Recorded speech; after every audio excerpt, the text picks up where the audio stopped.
Everyone, welcome to the July 25th, 2024 Fresno City Council meeting. City Clerk, will you please call the roll? Certainly. Councilmember Arias. Councilmember Maxwell. Present. Councilmember Chavez. Here. Councilmember Bredefeld. Here. And Councilmember Esparza, are you online with us? Yes, City Clerk. Council President, I am present. I have just cause to appear remotely due to illness, so I'll be here participating via Zoom throughout the day. And as a reminder, because of that, we will be doing all votes by roll call. And Vice President Carbasi. Here. And Council President Perea. Here. We have a quorum. Thank you. Up next is the invocation, which will be given by Rabbi Rick Weiner from Temple Beth Israel, and that'll be followed by the Pledge of Allegiance, which will be given by Councilmember Bredefeld. Will everyone please stand? Thank you. It's an honor to be here. The Jewish community reads the 5 books of Moses on an annual cycle, and we are currently in the book of Numbers. That's the name of the book in English, which is misleading. There's a lot of counting going on, but the name of the book in Hebrew is Bamidbar, which means in the wilderness.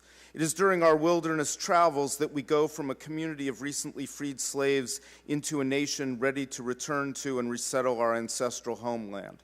The book recalls a liminal moment in our history, a moment of potential, not a mere accounting of numbers. This understanding of the text reminds us of different perspectives. One perspective focuses on quantity, the other on quality, on potentiality.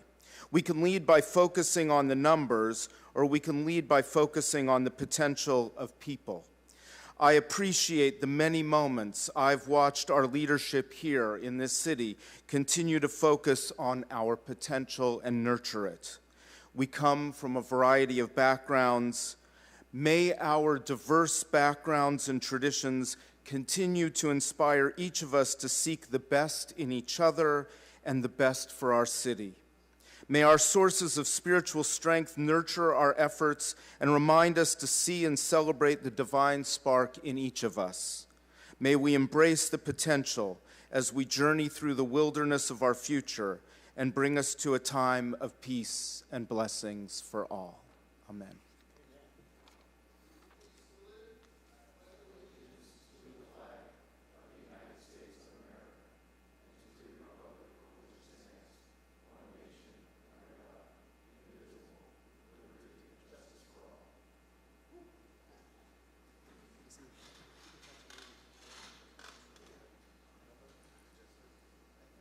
Thank you, Rabbi. Council members, first, City Clerk, are there any changes or items removed from the agenda today? Yes, I do have a few changes to the agenda, but first I'd like to announce that we have Spanish, Hmong, and Punjabi translators available via Zoom, as well as closed captioning. We also have Spanish in-house translators, and they'll quickly let the audience know what their services are. Hello, good morning. My name is Jael. This is my colleague Maria. We are Spanish interpreters from Focus Interpreting, and if you are in any need of interpretation, you could look towards the back of the auditorium. That's where we are going to be, and we'll be happy to help you. Thank you. Buenos días, mi nombre es María y mi colega Jael. Somos intérpretes de español de Focus Interpreting y estamos aquí para cualquiera que necesite asistencia con interpretación en español. Estamos en la parte posterior del auditorio. Gracias. Thank you very much. And first, corrections to be read into the record for today's agenda. We have consent calendar item 2F, that is file ID 24-990, actions pertaining to the expansion of the litigation unit in the City Attorney's Office. This resolution is subject to mayoral veto. And we also have consent calendar item 2GG, that is file ID 24945, regarding an agreement with the City of Fresno and Pacific Gas and Electric Company, PG&E. The first sentence of the agenda title should be updated from actions pertaining to a state and local fiscal recovery funds grant agreement between the City of Fresno and Central California Land Trust to actions pertaining to an agreement with the City of Fresno and Pacific Gas and Electric Company, PG&E. And we have a few items removed from today's agenda or continued. First up, consent calendar item 2N, that is file ID 24-912, actions pertaining to a state and local fiscal recovery funds grant agreement between the City of Fresno and Central California Land Trust, removed with no return date by Council Member Arias. 2O, ID 24-913, actions pertaining to a land use for tiny homes. That was removed with no return date per staff and Council Member Arias. Consent calendar item 2P, that is file ID 24-632, Third Amendment to the service agreement with Poverello House for professional triage center services at Naomi's house in Clarion Point. That was moved to the next meeting by Council Member Arias. We have consent calendar item 2Y, that is file ID 24-925, actions pertaining to the disposition of a city-owned, undeveloped parcel situated at the northeast corner of South Hughes Avenue and West Dan Juan Keogh Drive. That was moved to the next meeting by Councilmember Arias. Then we have the 9:10 a.m. number 1 hearing, that is file ID 24956, hearing to adopt resolutions and ordinance amending annexation number 37 of the City of Fresno Community Facilities District number 11. That has been continued to the next meeting per staff to return at 9:10 a.m. as 9:10 a.m. number 3.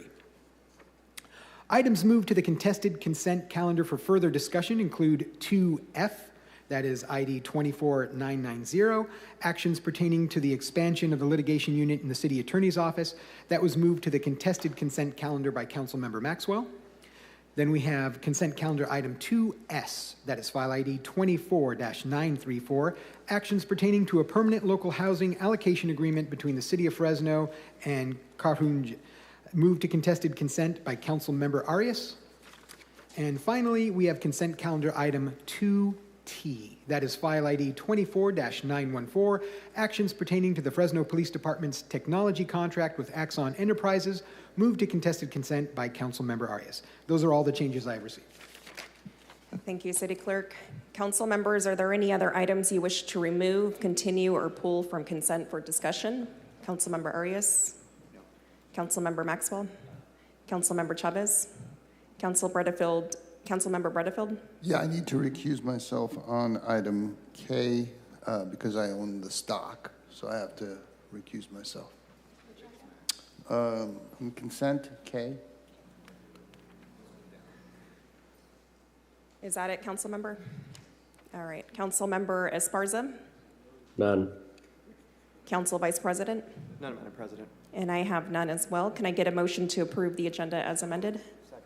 I have a motion by Councilmember Arias and a second by Council Vice President. City Clerk, will you please do a roll call vote? Sure. Approval of the amended agenda. Councilmember Arias.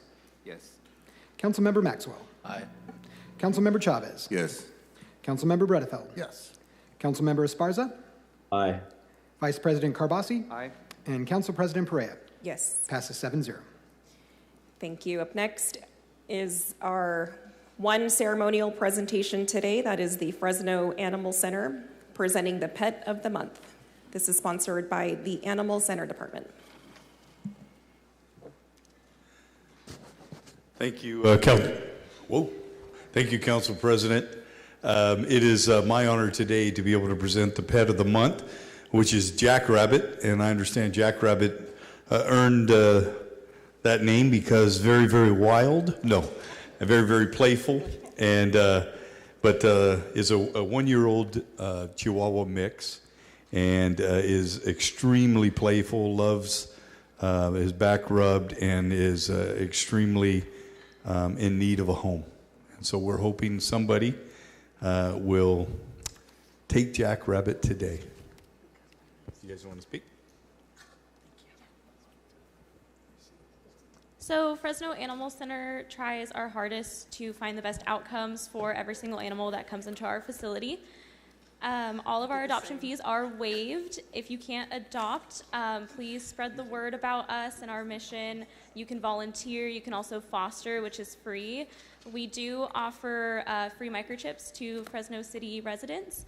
You could just come in anytime from 10 a.m. to 4 p.m. every day except for Thursdays. And then we also have over 100 puppies in our facility as of right now. So if you know anybody who is looking for a puppy or wants to foster or even volunteer with some puppies, please come on in. We would really appreciate it. And Jackrabbit comes neutered, microchipped, and vaccine. Good. All right. Well, hopefully somebody will take advantage of Jackrabbit. Playful dog. Thank you. Thank you, Council President. Thank you, Mayor. Up next, we have council member reports and comments. I'm going to start with Council Member Arias.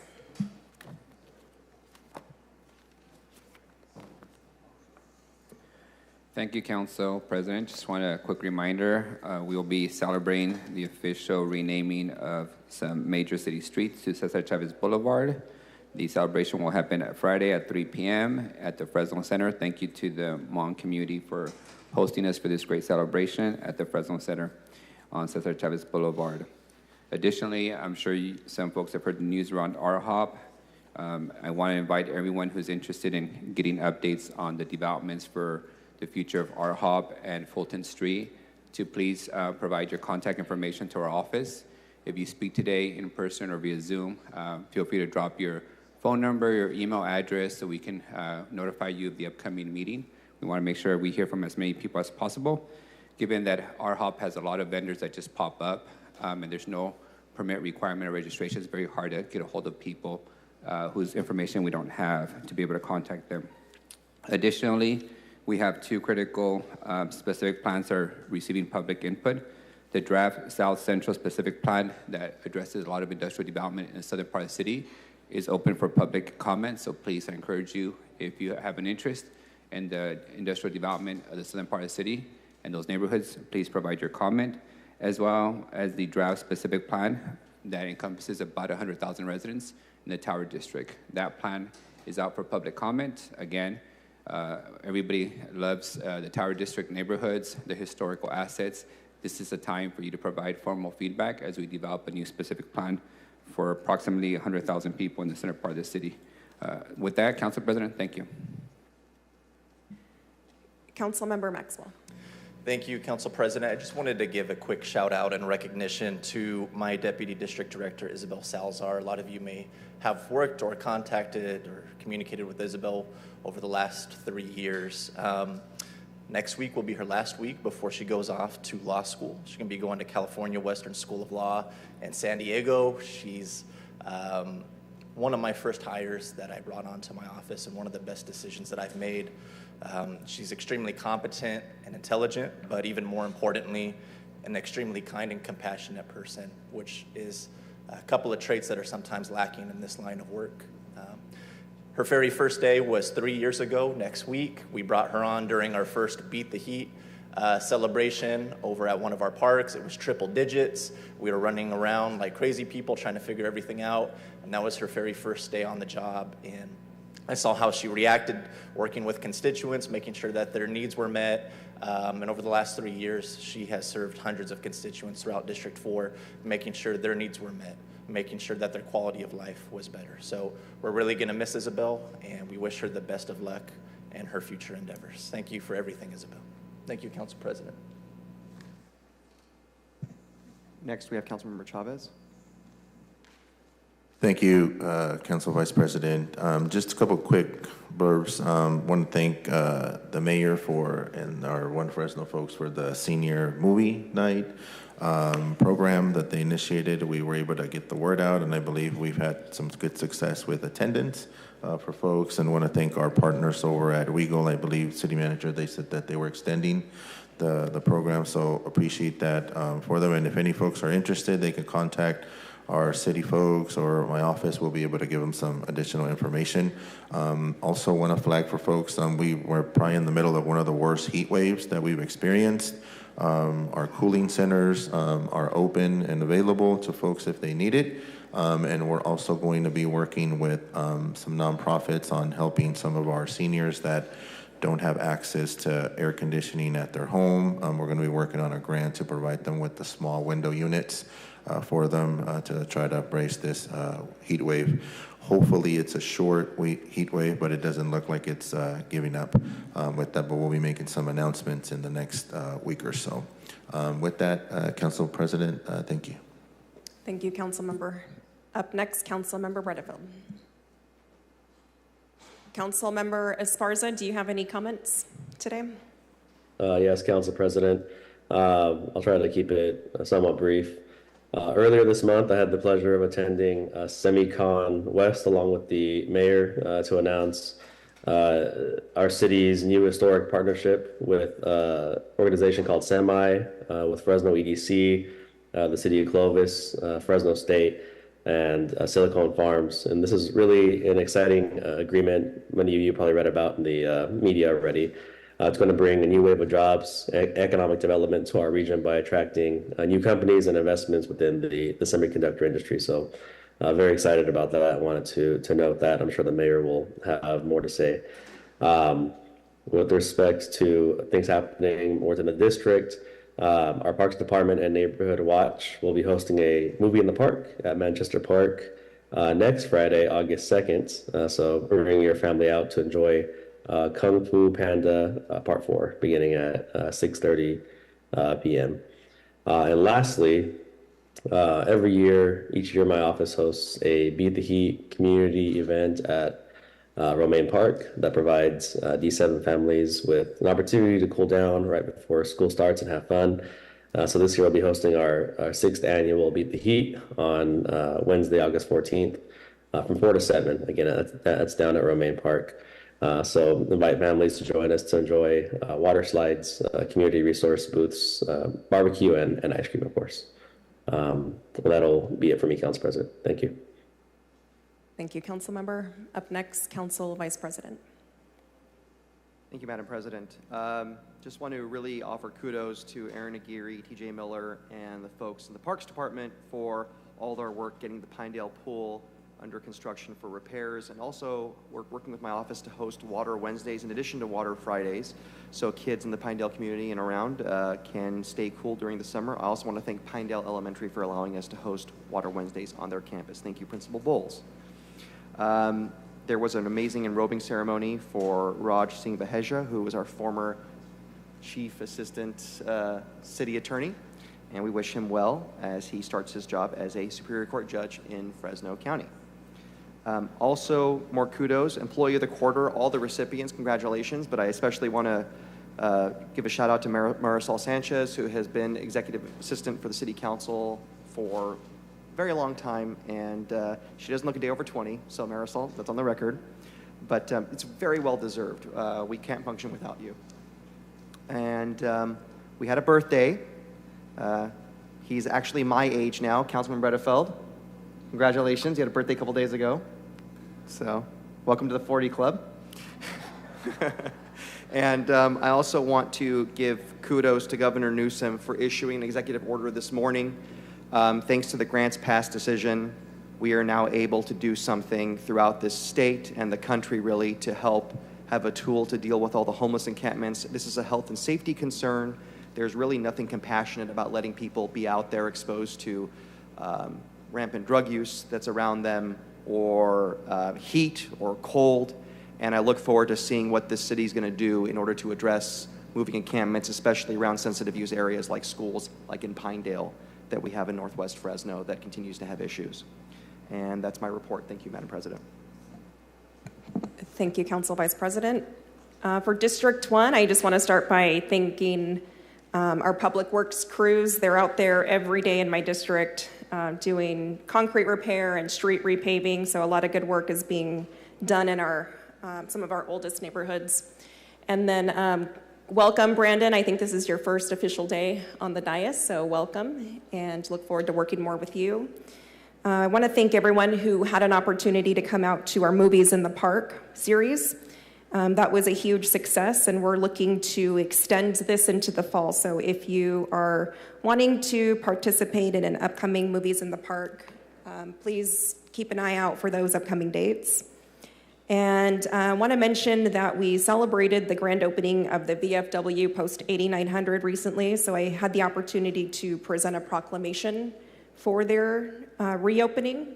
For those who don't recall, we did have a major roof collapse at this VFW, and so in partnership with quite a few nonprofits and in partnership with the mayor, we were able to raise about $400,000 to help with their roof rebuild. So we were able to raise the roof once again, and the veterans there are very appreciative for those efforts.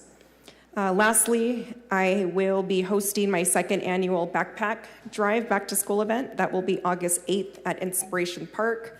That will be followed by a movies in the park, which will start at 8. The backpack giveaway event will be from 5 to 8 p.m. that day. That concludes my remarks. Mayor, do you have comments today?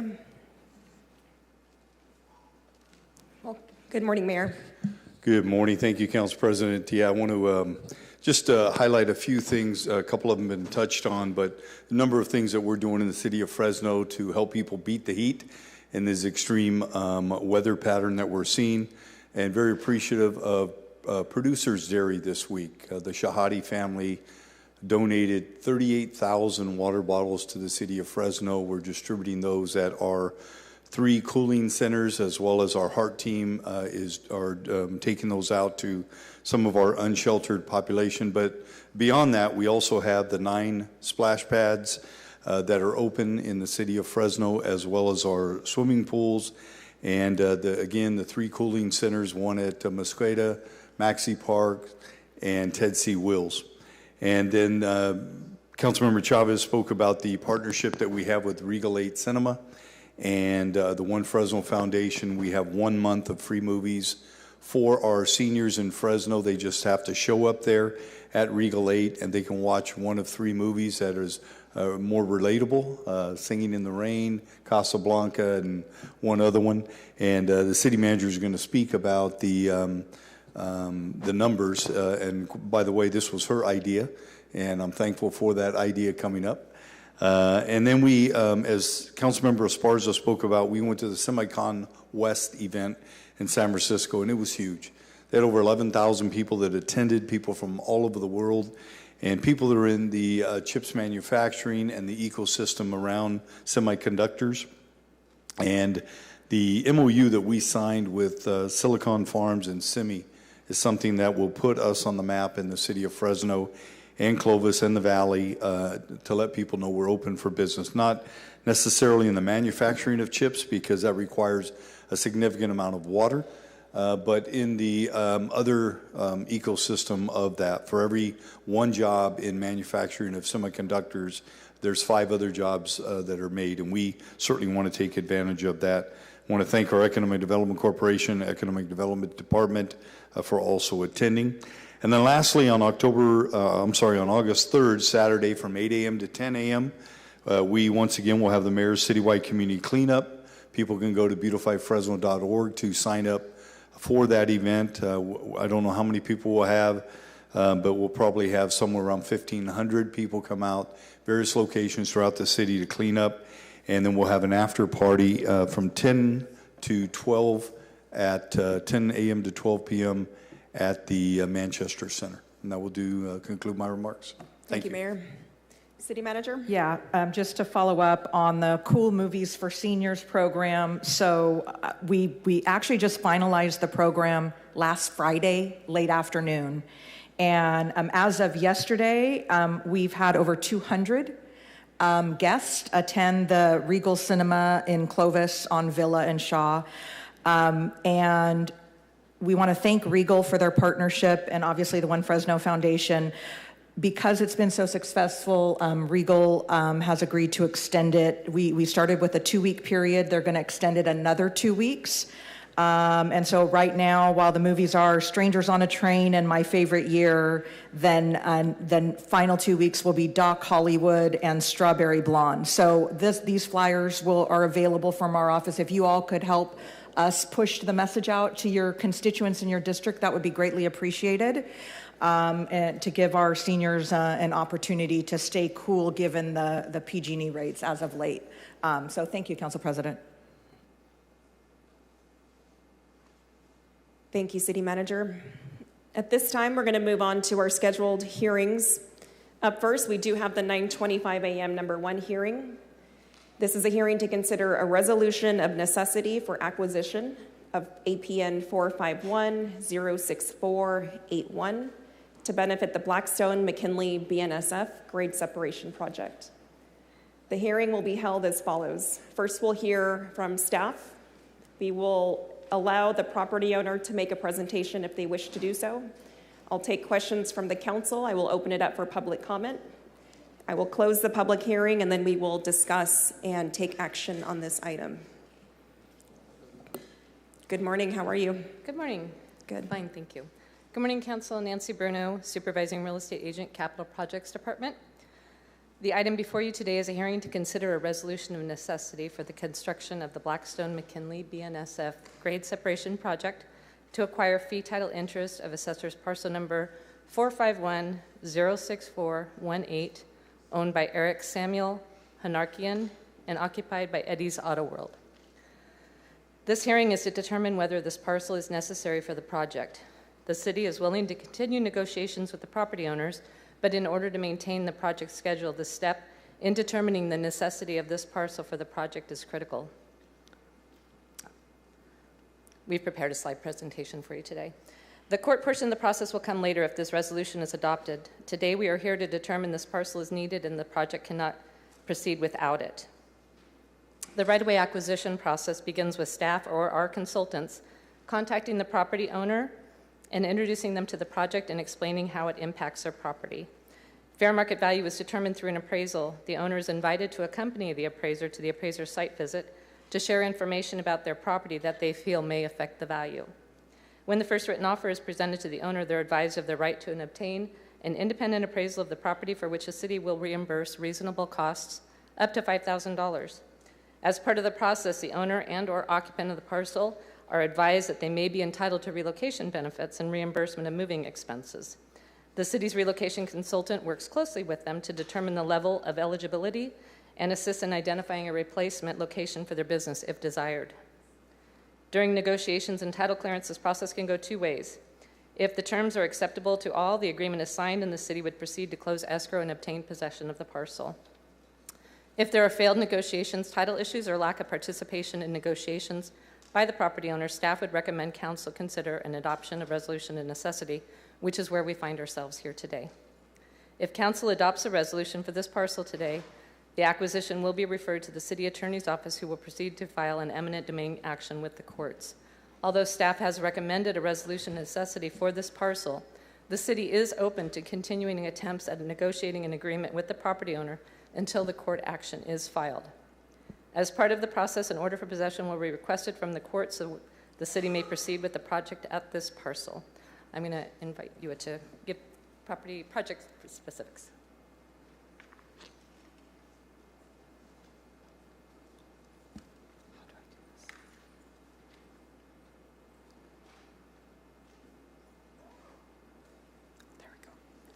Good morning, City Council. My name is Yue Liman, licensed professional engineer with Transportation Project Management.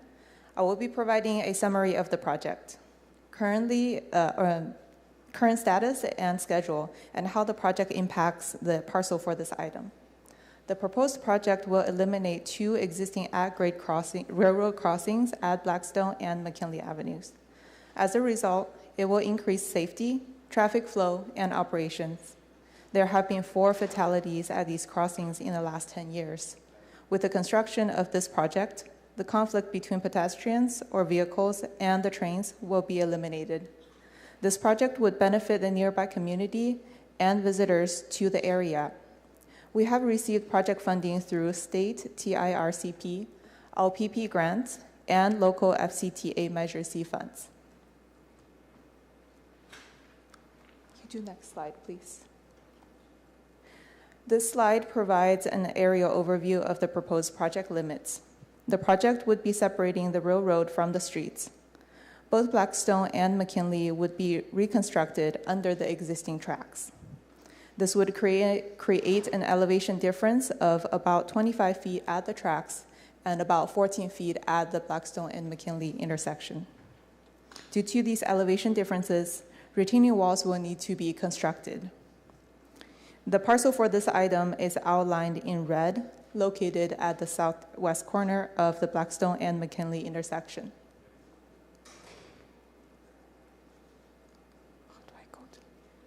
Can you go to the next slide, please? Thank you. This slide provides a rendering of the existing conditions and the elevation differences after construction. The elevation differences can be seen for both Blackstone and McKinley. The retaining walls are also visible in this exhibit on the right side. You can see that. Next slide, please. The schedule presented is laid out to meet our funding obligation deadlines. Design is anticipated to complete in summer or fall of 2025. Right-of-way acquisition is anticipated to complete by summer of 2025. The project construction is expected to begin in spring of 2026 and complete in spring of 2029. Next slide, please. This exhibit shows how the parcel for this item is impacted. Portions of the parcel will be needed for the proposed intersection improvements, including the sidewalk and the cycle track. There will also be retaining walls here parallel to the railroad tracks, and the parcel will not be accessible due to the retaining walls and the elevation difference. This concludes the staff's presentation and this hearing. Staff recommends council adopt the resolution of necessity, determining this parcel is needed for the project, and authorize eminent domain action to acquire the fee title interest. Staff is available if there are any questions. Thank you very much. Is the property owner here to make a presentation? Okay, please go ahead and come up at this time.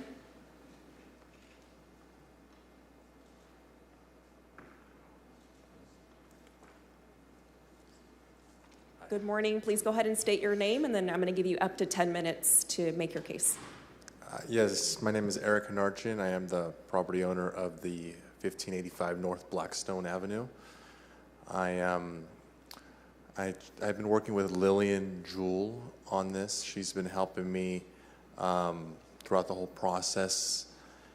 We've been communicating through email. She's called me a few times, and we're basically in the process of she's trying to find me a real location. I'm trying to see if I look on LoopNet every day, trying to find a property that the city can help us relocate to. We've been there many years, and that's basically where we're at right now. There's not a lot of properties available that we can move to that can keep the business going right away, not take a step back for a year or 2 years. A move-in place, ready place. And that's been a difficult process throughout the last year, trying to find somewhere. I spend every day at least 10 minutes every day trying to find something. But that's where I'm at right now. I'm just working with Lillian. I would like to keep the billboard if possible. I'm not sure if the city needs that. That billboard, that billboard brings a lot of revenue in every year, so it's something I would like to keep. I don't know if you guys absolutely need that, but that's where I'm at right now. Okay. Your name was Eric? Eric Hanarchin, yes. Okay. And you are working with our staff for relocation efforts, right? Okay. Right, yeah. And is there anyone from staff that can talk a little bit more about that process? Just share where are we at with that? Have we been able to locate any reasonable spots? Just give us a general idea of where we're at with relocation for Eric. As Eric mentioned, our consultant Lillian Jewell with Hamner Jewell and Associates has been working with them trying to find a replacement property. And even if the resolution of necessity is adopted, we're completely willing to continue working with them on negotiating a settlement agreement and also relocating them to make sure they're in a good spot to continue their business. Okay. Yeah, I know. How long has your family been at that corner? Almost 35 years. Almost 35 years, okay. This is not an easy decision, and so I want to be sure that we do everything we can to help you and your family relocate somewhere comparable. Great. Thank you Is there very anything much. else you wanted to say at this time? That is it for now, yes. Okay. Just still looking every day, trying to find a relocation process, place to move to. I understand. Okay, thank you very much. Thank you. I'm going to take questions from the council members. At first, I have Council Member Arias. I do have a question. The record on page 3 out of 3 includes that the consultant to the city has made 27 attempts to contact the owners via in-person visits, email, telephone to discuss the purchase and the relocation, and the owner has not engaged in negotiations or counter offers have not been submitted to the city. So I like some clarity. Are we not engaged in a conversation? 27 attempts with no answers doesn't seem to be like an actual discussion is taking place. Our consultant's been working with him, trying to relocate him, but we have not been able to discuss the contract, the offer with him, to get a counteroffer to continue negotiations. So where's the owner at? If I may, why haven't you responded to 27 attempts by the city to discuss negotiations?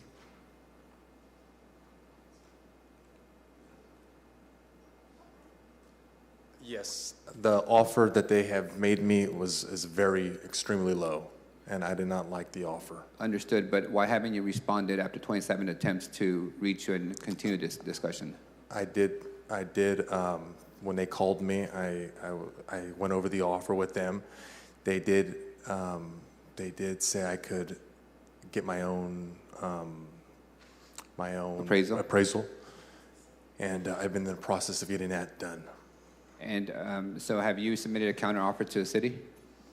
I did, yes. Okay. I did tell them over the phone. All right. City staff, thank you. Yeah. Have we received a formal counter offer?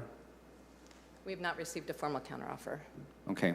So let me just kind of end my comments with this. It's a $100 million project. It's one of the most critical projects for the center of the city of more than 500,000 people. And from my perspective, 27 attempts to try and get negotiations to commence or continue cannot go unanswered. So you're putting us all in a difficult situation if you just go silent and don't actually make progress towards negotiation. I understand that finding the relocation is an important item, but in the meantime, we still have to engage in the negotiation, or else you'll force our hand to pursue eminent domain, because the project will continue as planned and timed. Right. Yes, they.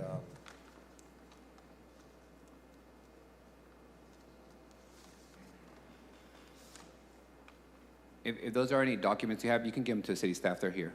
I just want to make it clear that from my perspective, I expect both sides to talk and not to go silent, because this project has been 25 years in planning, and every day that we delay it, it's millions of dollars in additional cost. I understood. Thank you. Are there any additional questions up here from the dais? See none, I'm going to open it up for public comment. Is there anyone who would like to speak on the 9:25 a.m. number 1 item? Please go ahead and come up at this time. Seeing no one, City Clerk, is there anyone on Zoom who wishes to provide comment on the 9:25 a.m. number 1 item? We have Lisa Flores.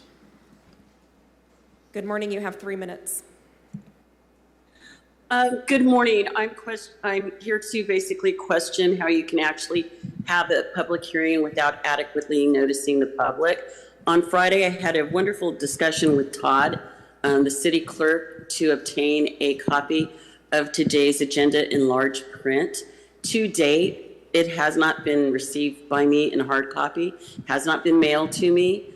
You guys attempted to email it to me. I can't read big type on my cell phone. So actually that's inadequate notification. And you guys are not living up to, ADA standards of notification to the public. Also, too, if it was to be mailed to me on Friday, it would have got to me maybe on Monday or Tuesday.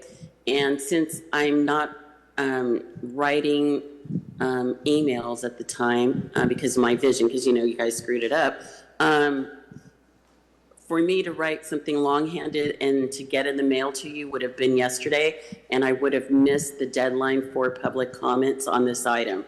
So I would ask at this time for you to table this until next month to actually give staff adequate time to meet your ADA obligations. Thank you.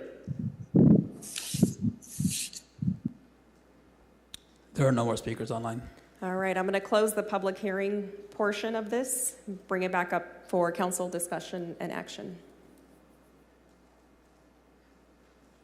Council President, I make a motion to approve. I'll second the motion. Okay, this is for the 9:25 a.m. number 1 item. I have a motion to approve by Council Member Esparza and a second by Council Member Arias. City Clerk, will you please call the roll? To approve 925 number 1, Councilmember Arias. Aye. Councilmember Maxwell. Aye. Councilmember Chavez. Yes. Councilmember Bredefeld. Yes. Councilmember Esparza. Councilmember Esparza. Oh. Was that an aye? Yeah, of course, made the motion. Vice President Carbasi. Yes. And Council President Perea. Yes. That passes 7-0. Thank you. Moving on to 9:25 a.m. number 2 item. This is a hearing to consider an appeal regarding cannabis CUP number P23-03086. The hearing will be held as follows. We'll hear from the staff presentation, followed by the property owner presentation. Questions by council, public hearing. We'll close the public hearing and then discuss and take action. Good morning. Yes, thank you. Good morning, Council President, Council members. I'm Israel Trejo with the Planning and Development Department. This item before you is an appeal of the director's decision to approve a conditional use permit for cannabis retail. Just a brief background. The director approved the CUP for cannabis retail for the property located at the northeast corner of Cesar Chavez Boulevard and Jackson Avenue. It was approved on January 9th. That CUP was approved by the council member of the district, was appealed by the council member of the district, and the item went before the Planning Commission on March 20th. On March 20th, the Planning Commission denied the appeal, upheld the director's approval with one additional condition, that condition being additional security for the cannabis retail during Hmong New Year, as well as during the Fresno County when the fair is on operation. That approval by the Planning Commission was subsequently appealed by the council member of the district. That concludes my presentation. Thank you. Is the applicant here to provide a presentation? So, Council President, the majority of the applicants were going to be Zoom. There was going to be one in person. My understanding is she got sick, and they're all on Zoom. Okay. Do we have those individuals lined up, Clerk? Do we know who they are? Could you please raise your hand so I can allow you to speak? I do have the names. There are 3 names: Jessica Ruvin, Rita Sayek, and Kirill Merkalov. I have Jessica Rubin on now. All right. Collectively, you will get a total of 10 minutes to make your presentation. You guys can divide up that time however you choose. Jessica, please unmute yourself. Thank you, council members, for giving us an opportunity to speak on this appeal today. I wish I was able to attend in person, and we've definitely paid for multiple hotels and tickets for the many times that the meeting's been rescheduled, but this virus did get the best of me, and I'm going to do my best to overcome that when I speak to you today. Besides all of that, today is a very exciting day, because today you have the opportunity to effectuate the voice of your constituents and approve our permit for 4555 East Kings Canyon Road. Believe it or not, I know for many of you, cannabis is a controversial topic.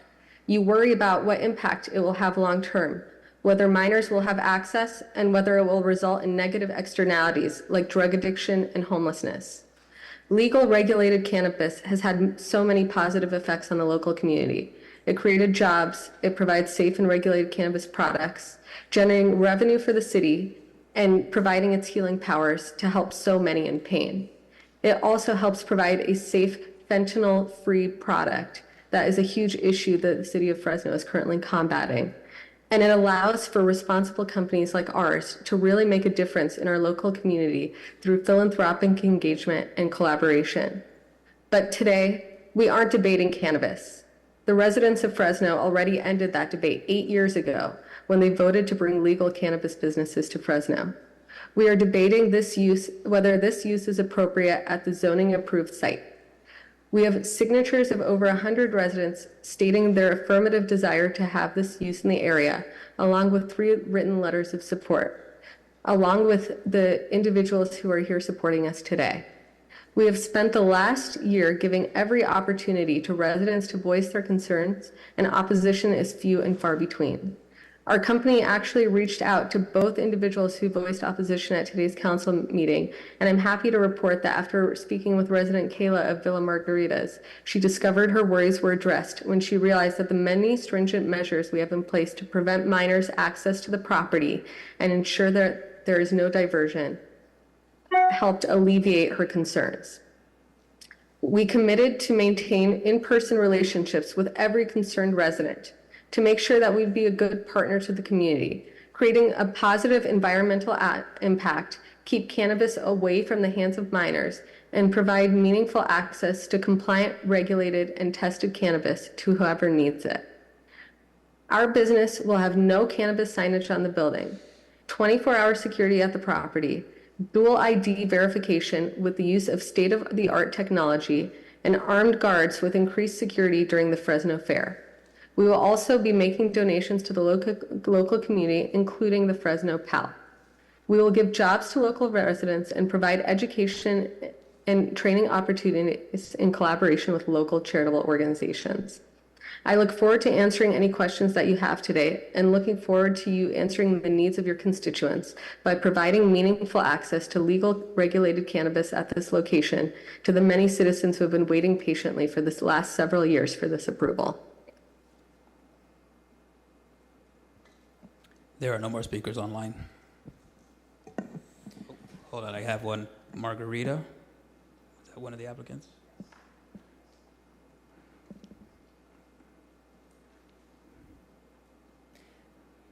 Margarita, can you hear us? Yes, thank you so much. I really appreciate the opportunity to speak. My name is Margarita Tsaluk. I'm CEO of Yuma Way. We have 16 locations now across 5 states in the United States. And we are so proud that we were able to create positive impact on so many communities. We are working with neighborhood organizations. We're addressing every community in a special custom way that would really help the residents of the community. I want to also mention that we are the owners of the first licensed social consumption establishment in Colorado. That gave us a lot of media exposure, and we're working with Colorado government creating regulations, reviewing changes. We consider ourselves good partners of every community that we're going into. We so excited to be in Fresno. We think that Fresno needs help in more than one way. I'm also a real estate broker and developer. I've seen vacancies in Fresno. I've seen properties that need help. When we're going to be in Fresno, I just feel like this is a place where we can make an impact on people. And with that, I really appreciate your time today. And I hope that we will end this positively, this long journey that we have, changing one property, replacing it to another, having multiple rescheduled meetings. But I'm really looking forward to work with the city and to make the best possible experience the city can have. Thank you. That is all speakers. All right, we will move on to questions by the council. I'm going to start with Councilmember Chavez. Thank you, Council President, and thank you to my colleagues for hearing this appeal today. I do want to paint the picture and kind of provide some context for members of the public and all the folks that were interested in this item. About a month and a half, 2 months ago, we had a very robust, long discussion on this specific item. There were a number of issues that were flagged from the applicant, but just for the sake of the benefit of the public, I want to kind of present a timeline and the context of this conversation. We made a decision a couple years ago to engage and allow cannabis. The one concern that I've always had has always been the location, the place, and making sure that it's not a detriment to the surrounding community, to the surrounding businesses. So just for the benefit of the public again, the original applicant's address was actually literally right across the street from a school that was being built. I wish they would have done their due diligence a little bit better. That would have been very helpful to this conversation, but they, at the end of the day, work with whoever they did or however methodology they used to arrive at that. Our staff was gracious enough to allow them a second opportunity to move the location away from the school. They then again decided to get a location that, in my view, is in close proximity to a lot of sensitive needs and places that I don't believe is the right place for this. When the folks came and the applicant was here, I asked them a couple of questions, and that's all been part of the record, but I just want to briefly go over those. I was very specific in my question when I asked the applicant if they had ever been fined or convicted of selling to a minor at any of their establishments. The answer was no. I actually asked them twice. It was not only until I presented the actual case and the violation and the fines from their establishment in Colorado that they came forward. Now, in all fairness, they did subsequently present a letter to the council and, try to clear that confusion or them misspeaking. But I do want to make sure that we get that into the record because I think it shows, a track record for the folks that were having come into our city. I also asked the applicant, I believe it's the person that spoke earlier, if they had engaged the businesses, if they had engaged the foster care youth mental health substance abuse facility that is in close proximity to this location. They were very vague. I think one of them said that they had spoke to them, they received no concern. I actually checked with them. They did not check with them. And today here we will have a representative from a collection of about 35, 40 businesses along that corridor, literally right next to them, that were not also engaged and are actually here in opposition to this facility being placed here. I want to paint that picture because I think it's important for the council, for the public to understand the rationale and the train of thought as to how we go about permitting these types of businesses. We know that they bring additional challenges to the immediate area. And, the fact that the applicant did not know that this location is now Cesar Chavez Boulevard, not Kings Canyon, I think tells me a lot about how they should have done a little bit more work here locally and work with our local folks in making sure that they understood the dynamics and the conditions of folks. We have about 1 million plus visitors that visit our Fresno Fairgrounds on a yearly basis. We have our Hmong New Year celebration. We also have the Home and Garden Show. So a lot of eyes and ears that, to me, I think are also a factor as to how we go about permitting businesses, particularly businesses that we know bring some additional challenges. We're seeing that across the city with other places that have certain congregations that happen in the immediate surrounding area of these types of businesses, and I understand that. It's part of the business, part of their business, but at the end of the day, the residents and the small businesses in the immediate area have to live with the consequences that we have. So I've received a number of emails, a number of letters, and I want to make sure that we give the opportunity for the representative that's here to speak their mind, just like we gave the applicant their opportunity. And so with that, Council President, I would like to call up our speaker that's representing the 35 plus 40 businesses in the area. I think Mr. Nino, are you here today? Love to have you come up and speak on this matter. I know you're representing the businesses in the immediate area, and I would love to give you an opportunity to weigh in. Before we do that, are there any other council members who have questions at this time? Okay, I'm going to open up the public comment portion. And give me this. City Clerk, can you go ahead and accept those handouts, please? Good morning. You have 3 minutes. Good morning, councils. My name is Jose Nino, and I have run my business for 24 years at 4559 East Kings Canyon Road in Fresno, California, with another 20 business owners. I'm here today with all respect to express why I'm strongly against this new business to be established on Cesar Chavez Boulevard. I'm here to represent and voice the opinion of many business owners located in Cesar Chavez Boulevard.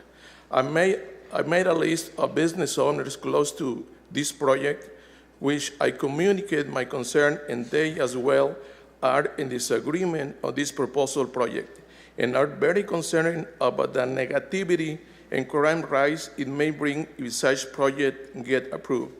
My message to you is that a dispensary in Cesar Chavez Boulevard will create a negative impact on more than 1 million people that visit the big Fresno Fair every year. This type of business will put children in danger visiting the carnival rides because it will be located right across from the dispensary. Also will affect, just to name a few, the Mo New Year and the Home Show, which are events dedicated to families and children for all over Fresno. I'm worried for my children, but especially for the students that walk Kings Canyon now on Cesar Chavez Boulevard, from school to home and daily basic. I feel children should not be exposed to any type of drug temptation and should only focus on education, sports, health, and their families. I would like to also point out that this project is too close to a rehabilitation center for individuals dealing with addiction problems. Finally, I'm desperate need to voice my concern and disagreement on such establishment due to the negative impact will bring to my business, surrounding business, schools, homes, and families. Thank you for your time. Thank you very much. Is there anyone else who would like to provide public comment on this item? Please come up at this time.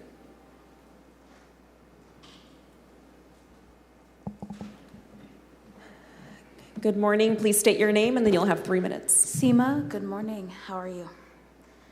My concern about this is that what regulations that are actually going to be put in place for the health, safety of people who consume marijuana products, due to the fact that an article came out recently that some of these popular brands that are being used and sold to us contain pesticides that have brain eating chemicals. So that is a big concern. What regulation? This doesn't really seem like it's about, helping people. It seems more of like a money grab. So thank you. Thank you. Any additional speakers? Seeing none, City Clerk, is there anyone online who would like to provide public comment on the 925 number 2 item? Yes, we have Lisa Flores. Good morning. You have 3 minutes. Good morning. I would love to articulate a stance, based on my planning background, but of course that was denied because of the inadequate notification and basically the denial of my request under ADA for large print to be mailed to me. Once again, I stand in objection of you guys having any public hearings this morning based on your violation of notification of the public, especially those of us in the ADA community, and following through with ADA accessibility to not only documents, but also participating in this meeting. Thank you, Nelson, for being remote today. But that is my objection. I would like to see this thing tabled until your next meeting or a month, so that you can adequately get your notification procedure in line with what's legal. Thank you. Next we have Luis Rosales. Good morning. You have 3 minutes, Luis. Lewis, unmute yourself. Okay, thank you. This is Luis Rosales. Yes, I know that, I was there present when we first started this process, and also been online a couple of times, and I know we keep moving this thing forward. What I see on this, aside from all the benefits that Ms. Jessica mentioned, is the income, the revenue for the city that would be coming in from a business such as this. And Southeast Fresno, we really need, infrastructure to be done.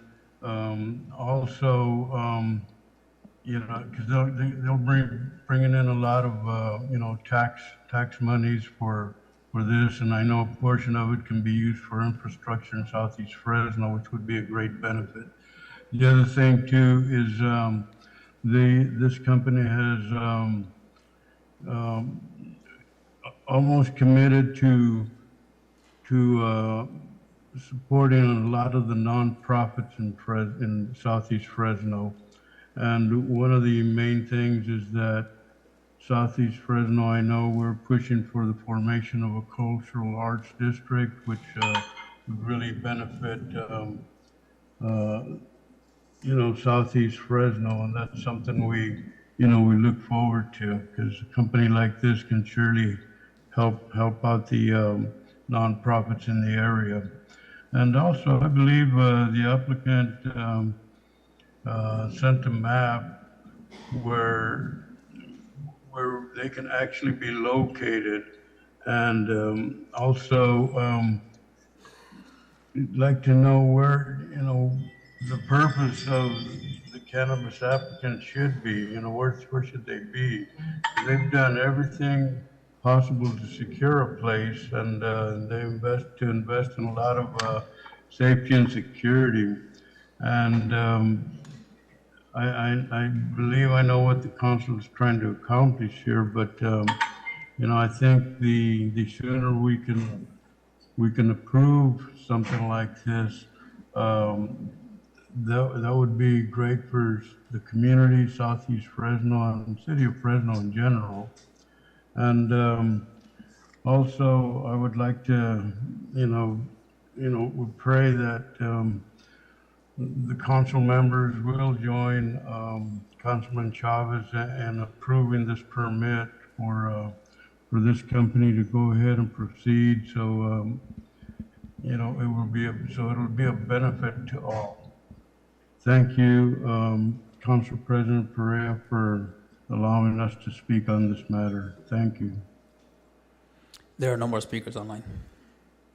All right, I'm going to close the public hearing portion for this item and bring it back up to the dais. Up first, I have Councilmember Maxwell. Thank you, Council President. I was looking at some of the documents the gentleman brought up here, and I appreciate you providing those to the City Council.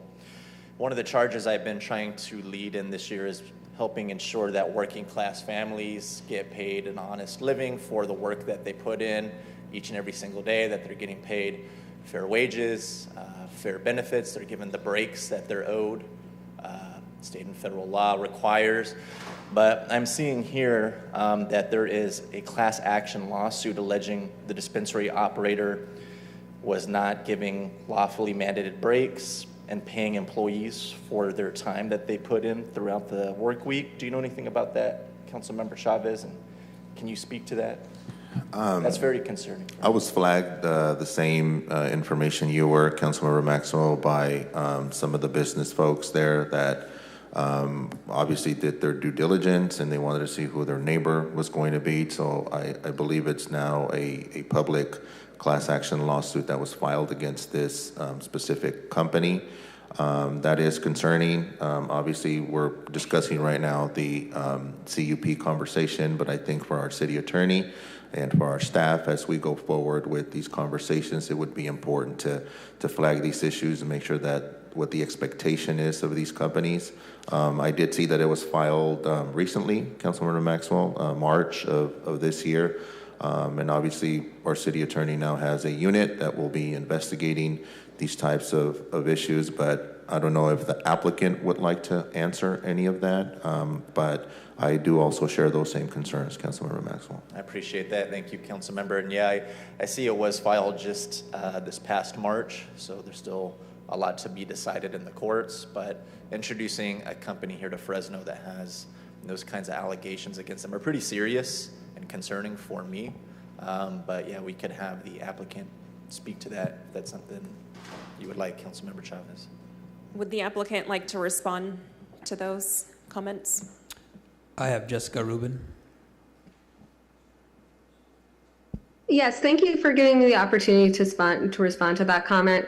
We are just as committed to providing a living wage. We've actually provided a detailed plan for the city as to what we plan to pay all of our staff members. We also will be working with our local organizations to ensure and our bona fide labor peace agreement is in place. So there should not be any concern on that matter. I hope, as America is, that you guys will go with innocent until proven guilty. This class has absolutely not been certified. We are currently actively fighting this claim by one disgruntled employee, and we believe that it will be dismissed on the merits. And it's unfortunate that this did come to light, but it does give us the opportunity to solidify our commitment to the community and to prove once and for all that we are a responsible employer who wants to do the best for our employees.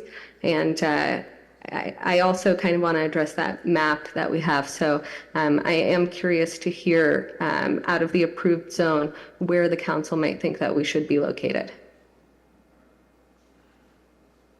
We also have Margarita. Thank you so much. I want to add to whatever Jessica said. There was a concern about underage patients, customer that was served in Colorado. I want to let you know that we have 16 stores. We're in business for 10 years. We're currently serving about 2,000 customers a day. So this is a very, very unfortunate circumstance, but also not anything that ever not happening in any of the business that you're gonna probably look into. Although we since then implemented so many measures that we probably more compliant than anybody you would find in the world. You're welcome to ask us questions about it, and we will be able to provide it to you. So I want to also note that Kirill, this is my partner, in that last meeting, he misspoke. And when he misspoke, without any additional investigation and research, we noticed that he misspoke, and immediately we sent the correction to the city. So I think city should be able to see our ethics and our dedication of being a good, trustworthy partner with that. Thank you. That's all the speakers we have. Councilmember Maxwell, did you have any additional comments or questions? No, thank you, Council President. All right, up next, I have Councilmember Arias. Just a question to the applicant. At what point did you enter into a real estate agreement for this site?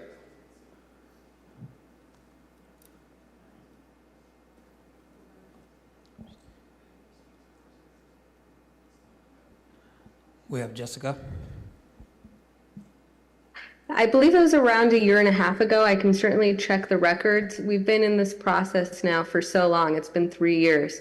So I'm sure we have a timeline, and it's certainly in our application. If you'd like, I can take a few minutes here and locate the exact date if you'd like. Council member, their change of location application was April 27th, 2023 for the 455 East Kings Canyon location. Thank you.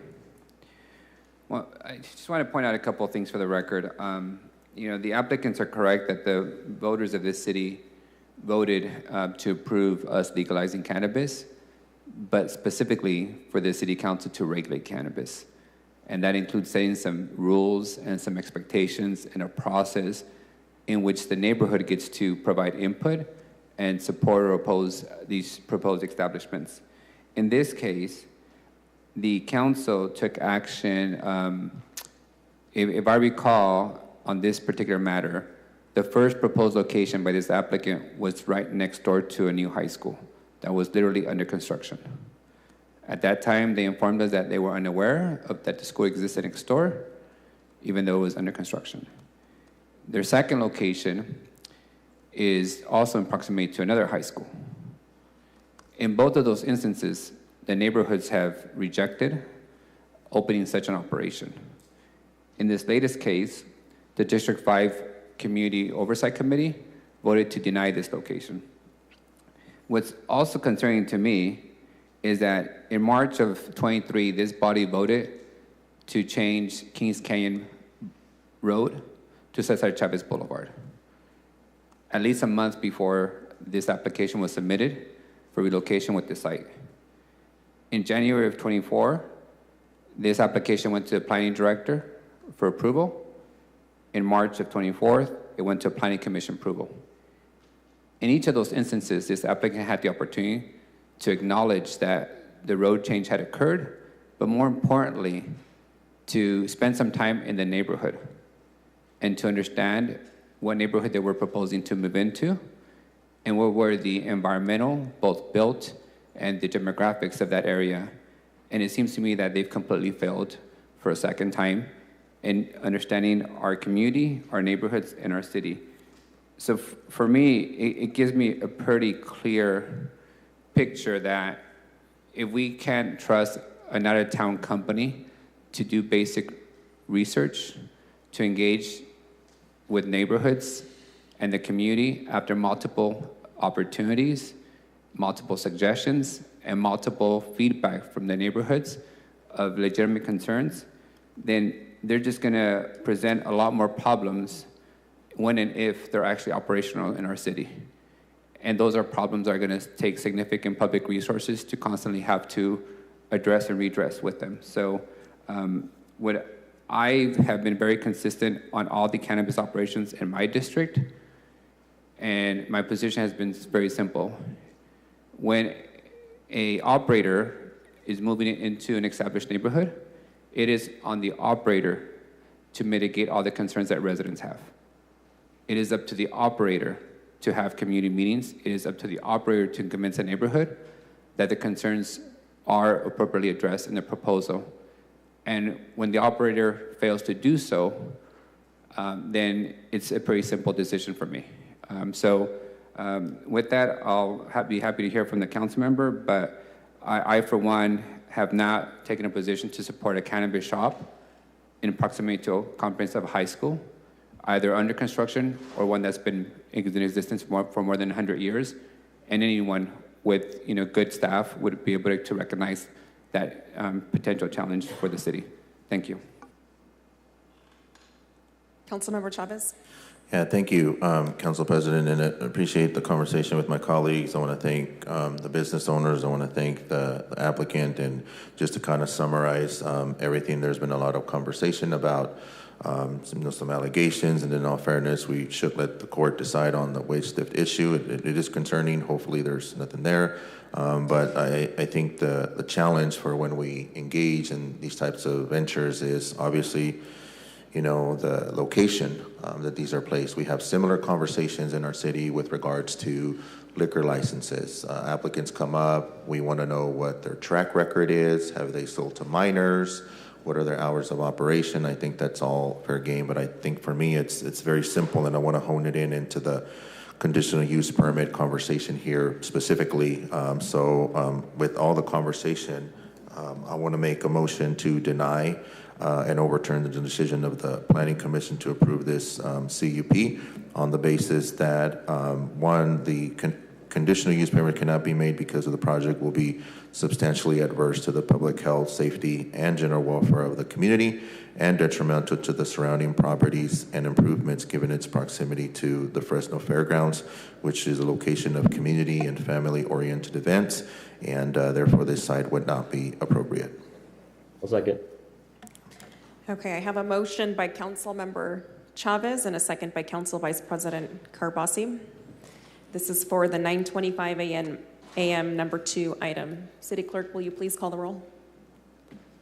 Motion to deny. Council Member Arias.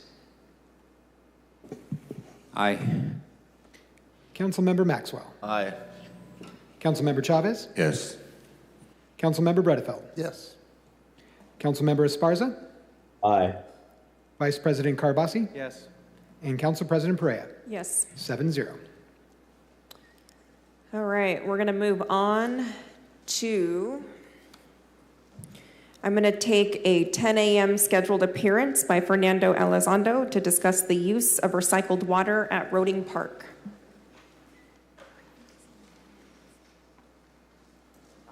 Good Peace morning, be you with have you. 3 minutes. Peace be with you. The Lord is my strength and my defense. My concern is, where was City Hall when they implemented recycled water in harm's way of Roding Park? Don't drink the water. Where were you? Why don't you want us to drink the water there?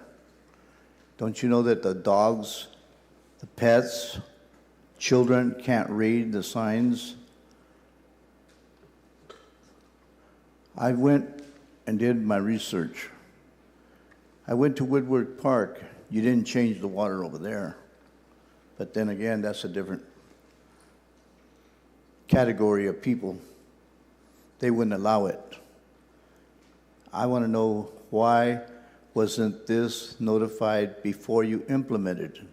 Get our approval to put recycled water that says, do not drink the water.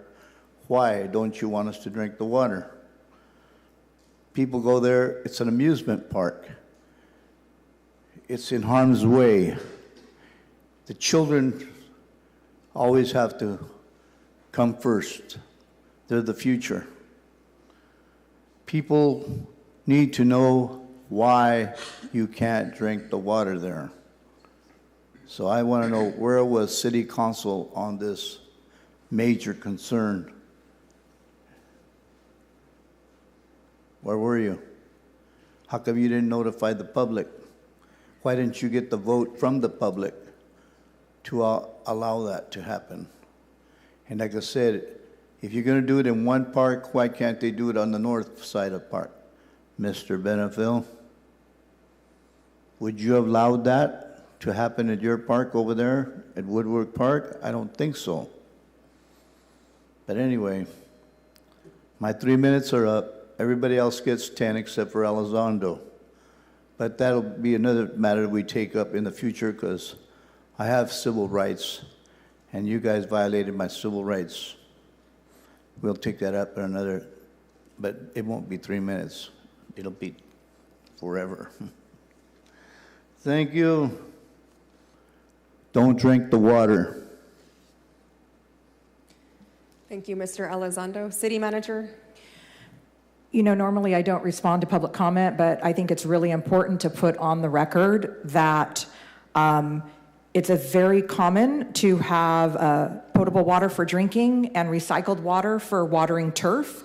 That is what the state of California encourages us to do, so that potable water that meets all health and safety requirements is available for people to drink, and that is exactly what is going on at the park.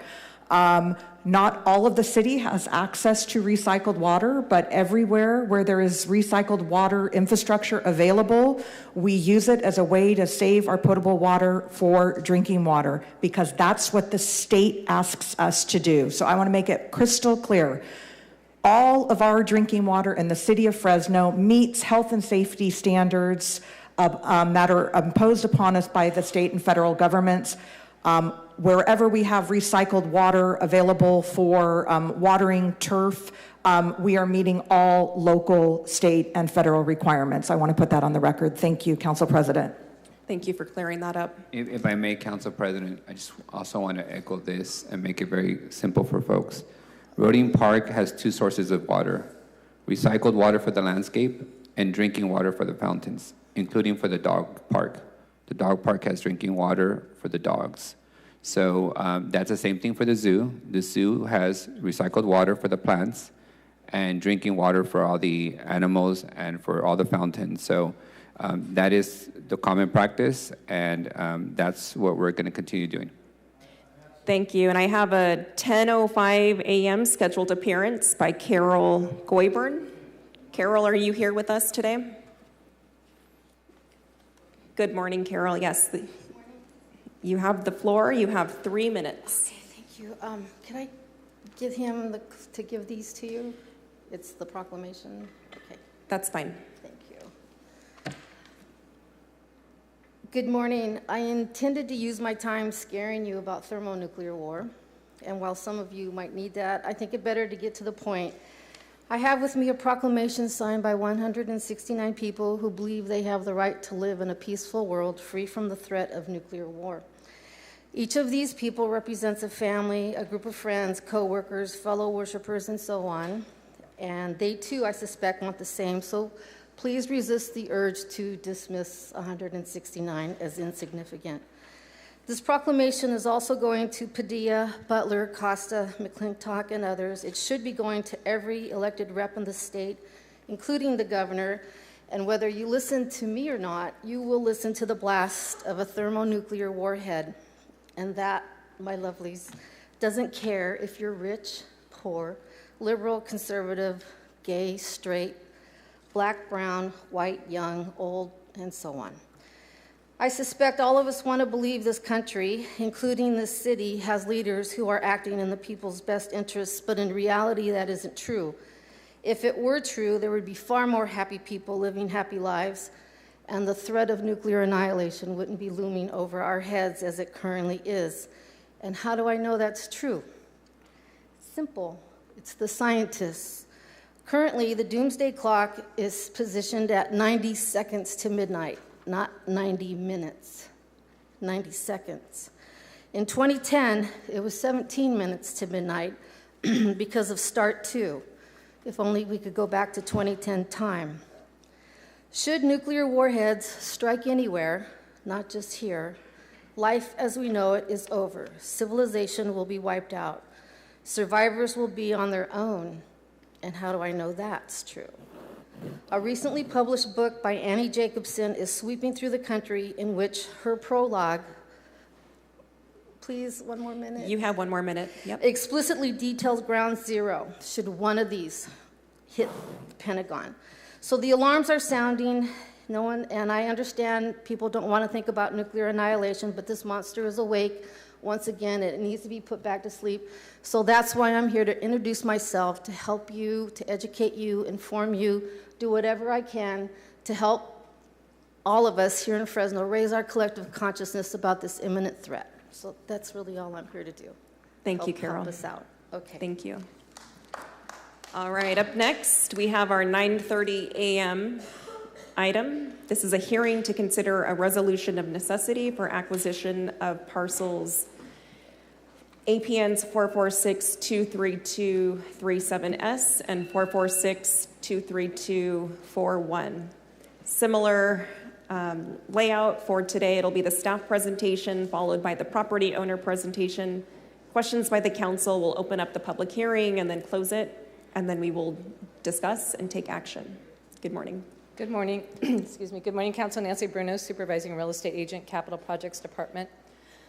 The item before you today is a hearing to consider a resolution of necessity for the construction of the Blackstone-McKinley BNSF grade separation project to acquire fee title interest of assessors parcel numbers 446-23237S and 446-23241, owned by Donald J. Dalporto and Shirley M. Dalporto and occupied by Taco Bell. Excuse me. This hearing is to determine whether this parcel is necessary for the project. The city is willing to continue negotiations with the property owners, but in order to maintain the project schedule, This step in determining the necessity of the parcel for the project is critical. The court portion of the process will come later if this RON is adopted. Today, we are here to determine that this parcel is needed and the project cannot proceed without it.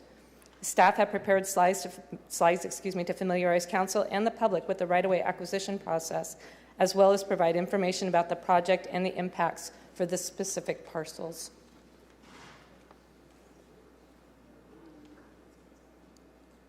Can you please go to the next slide?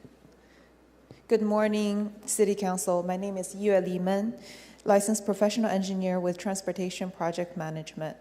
I will be providing a summary of the project, current status, and schedule, and how the project impacts the parcels for this item. As previously shown, this slide provides project background, benefits, and funding. Can we go to the next slide, please? Here is an overview of aerial overview of the proposed project limits. The project would be separating the railroad from the streets. Both Blackstone and McKinley Avenues would be reconstructed under the existing tracks. The parcels for this item are outlined in red, located at the northeast corner of the Blackstone and McKinley intersection. Next slide, please. As previously shown, this slide provides the existing conditions, rendering of the existing conditions and the elevation differences after the construction. On the right side, you could also see the retaining walls. Next slide, please. Similar to before, this slide provides the project status and schedule, as well as a generic rendering of the project. Next slide, please.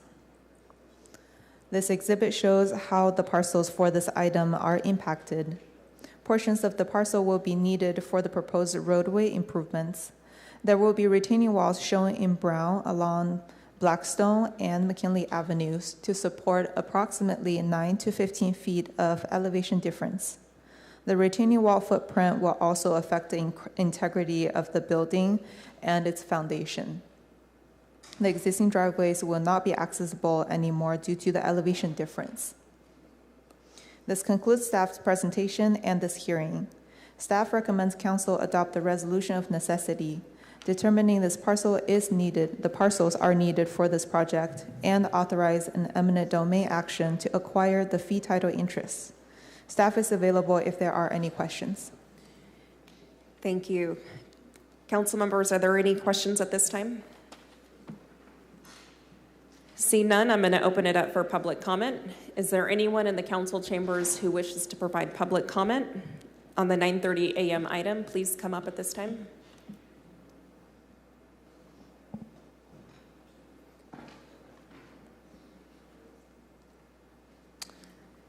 Are you the property owner? Yes. Okay. Yeah, my fault. I skipped that part. We're now going to turn to the property owner for your presentation, sir, and I'll give you up to 10 minutes. Thank you, Council President and honorable members of the council and the mayor. My name is C. William Brewer, attorney at law with the firm of Wishon Brewer and Ryan. I represent the property owner, Mr. and Mrs. Del Porto, as well as Pacific Bells, who is the business owner of the Taco Bell located on the subject property. And Pacific Bells is a business that owns quite a number of Taco Bells and other fast food restaurants throughout the western United States. I'll just make reference to some comments that I've already lodged in the official record, and so I will be brief in terms of elaboration. But it's important that I invite the attention of the council to one of the mandatory findings that the council must make under the law, specifically under the eminent domain law, that relates to the requirement that a pre-condemnation offer in compliance with Government Code 72672.2 has been made. And it is our position that that particular pre-condemnation offer does not comply with the law, and so we're making a record of our objection and the basis for it. One of the key important things of the pre-condemnation offer is that it must be made sufficiently near or close to the adoption of the resolution. In this case, the PCO was presented in May of, or the PCO appraisal was based and concluded in May of 23 and presented to the owners in August of 23. But just like every other appraisal in eminent domain proceedings, the pre-condemnation offer appraisal must comply with all the requirements with one exception. And that one exception is the date of value. The official date of value has not yet been established in this case and will not be established until the procedural requirements for doing so have been complied with after the filing of the condemnation action. But that does not obviate the requirement that even though it can't be the same as the official date of value in the case, it must be sufficiently close in proximity to the adoption of the resolution. And it is our position that the particular offer that in this case, and the appraisal upon which it is based, did not comply. And one of the reasons it did not comply is that the data upon which it relied is over 4.5 years old. And one of the requirements is that it be sufficiently proximate, close in time to the date of value, in this case, a date that's going to follow the adoption of the resolution. And obviously it can't be done after the resolution is adopted. It has to be done before. But it's our position that data that was relied upon and concluded and was the basis for the pre-condemnation offer that were over 3 to 4.5 years old doesn't qualify and doesn't meet the standard. In addition, the appraiser that conducted the appraisal, which was the basis of the PCO, used improper methodologies, and just invite the attention to one issue, and that is among the various valuation methodologies, the one in which this particular appraiser applied most weight, the capitalization of income approach, used listings. And in addition to the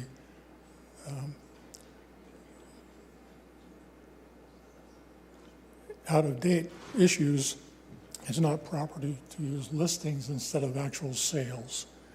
So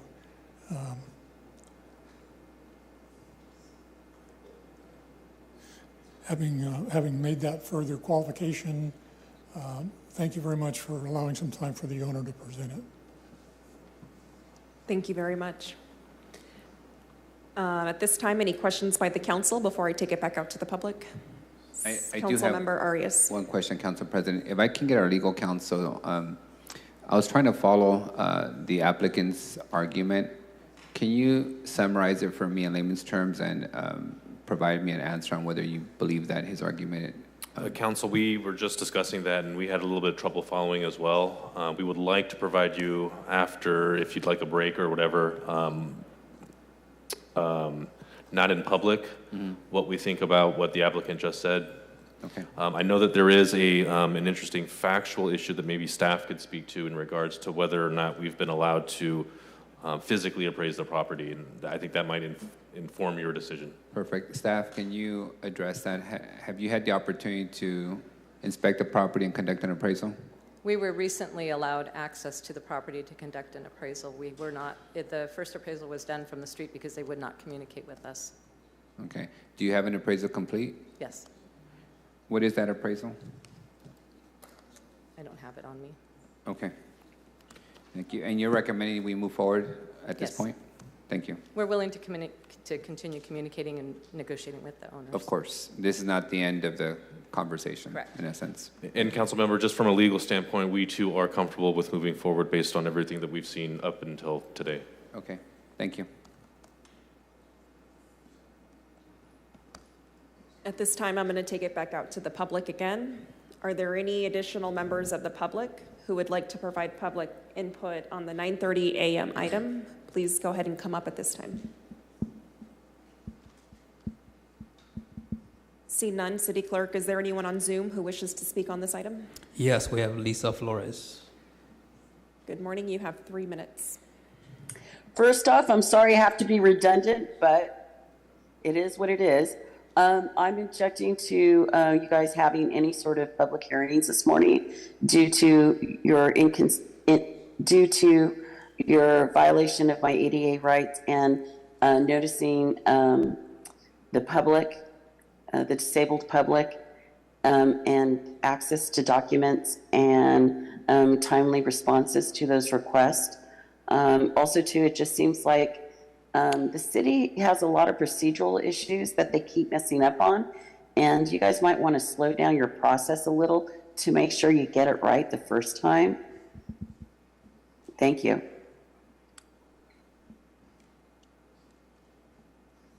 There are no more speakers online.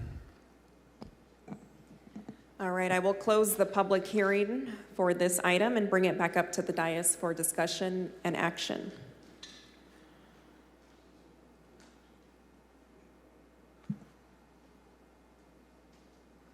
Make a motion to approve. I have a motion by Councilmember Arias to approve and a second by Councilmember Butterfield. City Clerk, will you please call the roll? Motion to approve. Councilmember Arias. Aye. Councilmember Maxwell. Absent at the moment. Councilmember Chavez. Yes. Councilmember Bredefeld. Yes. Councilmember Esparza. Aye. Vice President Carbasi. Yes. And Council President Perea. Yes. Passes 6-0. Up next, we have the 9:35 a.m. hearing to consider a proposed 326-lot single-family residential development. The hearing will be held as follows. We'll first hear from staff's presentation, followed by the applicant's presentation. Questions by council members. We will open up the public hearing, close the public hearing, and then take action on this item. Good morning. Good morning, Council President Perea, council members. Chris Lang from the Planning and Development Department. For your consideration is the proposed plan amendment and rezone of the subject property from low-density residential to medium-density residential to facilitate the development of a 326-lot private subdivision. Staff has no changes to the staff report, and if you'd like, I can prepare a brief presentation. Otherwise, staff is available to answer questions, as well as our environmental consultant who prepared the EIR. All right, is the applicant here?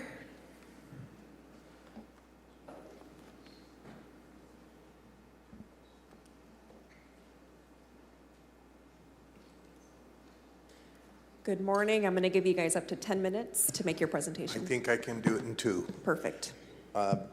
This matter has gone before your advisory committee. We had an outreach meeting where 2 people showed up. There was no opposition. There was no opposition at the Planning Commission. There were 4 respondents to the final EIR. Those were all agencies, no public comments in opposition to the project. It's recommended by your staff and Planning Commission, and we ask that you do the same. Thank you so much. And can you just state your name for the record, please? Dirk Puschel, 923 Van Ness, Fresno. Thank you. All right. At this time, I'm going to take questions from the council. Up first, we have Councilmember Arias. I have questions for the applicant.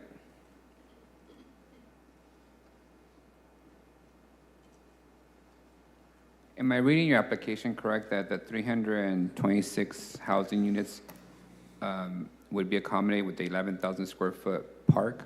Yes, there's going to be a park, an open space, and there's a connection of the regional trail. Is the park funded by the developer? Yes. Maintained by the facilities maintenance That's district? correct.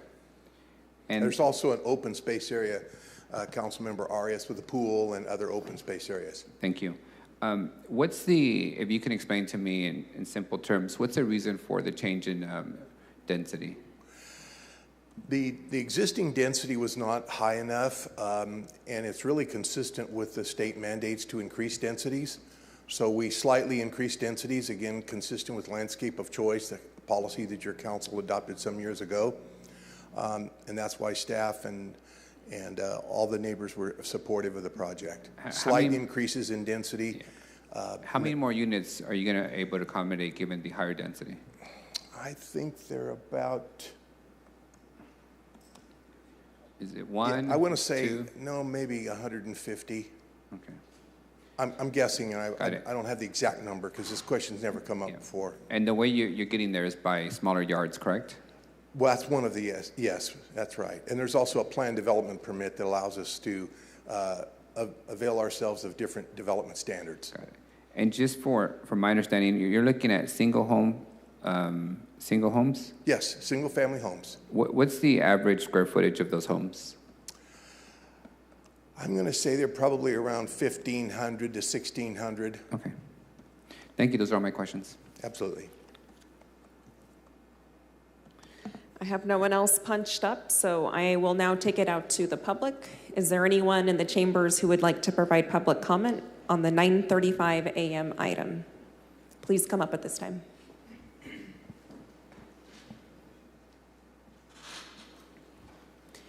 Good morning. Please state your name, and you have 3 minutes. My name is Seema. Good morning. My concern is who is going to be living in these homes. Most people currently can't afford their rent. You guys were just talking this morning about the homeless population. Are any of these homes going to be offered to low-income and unhoused people? How much are you going to be charging for these units? Just concerns about the community. Thank you. Thank you. Is there anyone else who would like to speak on this item? See none. City Clerk, is there anyone on Zoom who would like to speak on the 9:35 a.m. item? Yes, Lisa Flores. Good morning. You have 3 minutes.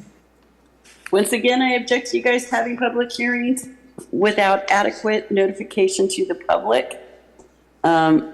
Second thing I want to talk to you guys about is you're building 300, and I don't know how many units you guys are building because there wasn't really much of a discussion of what part of town this is in. It would have been answered had I got the agenda. Also, too, what is the price of these homes, and how is it going to help alleviate the housing crisis in Fresno? Because not everybody can afford $300,000, $400,000 homes, and how many of these homes are going to be availed to lower income folks to either purchase or rent to help alleviate your homeless situation that's going on? Thank you. Next, we have Brandy N. Good morning, Brandy. You have 3 minutes. Thank you. Just very briefly, one, I do agree with Lisa Flores regarding accessibility. We must ensure that accessibility for all of our community members is made, and express concern as well for a ask by someone who has disability not being met with that. As regarding this item, I support the item and do ask that there would be with public, that things would be communicated in a way that people would be able to understand the main points on these things, as it's a vested interest of the community. But also note that there is a dire need, that we were not compliant with our housing element, that we had not met the goals of any of the levels of housing stock needed other than very high income, and that there is a we have a need for quality, well-managed multifamily housing in our community, especially near the areas of high opportunity access areas. And that is my comment. There are no more speakers online. All right, I will close the public hearing portion for this item. and bring it back up to the dais for discussion and action. Council members? I'll make a motion to approve. All right, I have a motion to approve by Councilmember Esparza and a second by Councilmember Arias. City Clerk, will you please call the roll? Motion to approve the 9:35 item. Councilmember Arias. Councilmember Maxwell. Aye. Councilmember Chavez. Yes. Councilmember Bredefeld. Yes. Councilmember Esparza. Aye. Vice President Carbasi. Yes. And Council President Perea. Yes. Passes 7-0. Moving on to the 9:40 a.m. item. This is a hearing to consider a resolution of necessity for acquisition of fee title interest APN 446-02010 to benefit the expansion of Radio Park. This is in District 7. Good morning, staff. Good morning, Council. Nancy Bruno, Supervising Real Estate Agent, Capital Projects Department. The item before you today is a hearing to consider a resolution of necessity for the design, planning, and construction of the Radio Park expansion project to acquire fee title interest of assessor's parcel number 446-02010 owned by Mohammed Nasser Salem and occupied by Quick Mart. The acquisition of this parcel will fulfill the critical need for additional space by providing more green space in the neighborhood surrounding Radio Park. It has proven to be difficult to locate new green space for parks due to the lack of available land, so the city is looking to revitalize and expand existing parks. This hearing is to determine whether this parcel is necessary for the project. The city is willing to continue negotiations with the property owner, but in order to maintain the project schedule, this step in determining the necessity of the parcel for the project is critical. The court portion of the process will come later if this RON is adopted. Today, we are here to determine that this parcel is needed and the project cannot proceed without it. The right-of-way acquisition process for this parcel began with the city's right-of-way consultant contacting the property owner and introducing them to the project and explaining how it impacts their property. Fair market value was determined through an appraisal. The owner was invited to accompany the appraiser to the site visit to share information about the property that they feel might affect the value. When the first written offer was presented to the owner, they were advised of their right to obtain an independent appraisal of the property, for which the city will reimburse reasonable costs up to $5,000. As part of the process, the owner and/or occupant of the parcel are advised that they may be entitled to relocation benefits and reimbursement of moving expenses. The city's relocation consultant works closely with them to determine the level of eligibility and assists in identifying a replacement location for their business if desired. During negotiations and title clearance, the process can go two ways. If the terms are acceptable to all, the agreement is signed, the city would proceed to close escrow and obtain possession of the parcel. If there's failed negotiations, title issues, or lack of participation in negotiations by the property owner, staff would recommend to council consideration adoption of a resolution necessity, which is where we find ourselves today. If council adopts a resolution for this parcel today and further negotiations are not successful, the acquisition will be referred to the city attorney's office, who will proceed to file an eminent domain action with the courts. Although staff have recommended a resolution of necessity for this parcel, the city is open to continuing attempts at negotiating an agreement with the property owner until the court action is filed. As part of the process, an order for possession will be requested from the court so the city may proceed with the project at this parcel. This concludes staff's presentation for this. Thank you. Is the property owner here to make a presentation?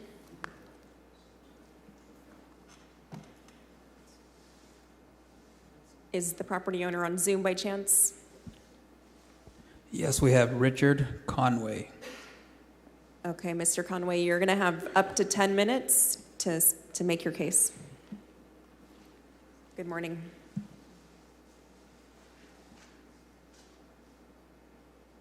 Richard, go ahead and unmute yourself.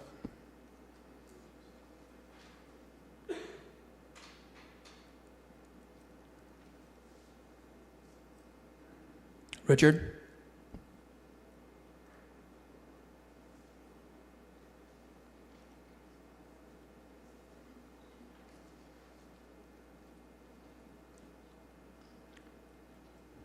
Richard, can you hear us? Please unmute yourself.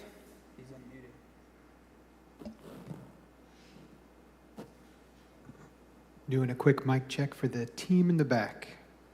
Clerk's office, are you hearing us through Zoom?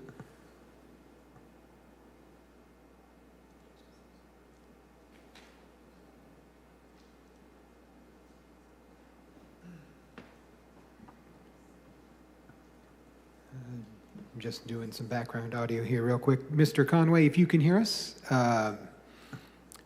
try talking real quick. We're checking our audio on our end. We had scheduled a audio test with Mr. Conway this morning, which he did not show up for.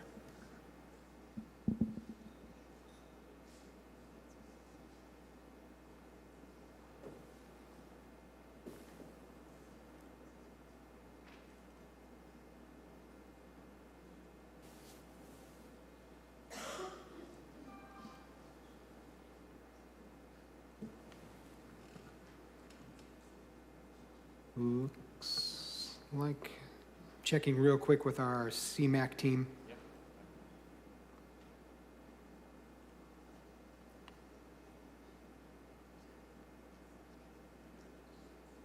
Yeah. I'm just throwing in some background noise for 2 seconds.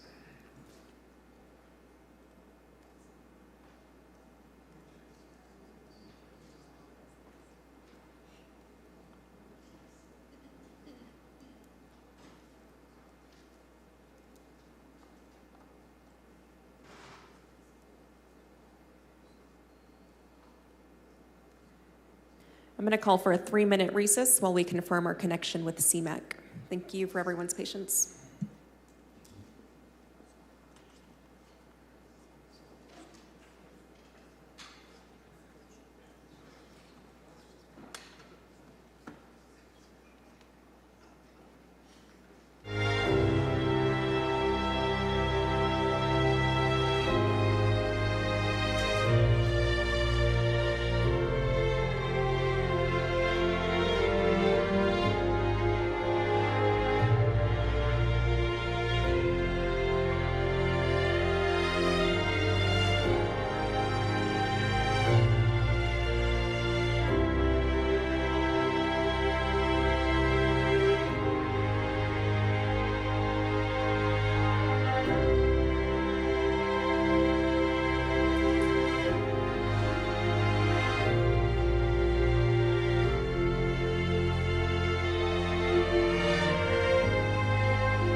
9, City Clerk.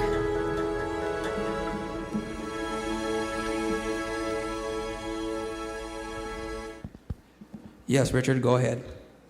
Yes, can you hear us now? Yes. Hallelujah.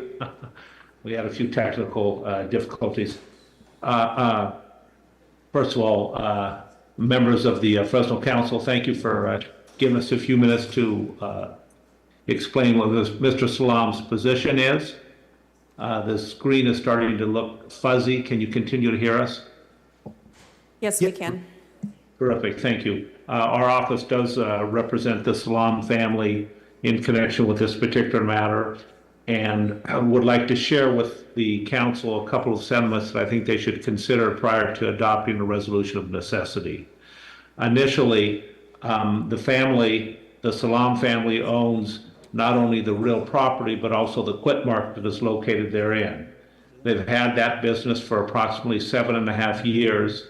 They, when initially acquiring it, basically put forth tremendous efforts to build it up so that it's a viable operation, and in fact, it is quite successful now, and the family is continuing to augment the earnings out of the store. However, it is projected to make approximately a $200,000 profit this year. We have engaged an appraiser to provide us an opinion of value for both the real property as well as the business itself. We've also agreed to meet with the City of Fresno's appraisal folks, and in fact, that is scheduled for August the 1st. We encourage the council to perhaps reconsider whether or not you want to adopt a resolution of necessity at this particular time, primarily because I believe it's going to cost the city, in order to acquire both the real property, cover the relocation expenses, and compensate the family for the loss of goodwill. Our appraiser is telling us those numbers could be in the $4 to $5 million range. I believe the city was under the misimpression that it would cost perhaps less than $1 million in the aggregate to acquire both the property and the business. That would clearly, that's clearly not remotely close to what the value of the real property and the accompanying business is. And I think simply, if I'm the shepherd of the funds for the city of Fresno, I would look to see if in fact there might be other property that can be acquired by the city that would be significantly less expensive. I understand there are some homes in that area, and certainly there would not be the goodwill obligation if in fact you acquired those as opposed to my client's property. And I think the net effect would be significant savings to the city of Fresno if in fact they did not adopt a resolution of necessity relative to our client's property, rather looked at some other options that would cost the city significantly less. I believe what happened initially when this property was selected was a misunderstanding that perhaps it was not a valuable business, but we have in fact shared with the representatives of the city financial statements showing exactly the kind of income that the family has been earning from the operation of the quit mark over the last 7.5 years. And as your consultant will tell you, those numbers augment annually. And as I'm certain you're well aware, when you do in fact do a goodwill appraisal in this situation, you take a look at what the lost revenue, lost earnings will be for the families. And that, of course, will be a number that will be quite significant.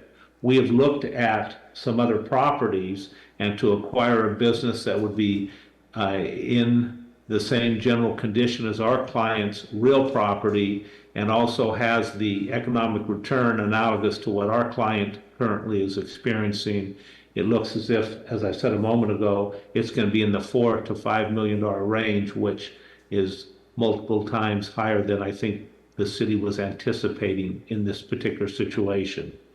So it's primarily for those reasons that we would ask the city as the good shepherd of those particular resources of the city to consider looking at other properties. rather than ours. There's a second personal issue, and that is the family's incredibly hardworking. They live a couple of minutes from the store, and obviously, if they have to relocate, there's going to be some tremendous burden on the family having to travel from where they currently live to where they're going to have to relocate. And again, I don't know that that necessarily is something that will sway the council, but it obviously would be a significant burden to this a very industrious, hardworking family. And again, understand that from a financial standpoint, that's really not a significant concern to the city of Fresno, but I believe it is something that should be considered at this particular point. And I would encourage the city at this juncture to not adopt a resolution of necessity, rather perhaps revisit this after the city's had an opportunity to see if there are other less expensive options the city can pursue in order to achieve their objectives relative to the expansion of the Radio Park facility. If the council has any questions, we'd be happy to respond. Thank you very much. Thank you to the applicant's team. At this time, any questions from council members before taking it out for public comment?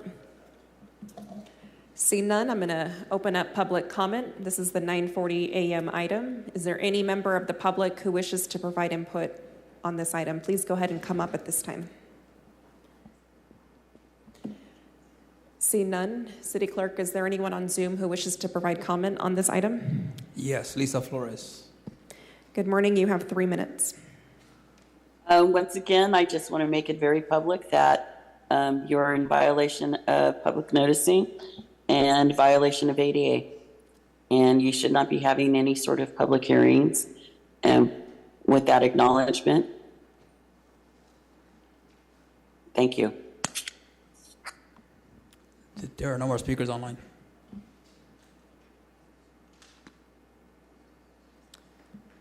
All right, I will close the public comment portion for this item and bring it back up for council discussion and action. Councilmember Esparza, did you want to start us off? Yeah, I'm going to go ahead and make a motion to approve. Second. All right, I see no further discussion, so I have a motion to approve the 9:40 a.m. item, and I have a second. City Clerk, will you please call the roll? Motion to approve, 9:40 item. Councilmember Arias. Councilmember Maxwell. Aye. Councilmember Chavez. Yes. Councilmember Bredefeld. Councilmember Esparza. Aye. Vice President Carbasi. Yes. And Council President Perea. Yes. Passes 7-0. Thank you. Our next timed item is the 9:50 a.m. item. This is a hearing to consider a resolution of necessity for acquisition of fee title of APNs 451-14105 and 451-14116. This is to benefit the Blackstone McKinley BNSF grade separation project. Staff? Good morning, Council. Nancy Bruno, Supervising Real Estate Agent, Capital Projects Department. The item before you today is a hearing to consider a resolution of necessity for the construction of the Blackstone McKinley BNSF grade separation project to acquire fee title interest of assessors parcel numbers 451-14105 and 451-14116, owned by Tehal Singh Thind and Daljit Kaur and occupied by Katrina Auto Detailing and Shark Auto Sales. This hearing is to determine whether this parcel is necessary for the project. The city is willing to continue negotiations with the property owners, but in order to maintain the project schedule, this step in determining the necessity of this parcel for the project is critical. The court portion of the process will come later if this RON is adopted. Today, we are here to determine that this parcel is needed and the project cannot proceed without this parcel. Staff have prepared slides to familiarize council and the public with the right-of-way acquisition process, as well as provide information about the project and the impacts to this specific parcel.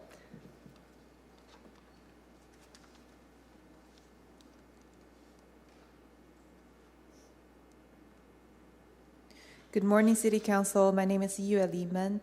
a licensed professional engineer with transportation project management.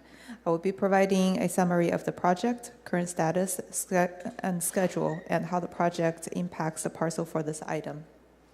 As previously shown, this slide shows the project background, benefit, and the funding. As previously shown, this slide provides an aerial overview of the proposed project limits. The project would be separating the railroad from the streets. Both Blackstone and McKinley Avenues would be reconstructed under the existing tracks. And on this exhibit, you can see that the parcels for this item are outlined in red, located at the southeast portion of the project along Blackstone Avenue. This slide provides the rendering of the existing condition and the elevation differences after construction, as previously shown. This slide shows the project schedule, as previously shown. This exhibit shows how the parcels for this item are impacted. Portions of the parcel will be needed for the proposed roadway improvements. There will be retaining walls along Blackstone Avenue to support approximately 0 to 9 feet of elevation difference. The existing driveways will not be accessible due to the elevation difference. This concludes staff's presentation. Staff recommends council adopt the resolution of necessity, determining these parcels are needed for the project, and authorize an eminent domain action to acquire the fee title interests. Staff is available if there are any questions. Thank you. Is the property owner here to make a presentation? City Clerk, is the property on Zoom by chance? No. Okay. Property owner is not online. All right. Any questions from the council at this time? See none, I'm going to open it up for public comment.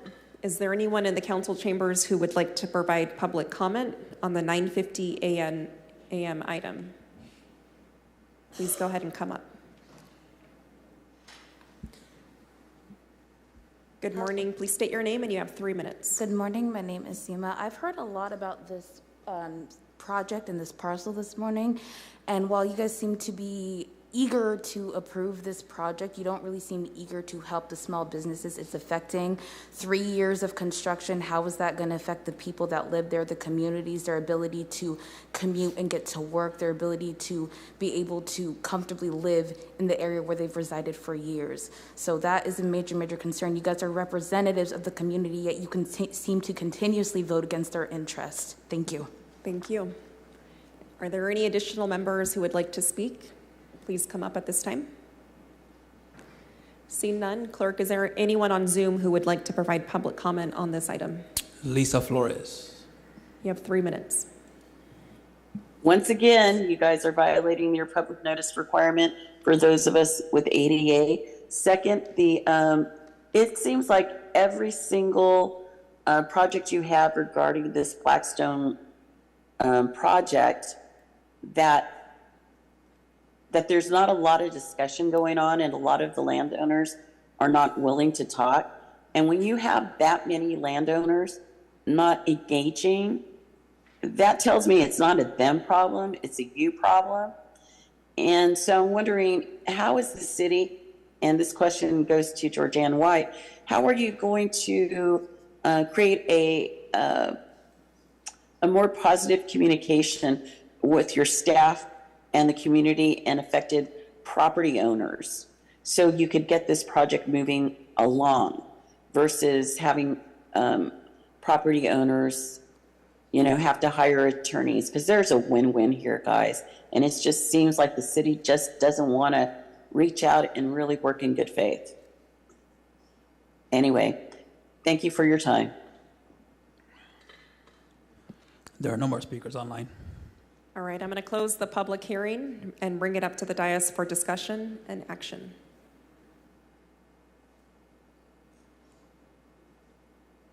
I have a motion to approve by Councilmember Rutherford. Can I get a second? Second. And I have a second by Councilmember Maxwell. City Clerk, will you please call the roll? Certainly. Motion to approve the 9:50 a.m. item. Councilmember Arias. Councilmember Maxwell. Aye. Councilmember Chavez. Yes. Councilmember Bredefeld. Yes. Councilmember Esparza.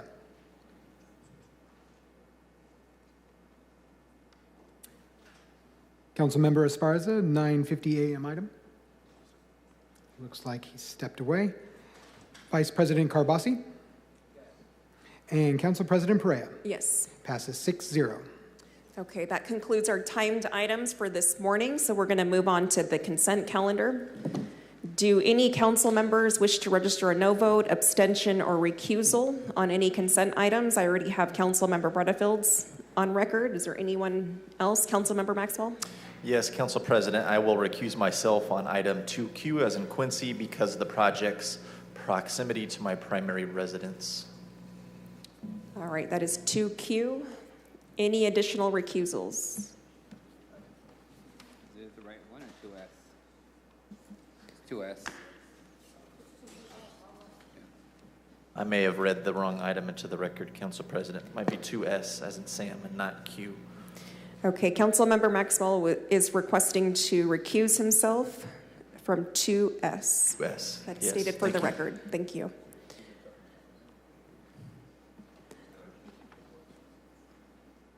Okay, we are now going to take public comment on all consent, including contested consent and closed session items. Are there any members within the chamber who would like to provide a public comment on a closed session, a contested item, or a consent item? Please come up at this time.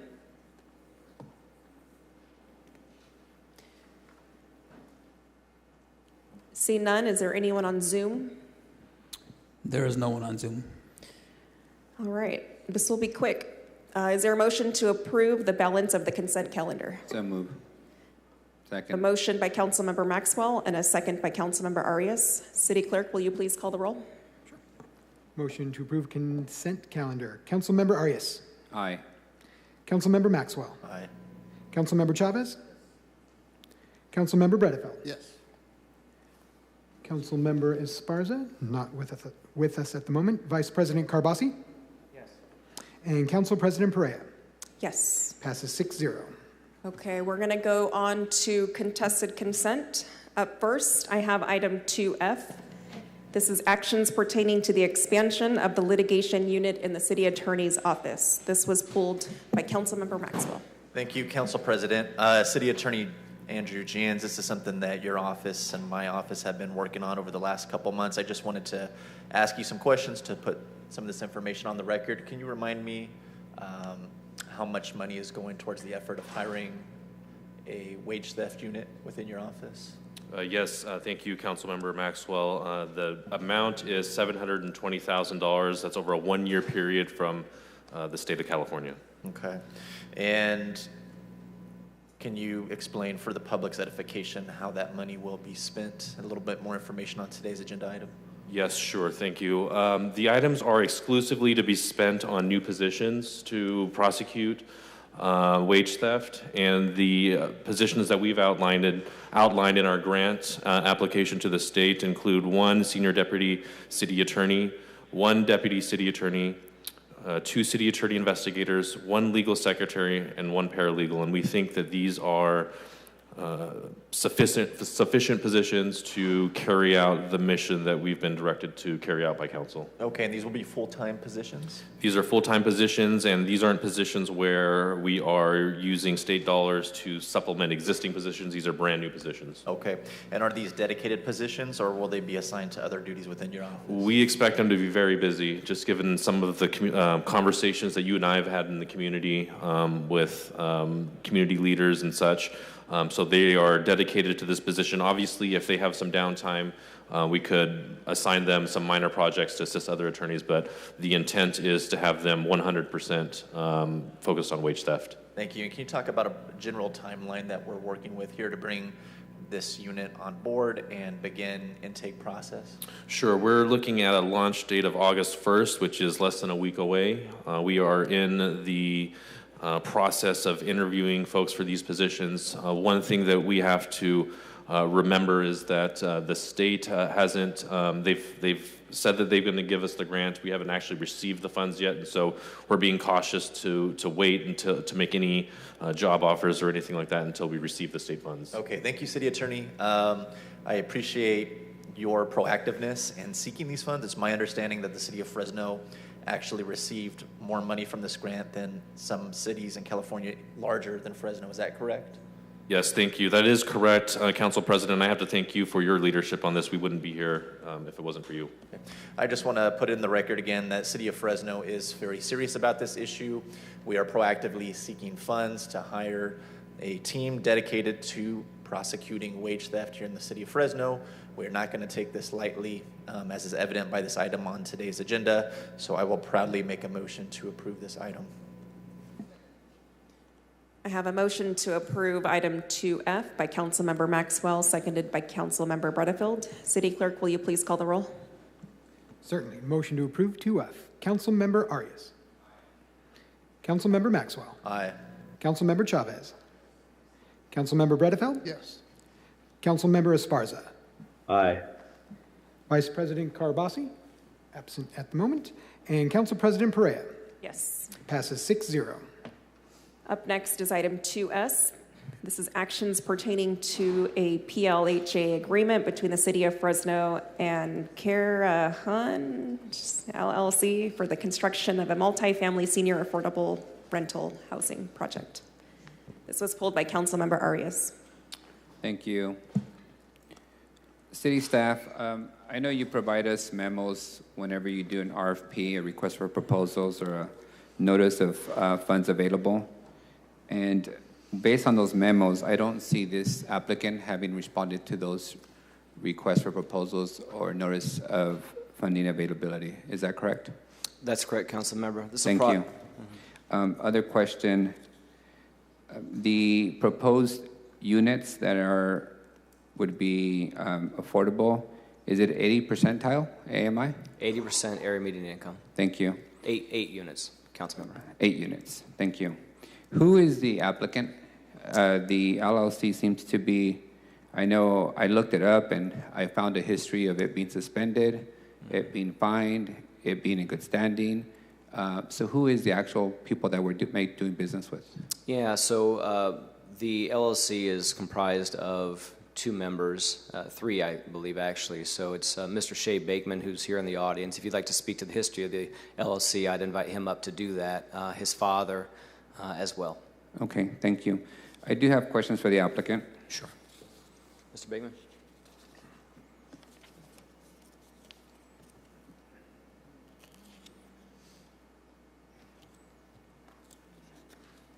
Good morning, council members. I'm Shea Bakeman. Thank you. The proposal, as I read, would have the city invest $1 million into your project. Your project, it's a market rate apartment complex, correct? Correct.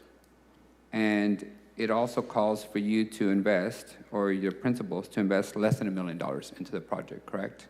The rest of it's coming from a bank loan? Well, we've already invested well over that. This has been a 7-year project. And I'll address to the funny name of the LLC.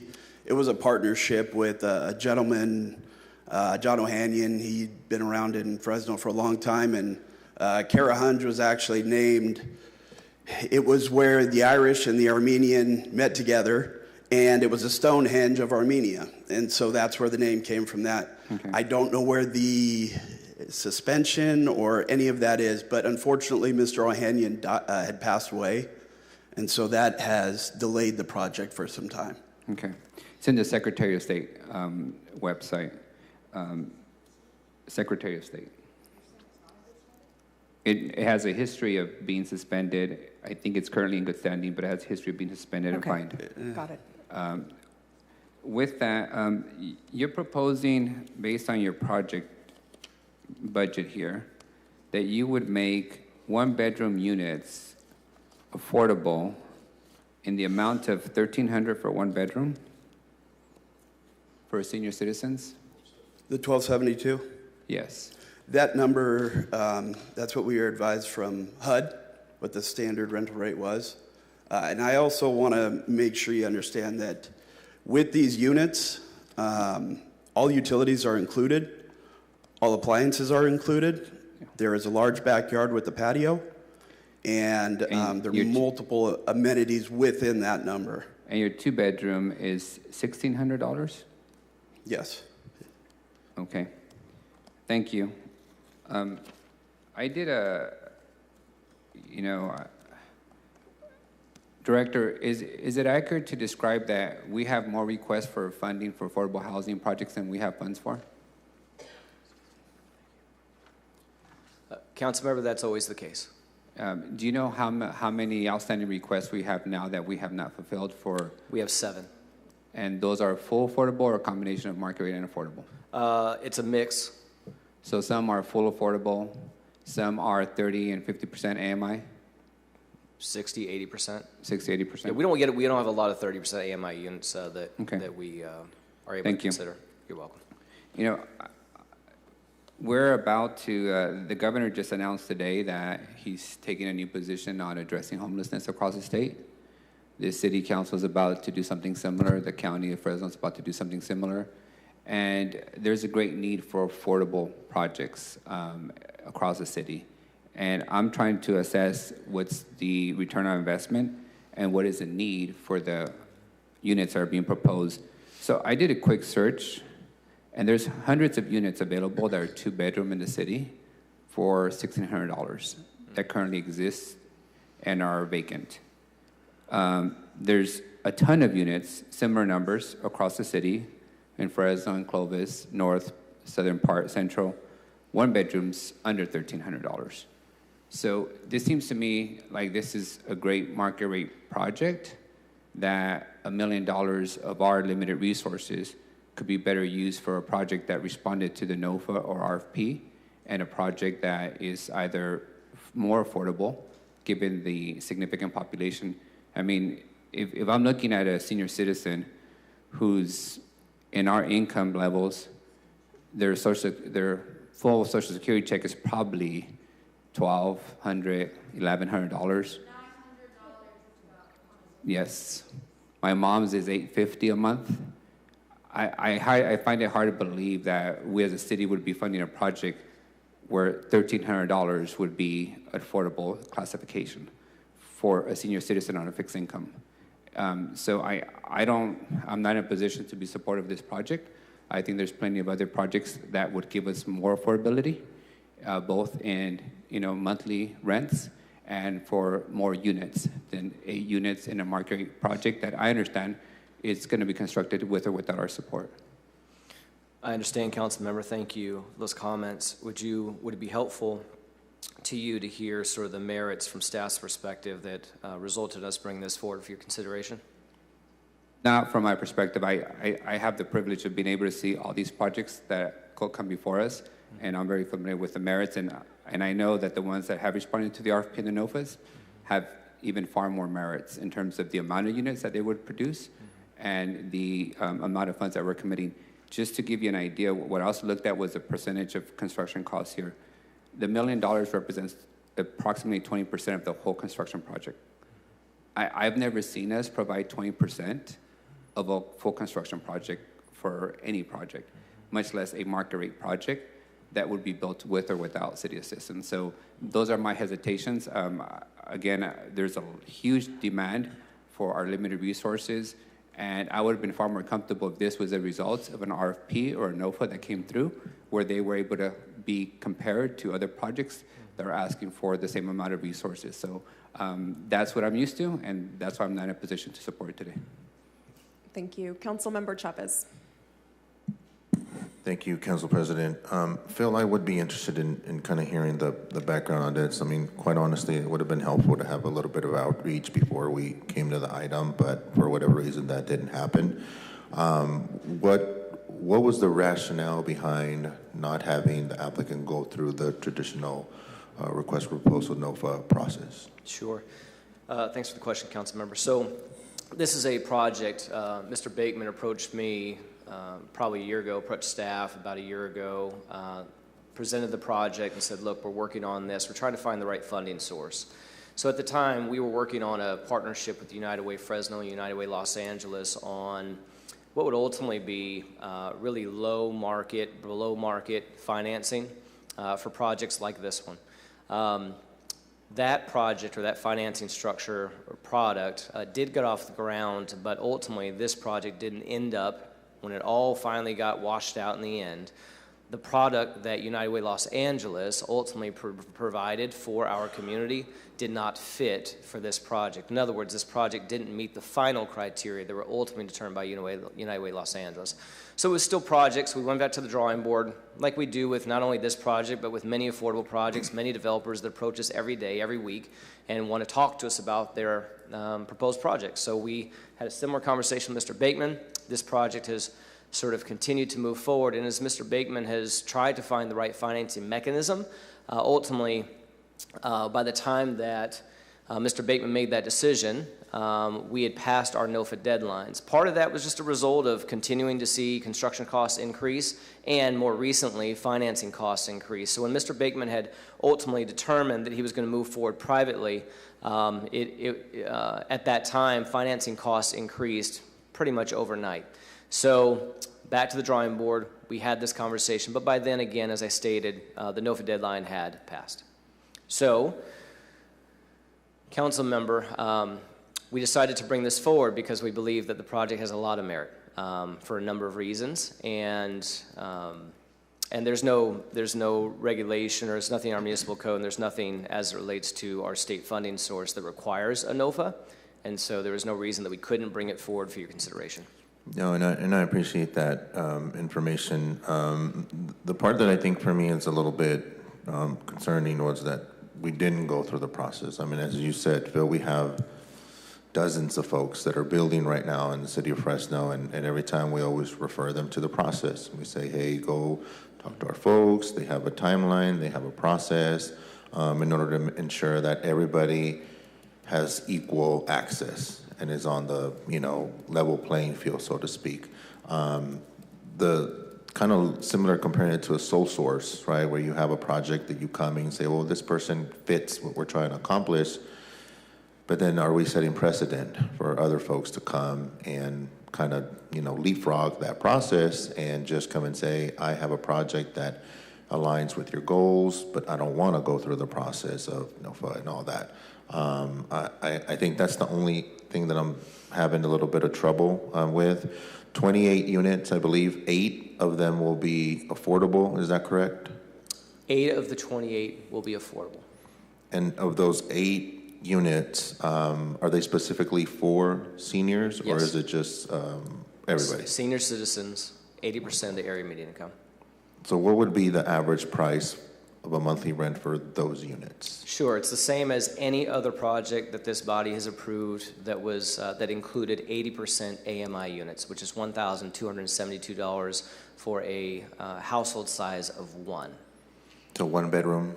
Yes. So now what? they have some 2 bedrooms as well, and Councilmember Ari spoke to the rent of those 2 bedroom units. But again, this is consistent across the board, whether the project is in any of your districts.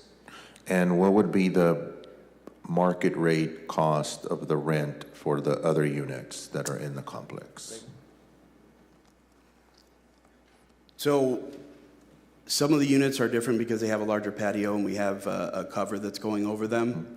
Those would be in the 2,300 range. Okay. And that would be for the same square footage, the 1 bedrooms? No, that would be for the 2 bedrooms.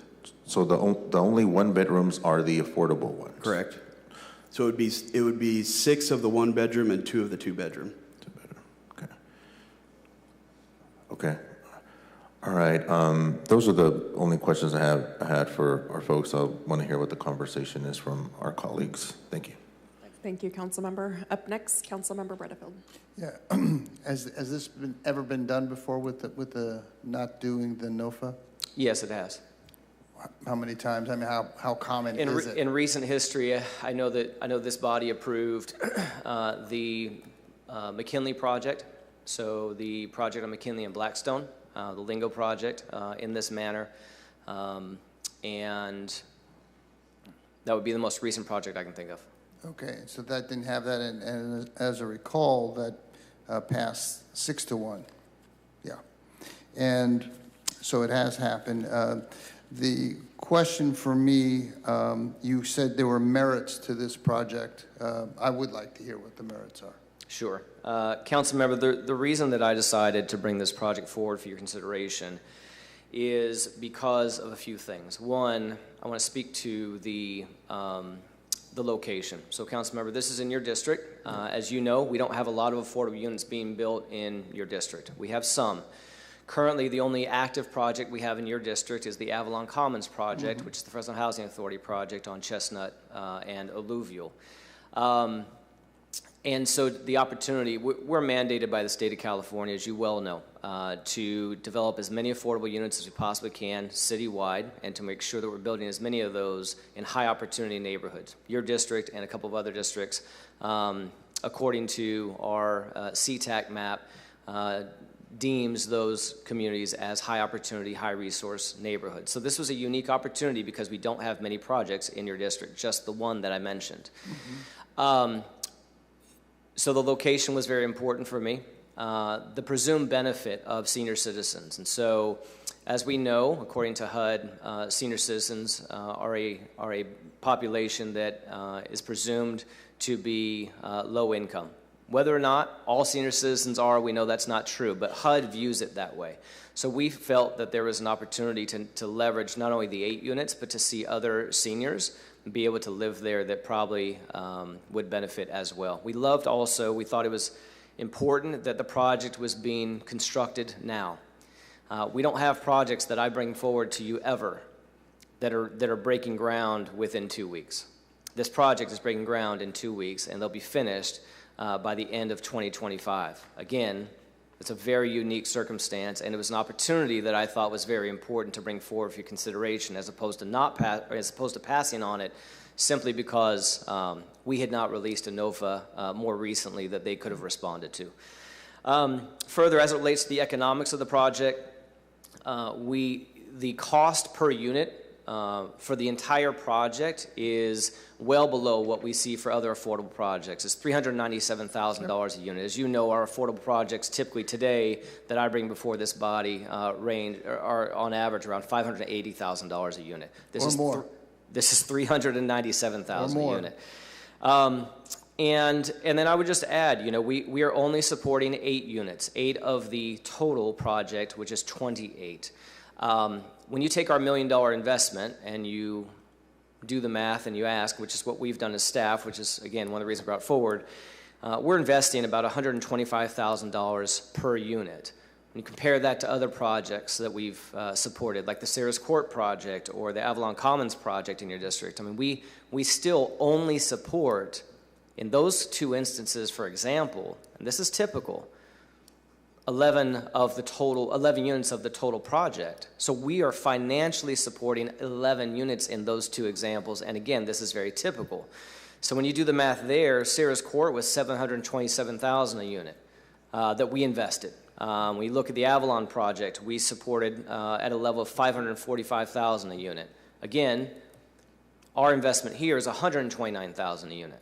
So the high opportunity neighborhood, the shovel readiness of this project, which is entirely unique.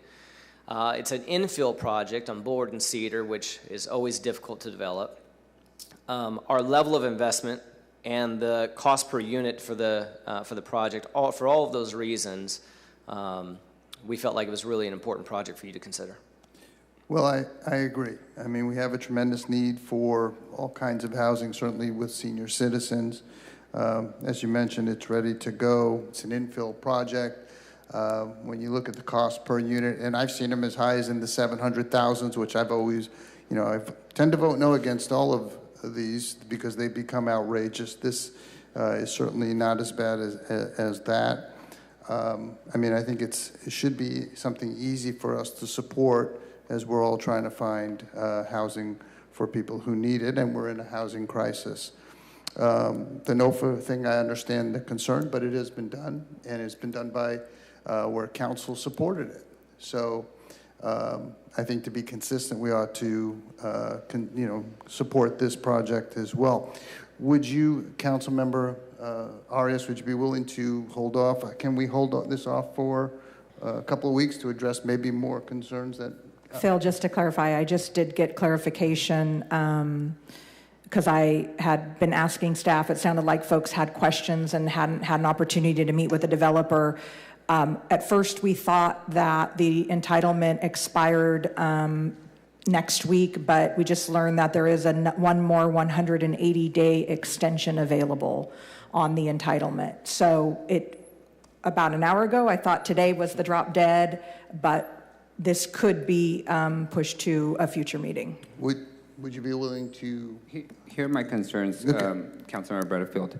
As the director pointed out, we didn't, the McKinley project wasn't part of NOFA RFP, but the McKinley project is 30% AMI and 60% AMI, and it's 80 units. The whole complex is affordable, and it's a BRT, and we received millions of dollars in state matching funds for that project. That was a transformative project. That's why it was unique, because it was transformative, and we drew a lot of state resources, and the whole project is affordable. To your point, I have several projects in downtown that are under construction or are ready for construction that are also in need of funds, and they have all been told that they have to respond to a NOFA and RFP to be considered to ensure that the playing field is fair. What concerns me about more time is I don't want to be in a position where I'm being lobbied by special interest groups that have relationships, financial relationships with charter officers during this more time period, especially when they're not registered lobbyists with the city of Fresno per our city rules. So I don't want to get caught up in that kind of scenario, and that's why it's important for us to have a process, which we have. We have veered from that process on a very unique project in which the state is providing substantial resources and in which the whole project is affordable, and it's extremely affordable. In this case, a one-bedroom for $1,300, it's very difficult, especially when there's hundreds of vacant units in the city of that with the same amount. So I don't think more time is going to change my mind on this matter. But thank you. Okay, so I just want to be clear. So you wouldn't be supportive of just kind of extend? Okay, that would be no. Okay, again, so I think we are where we are. I'm fully supportive of it. I hope the rest of the council would be supportive of it. I think it certainly is justified. It's a ready-to-go project. It would impact our senior citizens that need housing. I don't think the price is outrageous. And it does provide, as you said, all the utilities are included with appliances. So I'd like to make a motion to approve the project as is, as staff recommended by staff. Okay, there's a motion to approve and a second by Councilmember Esparza. Phil, most of my questions have been answered already, but if these funds are not dispersed today, do we lose them or do we get a chance to place them elsewhere? Yeah, we can place them elsewhere, Council President. It's just, we don't have a project that only needs $1 million, and so that's, again, it was an opportunity to get units built now, and we're in a housing crisis, and so, my job is to try, on behalf of, this administration and ultimately, at the direction of this council to get as many units built now as I possibly can. This is an opportunity to do that with only $1 million investment, which is the only amount. It is the balance of what we have in that account at this time. So I don't have another project only looking for $1 million, and they could get units built now. And so this was an opportunity that we wanted to bring before you. Appreciate your comments. I would just simply, there are several projects that could use $1 million. We have a wait list of projects that need resources. I don't know of any council member, and I know of all the projects. We can have that discussion because, as you know, these funds can be used for soft costs, for design, for development, for acquisition. It's not just hard construction. So, but we'll debate that on another day. Thank you. Councilmember Chavez. Thank you, Council President. Councilmember Butterfield, I know you made the motion, but like I said earlier, I think I would have liked a little bit more information and background on it. Are you agreeable to postponing this for a couple of weeks and having some more information? You would like to? I would like to postpone that if that's okay with you. I want to give you the courtesy of it. This is in your district. Yes. So if that's the case, I don't know what I need to do, City Clerk, but delay it for 2 weeks? Yeah, that's fine. Is your second okay with it? Councilmember Esparza, are you okay with that? Yeah, I'm amenable to that. Okay. So we'll hold it off for 2 weeks and bring it back. All right, thank you. I have a motion to table the item by Councilmember Rutherford and a second by Councilmember Esparza. City Clerk, will you please call the roll? Motion to move out 2 weeks. Councilmember Arias. No. Councilmember Maxwell. Absent at the moment. No. He's He's recused. recused at the moment and has left the room. Councilmember Chavez. Yes. Councilmember Bredefeld. Yes. Councilmember Esparza. Aye. Vice President Carabasi. Certainly. And Council President Perea. No. Passes 3-2. All right, the last contested consent item we have is item 2T. Councilmember Maxwell, if you can hear us, you're welcome to come back to the chambers. Item 2T is actions pertaining to the Fresno Police Department's technology contract with Axon Enterprises. This was pulled by Councilmember Arias.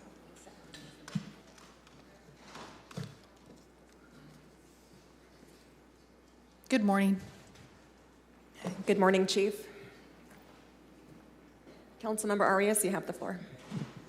Thank you, Chief. I appreciate the meeting that we had this last time, and I recognize, City Attorney, I know there's some new language in the contract related to conflict of interest, the concerns I raised last meeting. Can you summarize the additional language that's included in this contract? Sure, Councilmember Arias. There was some language in there that that our office felt that could be strengthened in terms of preventing a scenario where the vendor would be providing gifts to any charter officials or anybody that would have anything to do with the contract negotiations. And so that language was essentially included in there. We had a back and forth with their attorneys, but essentially ended up in a place where we would prohibit any type of gifts in accordance with state and federal law. Okay.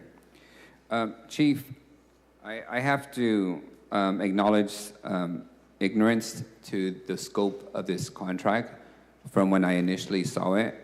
I didn't know that we had an exclusive contract with this company for 24 years. And I didn't find out till this morning that you're not proposing simply a 5-year contract. You're proposing a 10-year contract. No, it's 5-year. There is some language about it with an automatic renewal for 5 years. That's not the plan. Okay, but that's what's in the language. Okay. So that means that it would be automatically renewed in 5 years. That's not what we plan to do. So if that's not the intent, why did we include that language? The language was included, and I don't know that the city attorney caught it, but that's not our intent. So is the intent to simply have a 5-year contract, City Attorney? Well, I don't know what the intent is, but we went back and looked at the language this morning. It is a 5-year contract with a renewal in 5 years. This is our understanding of the contract as it's written. Unless the city terminates the contract in 5 years, it would be automatically. So do we need to make adjustments so it's not automatic, since that it's not our intention?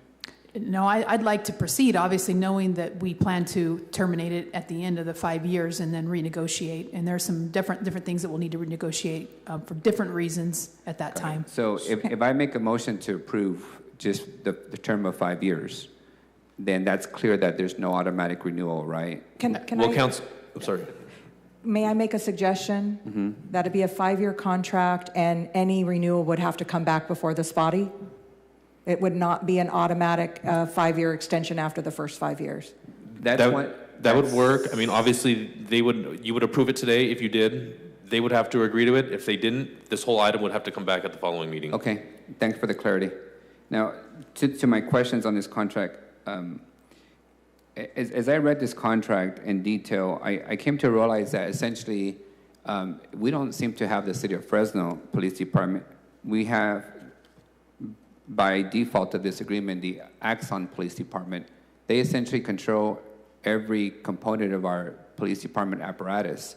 If I may, they provide us cameras, they provide us tasers, they provide us our informational system, they provide us our dispatching communication systems, they provide us interview rooms, cameras in the interview rooms. They do virtual. They do all our training. They now do report writing with artificial intelligence. It seems to me pretty alarming that we've essentially turned over our police department to one company under an exclusive contract for the last 24 years and on the path for another 10 years of that. Have we not done an assessment of why we're not doing this stuff in-house like most other departments, including those across the street? Yeah, first of all, I don't believe most agencies are doing it in-house because of the large data storage needs, number one. Number two, we're not just a customer, we're a development partner.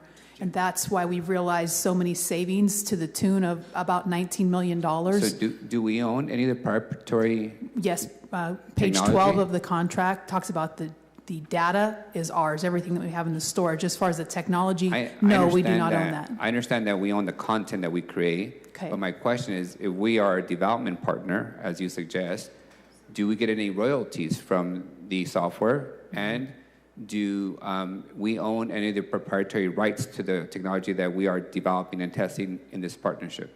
No, in the contract it clearly states we don't own any of that, but we've received free services, software, equipment during the development process. And speaking of free service, it's suggested here that they provide us free cameras and free tasers.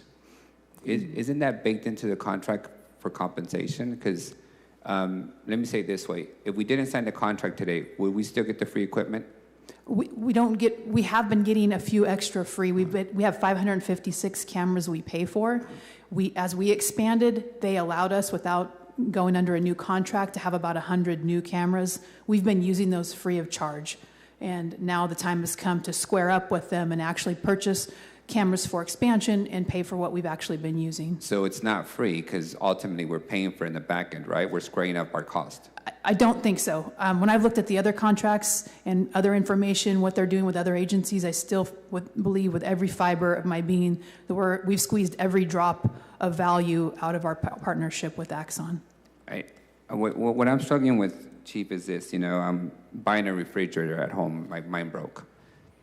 I go to Costco and it tells me it costs $2,000, but we're giving it to you at a $1,000 discount. So the refrigerator is $1,000. I go to Lowe's and the refrigerator is for $1,000 with a $1,000 discount. I go to Home Depot, the refrigerator is $1,000 with a $1,000 discount, right? Everyone is suggesting that they're giving me a discount, but the market has confirmed that the value of that refrigerator for retail sales purpose is $1,000. So I'm struggling to understand how we can claim that we're getting a discount or we're getting freebies with one, per this contract, we're squaring up when we renew it. And two, we've never put it out to bid in 24 years, so we don't know what the market is on these things. I can appreciate your comments on that, but it's not, the refrigerator analogy doesn't match. I'll just give one small example. Fusus, it's a platform by which we can bring video into our real-time crime center, or we can ship it out to the officers' cell phones that you all approved. That's $300,000 a year, and they've acquired, Axon has acquired Fusus, and it's at no charge. So it's $300,000 a year at zero charge to us. You could say that it's added somewhere else in the contract. I don't see that, especially when I look at what they're charging other agencies and what we've been charged over the years for various programs and services here. But isn't that no different than Google telling me that Google Translate is free, but I still got to pay for a Google account if I want to go above a certain storage capacity? I mean, the businesses are not in the business of giving the stuff out for free. They're recovering their costs and a profit margin from us, correct? I won't debate. There's probably some profit, but I can tell you that as the development partner, we've invested a lot of time, blood, sweat, and tears, and that I'm sure there's some profit made off of us. I don't know the margin, but definitely we've assisted them with obtaining profit from other agencies that they sell to. I fully would accept that as being the truth. So I guess my question is, if we're a partner and we're having to square off freebies in the previous contract when we renew, if we don't put it out to bid, if they're not going to give us free equipment if we don't have a contract with them, and we don't own any of the technology that we're co-developing, then is it really a partnership, or is it more of where they're guinea pig for policing technology and now we're stuck. And this entity, this corporation, essentially owns 90% of our infrastructure for policing. If the contract was to end tomorrow, or the company goes upside down tomorrow, what effect would that have on your operational ability? It would be difficult to overcome, but there are other vendors out there. They just don't, there are on some of the items only Axon provides with any efficiency, like the body cameras and the taser and some of their software. I'm not really sure how else to answer you. Maybe I'm not following your question. You are following me, because it's like, it's like Apple versus Android, right? There's other vendors, they all have unique features, but everybody knows what they are, and you know what the market is for each of them. Council member, I think it might be helpful, generally speaking, our mayor and our former esteemed police chief tends to try and let our current police chiefs handle police business, but I think it would be helpful because I think he is the one that negotiated the original Axon contract that I know he can probably really clearly articulate where we actually did get the freebies and the benefits, if you're interested in hearing that. I understand that the arranged marriage happened 24 years ago, and our current mayor probably had a significant role in that arranged marriage. What I'm trying to ascertain is, have we gone too far with this one vendor? This one vendor seems to monopolize every corner of the police department's operational infrastructure when it comes to technology, use of video and audio. And what concerns me, for example, is you have us adopting artificial intelligence for report writing. Well, I don't think this body has ever had a discussion on whether we should be using artificial intelligence for report writing. I don't even know whether the technology is good enough when it comes to Punjabi or Hmong, the 13 versions of Hmong, or Spanish. Like, we've never had a debate over to address your concerns that. on the languages, because that's important, that we won't, draft one does not address any language issues, or translation issues. Translation will be handled like it always has. If there's a limited English proficiency, we won't be using draft one. That's what we're training, that's what our policy will reflect. There are other applications of AI for language translation. Draft one will not be used for that. And I guess that's my point, is that in this contract, we're committing to artificial intelligence. I don't think we've had a discussion on that. I don't even know what the legal parameters are on that, whether they're defensible in a court system. So I see how it is in the corporation's interest to use us to innovate every component of policing. I just don't see if our interest to continue down this path for another decade, where we're not investing in our own technology infrastructure, in our own programming. If we have people smart enough to help co-develop it, then why aren't we doing something different? We just did this on 311, right? We were dependent on somebody. We just switched the softwares from PeopleSoft to Tyler. Like, we routinely put bids out to assess whether there's somebody that can provide better service. And if we approve this as written, we're in this corporation for 34 years. I don't know if that's in our best interest, but with that, what I'd like to do for the council's consideration is make a motion to approve a 5-year contract with direction to develop an RFP for these services in time for a potential renewal. In 5 years. In 5 years. I don't want to rush you. It's a big deal, but I think we need to put this thing back in a path into a competitive nature and see what's out there in 4 years or 5 years. I agree. I understand. Thank you. Thank you. I'll second that motion. Up next, I have Council Vice President Karbasi. Thank you, Madam President. Chief, how you doing? Good, thank you. Good. Now, we did not meet about this, but some questions came up during the hearing or the meeting that got me thinking. What other companies have been considered in the process? Because here's the thing, we're not experts, I'm not out there, I rely on you and your command staff, members of FPOA and the officers to tell me, hey, something works and it doesn't work. Mm-hmm. My interest is making sure that our officers have the best available technology for the time, not only for the public safety, but so that make sure they go home safely. Were there other technologies considered, or other companies with different technology packages considered? Nobody provides all of this, but like tasers, Sure. body cameras, no. For CAD RMS, I know our partners across the street, the Sheriff's Department, use Mark 43. And we did consider that, and Axon was able to build us something more customizable to what we needed here in Fresno since we came off of Data 911 that was no longer available to support us. So yes, it was considered, but no formal bids or anything like that were obtained. Okay. Now, I have to agree with my colleague on the issue of wanting to create a bid process just because we vet everything out there, because you don't know what you don't know. I mean, we really don't know. Understood. But even in your field, if you don't know, I know you guys go to the shows and you see all that stuff, but we're really relying on you. My only concern is about, and I want to get my colleagues' feedback on this, is you mentioned 5 years. There's a point here I have here. In 5 years, I mean, God willing, council president is going to be reelected. Assuming the District 6 council members reelected, everyone's going to be a freshman on here. No one with real experience. And none of us are in law enforcement that I know of. Anyone have a second job? No, okay, no one. So, Tyler, so the reason I'm saying I worry about that, if it was 4 years, and I want to see what my colleagues feel about that, you would have a couple of senior council members with that experience to be able to weigh in on who wins an RFP. I don't know if anyone has any thoughts on that. I think if you want to approve a 4-year contract, I'm okay with that too. I'm okay with it. I just want to get to the path an RFP to assess the market. That would certainly impact the pricing and the equipment. Yeah. Okay. Well, I'm going to hear what my colleagues think too. Thank you. Mm-hmm.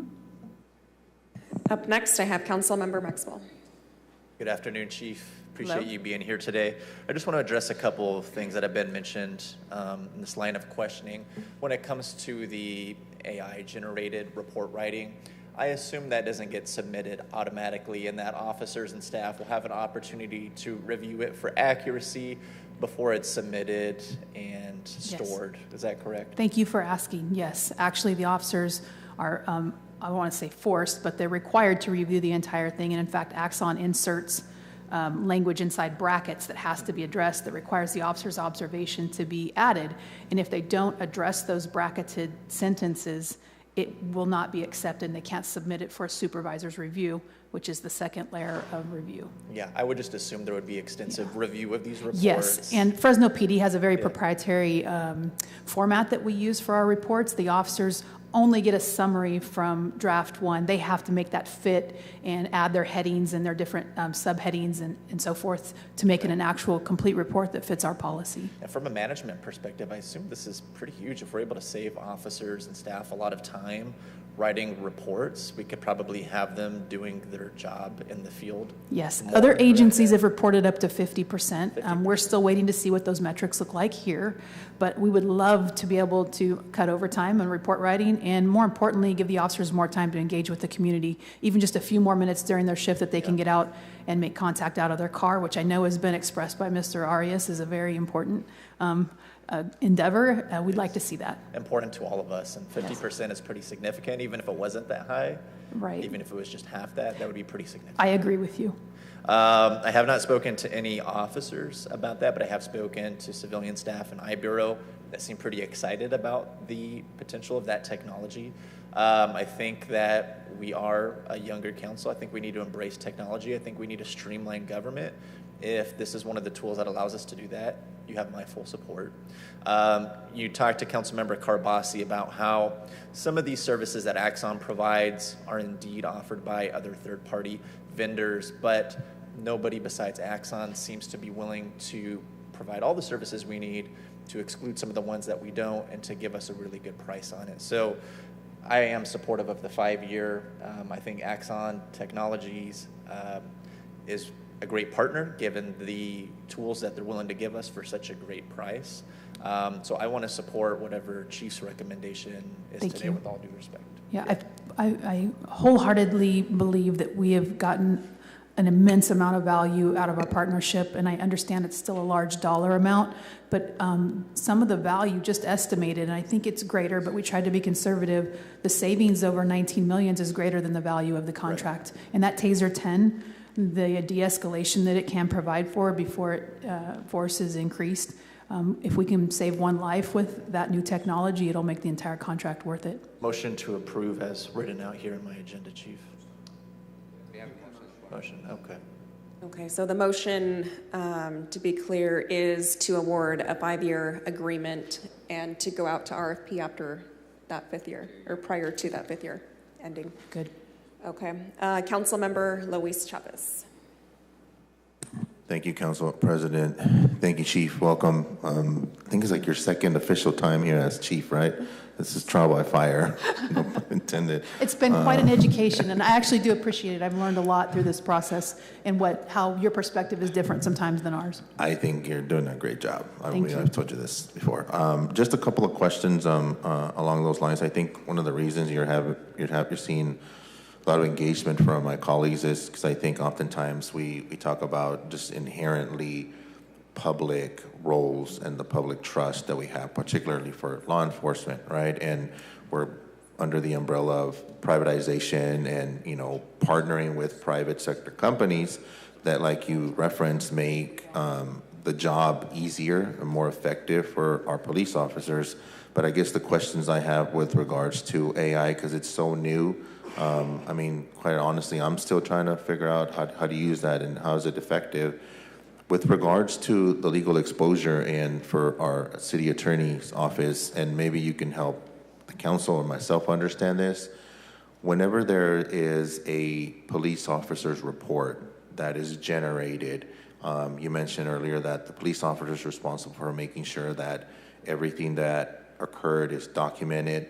When the case goes to prosecution or enforcement, because we know that report is used for various different things, is that what is used for criminal charges, or is the video now with this new equipment now the preferred method of law enforcement to prosecute cases? Thank you for the question. The answer is both are used.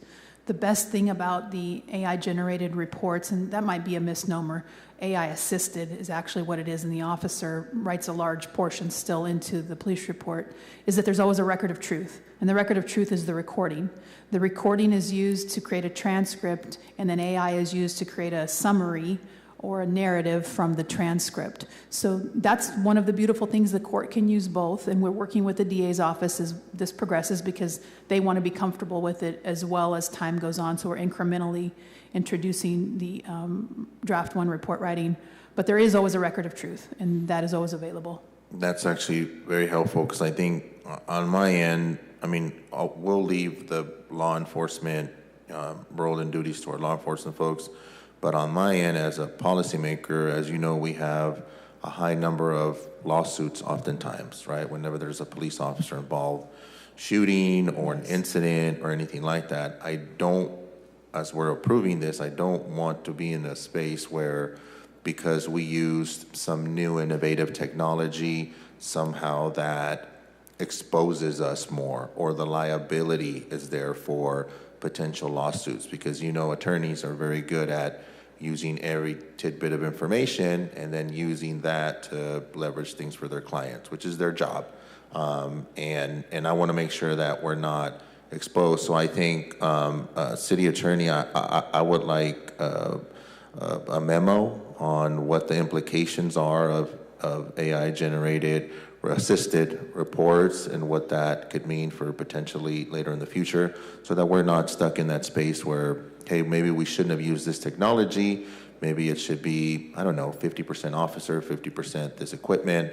And then the last question I have is, if anything happens, like what just happened with the airline situation, where we're so dependent on data. Earlier, you mentioned something that if this company were to, for whatever reason, go bankrupt, what would be our backup plan for us being operational? Well, we actually, it's very analog.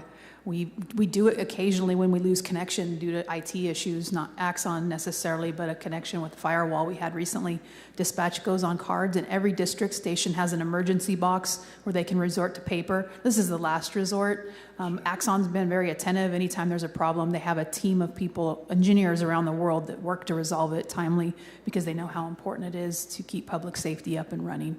So we have contingency plans in place. Has there been an issue with the provider where their system has gone down numerous times? Is it less than twice a year, once a year?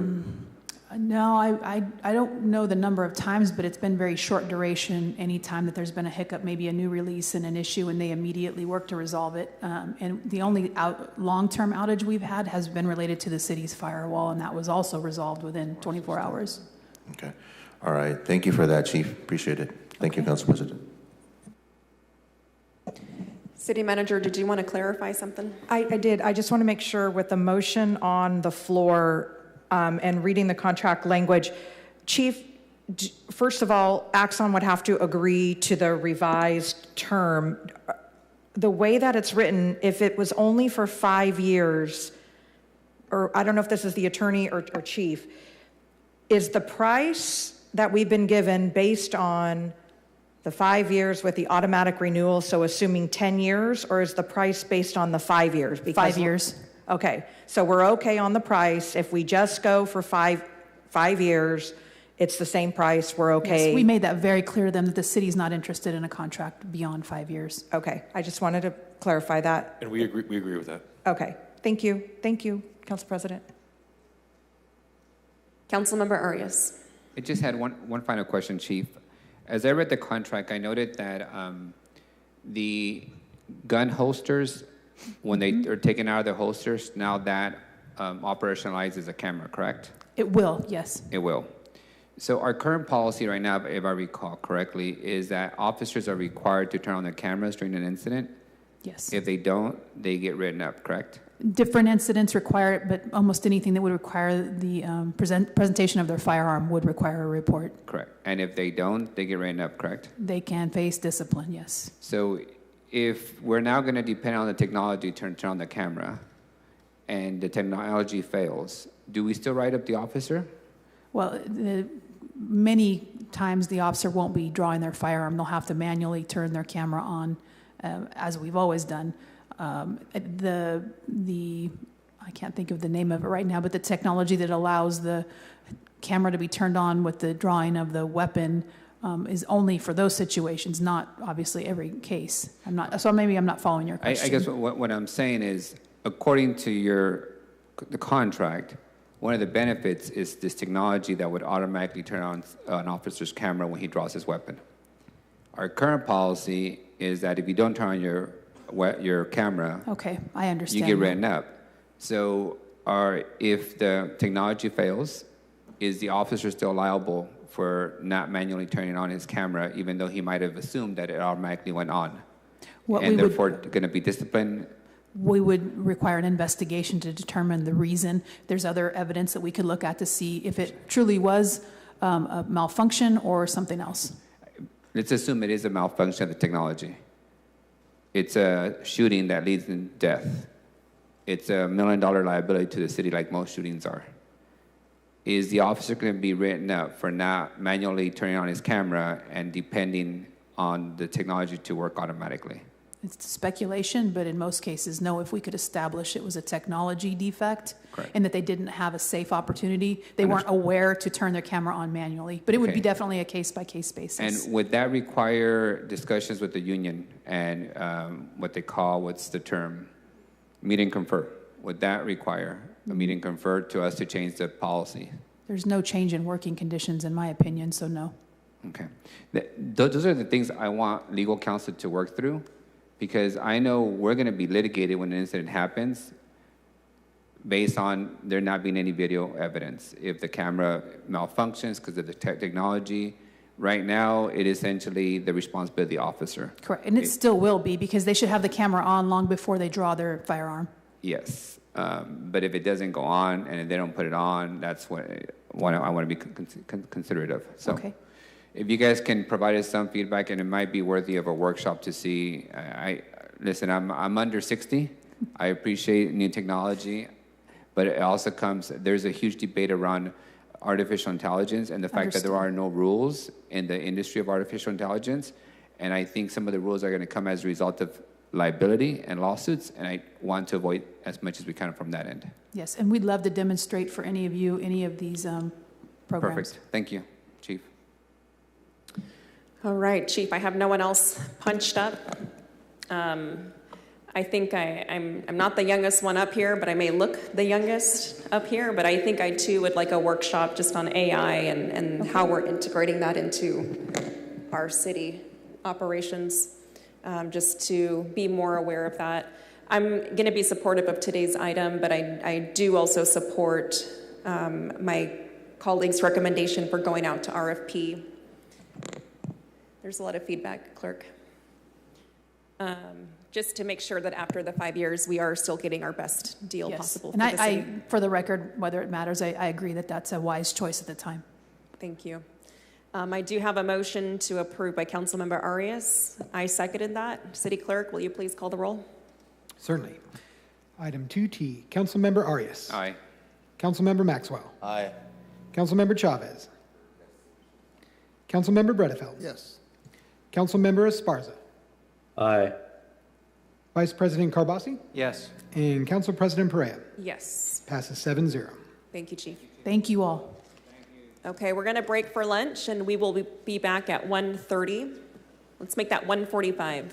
We're going to lunch late. Let's make it 1:45 p.m. We'll see you back.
call the meeting back to order.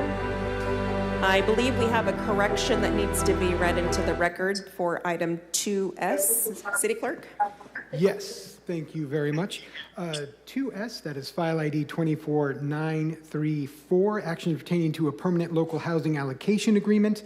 I incorrectly called that vote. We had, the vote failed 3-2. The vote was Chavez, Bredefeld, and Esparza voting yes, Arias Perea voting no, Carbasi abstained, and Maxwell recused. The 3-2 vote fails because quorum was at 6 for that vote. Thank you, Clerk, for clarifying. So the item is still live, correct? Correct. Okay.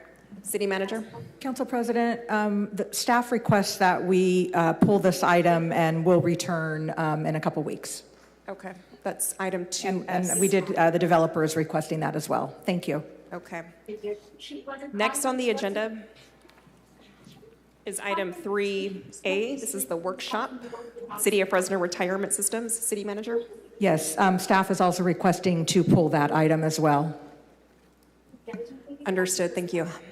At this time, we're going to move on to unscheduled communication. I have a stack of cards. If you have not yet had a chance to fill out a card and would like to do so, go ahead and fill one out. They're in the back table, and you can place it into this basket up front. Up first, I have Cindy. This is for unscheduled communication.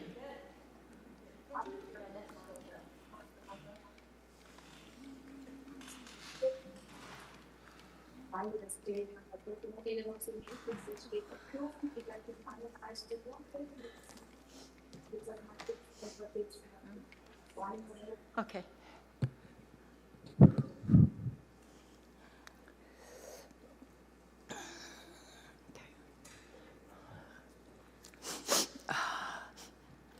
Are you ready? Yes, please proceed. You have 3 minutes. Okay. Good afternoon. My name's Cindy Pimbiano. I'm with Fresno Homeless Union and also with Fresno Church, the ministry I have there, Christ Helping Hands. You know, I'm hearing some comments today from council talking about compassionate and saying it's not compassionate for our homeless to be out on the streets. And I have to agree with that. And I'm just wondering how we're going to put compassion into the solutions. You know, I have to state for the record that for many years I've been picking up homeless people and taking them to triage and the POV, Naomi's house. There's many that do want help, and there's many that don't. But to stand and say, our elected officials, the Board of Supervisors included, to say that nobody wants a bed is a straight outward lie, and I'll contest that with anyone. And I would like to know what we're going to do, how we're going to work in the solution of this new executive order. It certainly should really take into account that you really need that mental health worker on your teams, especially now, knowing what they're going to face. And I really urge you to put somebody on that team. And I also urge you, those tiny homes that's supposedly supposed to go over to Lowell District, I don't see why they're not going to be utilized for our homeless. The logistics can be worked out, I'm sure, for that. And I urge you to not go forward with the land trust company that's trying to get those and utilize them for their profit. Thank you so much, and God bless our city. Thank you. Thank you, Cindy. Up next, we have Miss 5250. All right, up next we have Pedro Colin Jr.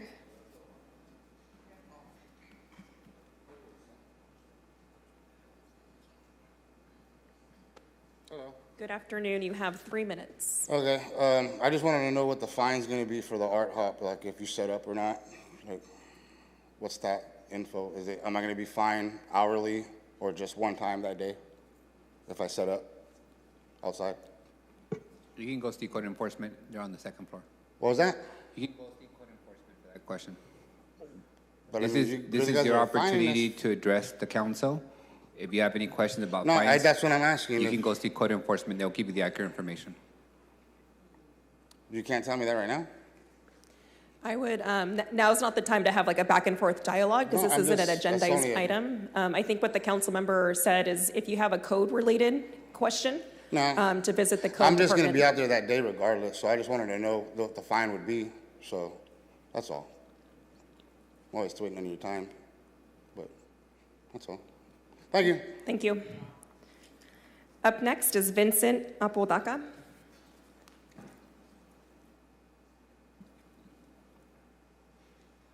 Hi guys, ladies and gentlemen. My name is Vincent Apodaca and I own Madness Thrift. It's a new thrift store that I opened here downtown Fresno on Fulton Street. It's right next to the Hound Building. I've been in business for 20 years and I also take care of my mom that has cancer and she's real sick. And I depend on Art Hop every month, and that was like one of my whole ideas of my business plan to open there because I'm also an artist as well and I do like horror movie art, stuff like that. And not having Art Hop is really going to affect me and my business. You know, my electric bill is real high. I've only been open 7 months. I could barely pay my electric bill. The walking traffic downtown is really not that good. I'm not from here, I'm from Visalia, but I moved here for my business. And also I started a business downtown to help try to change downtown. Like I actually had the mayor come for my grand opening and we did a ribbon cutting and everything. So I just want to let you guys know that canceling Art Hop on the 1st is really going to affect me. I have to get my car fixed. I can't get my car fixed. I can't continue like doing my business correctly and stuff like that. And I feel that you guys should have talked to us first before you make a decision like that. That way you can see the repercussions of your decision because you're affecting a lot of lives very poorly, you know, and I feel like we should all work together to try to make Fresno safer, try to make Fresno better, understand where you guys are coming from, that you have to make it safe. There's random people out there probably selling alcohol or doing all these, you know, horrible things. There's always gonna be somebody that messes things up for us, you know? So you guys gotta think about us, you know what I mean? And invite us or something, come together, you know, and willing to work with you guys and figure something out to make it better for everybody, you know? And that's all. Thank you. Thank you, Vincent. Up next, I have Joseph Rodriguez.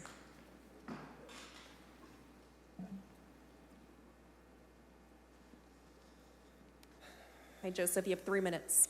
Thank you. I wanted to address the council today to speak my piece. Me and my partner, we have run events on Art Hop and we have joined events on Art Hop.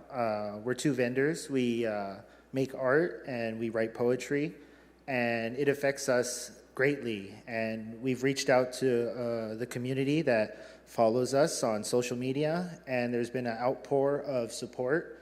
ABC 30 Action News reached out to interview us. There's been a lot of journalists reaching out to us daily asking for stories, and I think this is bigger than any one individual in this room. I think Art Hop encapsulates this whole community. There are thousands of people that are not here that wish they could be. I don't know who's going to speak today, but I want to speak on my behalf and my partner's behalf and my son's behalf, that taking away an event takes away food off the table. It takes away off the opportunity for my partner who's been working on art for months, for weeks. It's not something that she just paints in a day.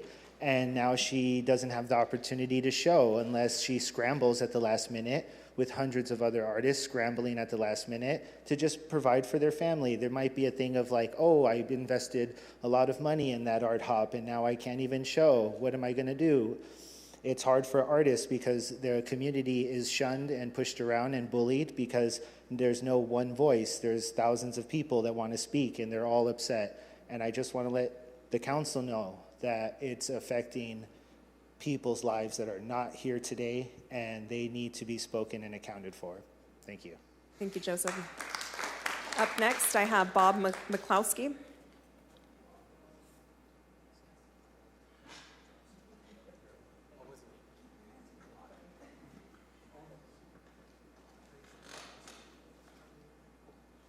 Hi, Bob, you have 3 minutes. Thank you. Yeah, Bob McCloskey, Fresno Community Alliance, and a volunteer with the Fresno Homeless Union. I did want to speak in support of keeping Art Hop outside. This is a working class event. We've all been down there. You see the families out having a good time. It's free. People can afford it. and they buy from the vendors, and the vendors need that income. I know there's some controversy that I've been hearing about. I know Miguel's been looking into it. Some money being grifted or something. Let's get to the bottom of that and not shut down the whole thing. I did want to speak during this hot weather, during open comment here about the Heart Team and their consistent abuse of unhoused people. They throw them out in the heat. You know, we got videos of people in a group, a few people, 5 or 6, in some shade, being rousted, made to move with all their stuff. Now, you guys need to be aware, even though the Supreme Court ruled in your sociopathic favor, and Sotomayor said, you are criminalizing people. Justice Sotomayor, to her credit, said, the court is criminalizing people for something that everybody has to do. You guys can look up. You don't have to look down while I'm talking. Show some respect here, Miguel. Gary. What's wrong with you, elected official? You think you're above everything? She said, you're punishing people for something everybody has to do, sleep. So stop rousting people in this heat. I heard Hart's going out there passing out cold water. Good, that's an improvement. I talked to John Zanoni today at Brandel's press conference where he's trying to put in a strict no camping ordinance. And John Zanoni, to his credit, treats people with a lot more respect when they do their suites. I've seen it.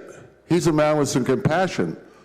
Can't you folks have some empathy and compassion and rein in these practices of the Heart Team? They need to be psychologically screened. I mean, they're mean on purpose. I got testimony that people's had their stuff thrown away 3.5 times, 6 times in the last year. Written testimony that I can bring to court. There's a Fourth Amendment issue out there that's still unresolved. The city of Los Angeles won 2 nights Court of Appeals decisions against the police throwing people's possessions away and doing illegal search and seizures. Now, you think you're above the law. Well, we're documenting this stuff, and you're not above the law. Cruel and unusual punishment still does not apply according to the Supreme Court, but the Fourth Amendment applies. So you got to stop seizing people's property, stop throwing it away. You know, you say you store it. Even if you do store it, how many homeless people actually go pick their stuff up? Come on. Let's have a reality check here. Why don't you go out there and... Thank you. Up next, we have Dakari Cleveland. Up next, Bob, you're being disruptive towards the meeting. Bob, please refrain. This is your one and only warning, Bob. Please do not disrupt this meeting again. Up next, we have Dakari Cleveland.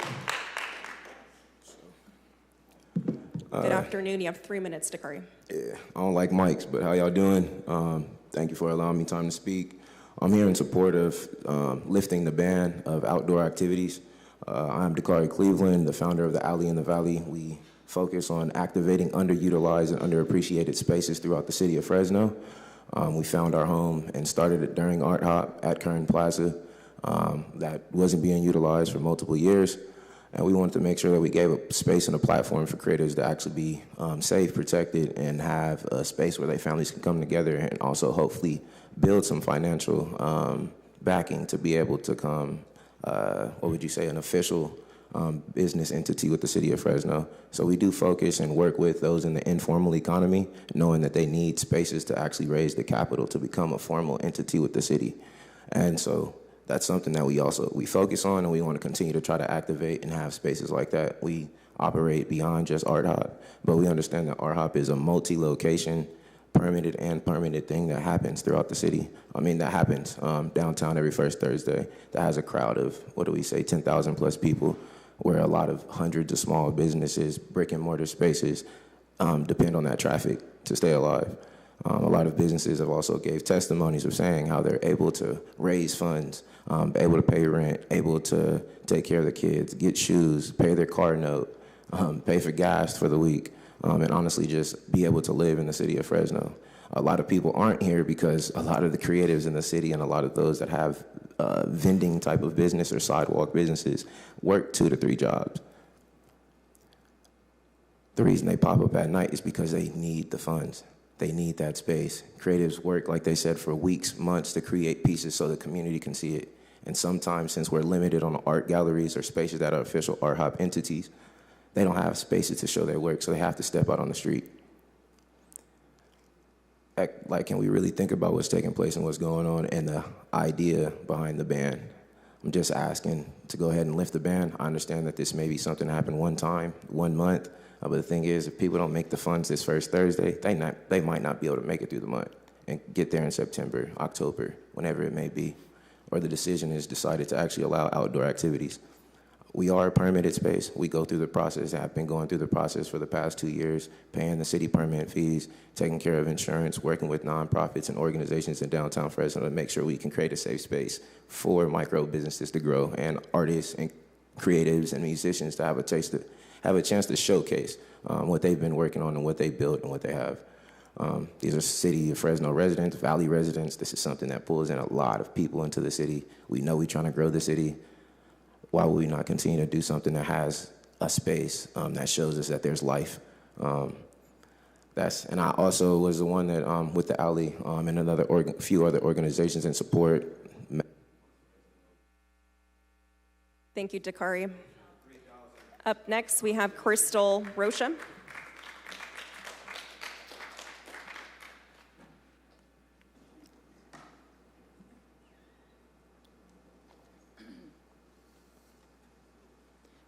Hi, Crystal, you have 3 minutes. Hello, my name is Crystal Rocha. I am a local artist in this community, and I am here to talk about upcoming changes to Art Hop. The community is reeling from these sudden changes, and I'm not sure, Mr. Arias, if you are aware of how much damage you are causing this grassroots community. The public was told an initial narrative that outdoor vendors would be barred for their own safety, like we are not autonomous citizens who can make our own decisions. And the narrative keeps evolving, but you know what's at the core of it? It's money and control. Let's be honest. You want to squeeze the small-time vendors and small business owners who are already trying to survive and thrive in this messed up economy. So I'm here to bring up 3 requests, 3 things that I have on my mind and in my heart. And number 1 is I know that change is inevitable. I'm not naive to believe that change is not coming down the line. So I want to offer time and allowance for small-time vendors, street vendors, and artists to adjust to these sudden changes. Not an immediate ban. Give us time. If you want things to change, help the people. Okay, so my next point, because I know the time is limited, that no outside entity control over Art Hop, specifically, but not limited to, the Downtown Fresno Partnership. They don't speak for the people, and this isn't targeting the community volunteers, but all the people in the shadows who are the property owners of these high rises and buildings, who are angry about the people walking on their sidewalks, having their swap meets. And it is as derogatory as it sounds when they say it, our swap meets. So, no Measure P money for you. You don't speak for the artists. And in turn, any decision in this direction would be a conflict of interest, seeing as you, Mr. Arias, are on the board of directors. So let it be known. And my last and most important point is that let us thrive. The power of Art Hop was built by the people and for the people. Building a wall, you shut out the small dreamers in this city. For what is the point in the task of the artist but to transform the community with their vision? And those not in galleries who create with craft, food, curating fashion, we are the vital spark that our city needs. We pump our love, our sweat, and our hustle in these streets. I appreciate your time, but let's do right by the people, listen to their voices, because we are the ones who are really bringing the life back to downtown, not your policies, Mr. Arias. Thank you. Thank you, Crystal. Up next, we have Des Martinez.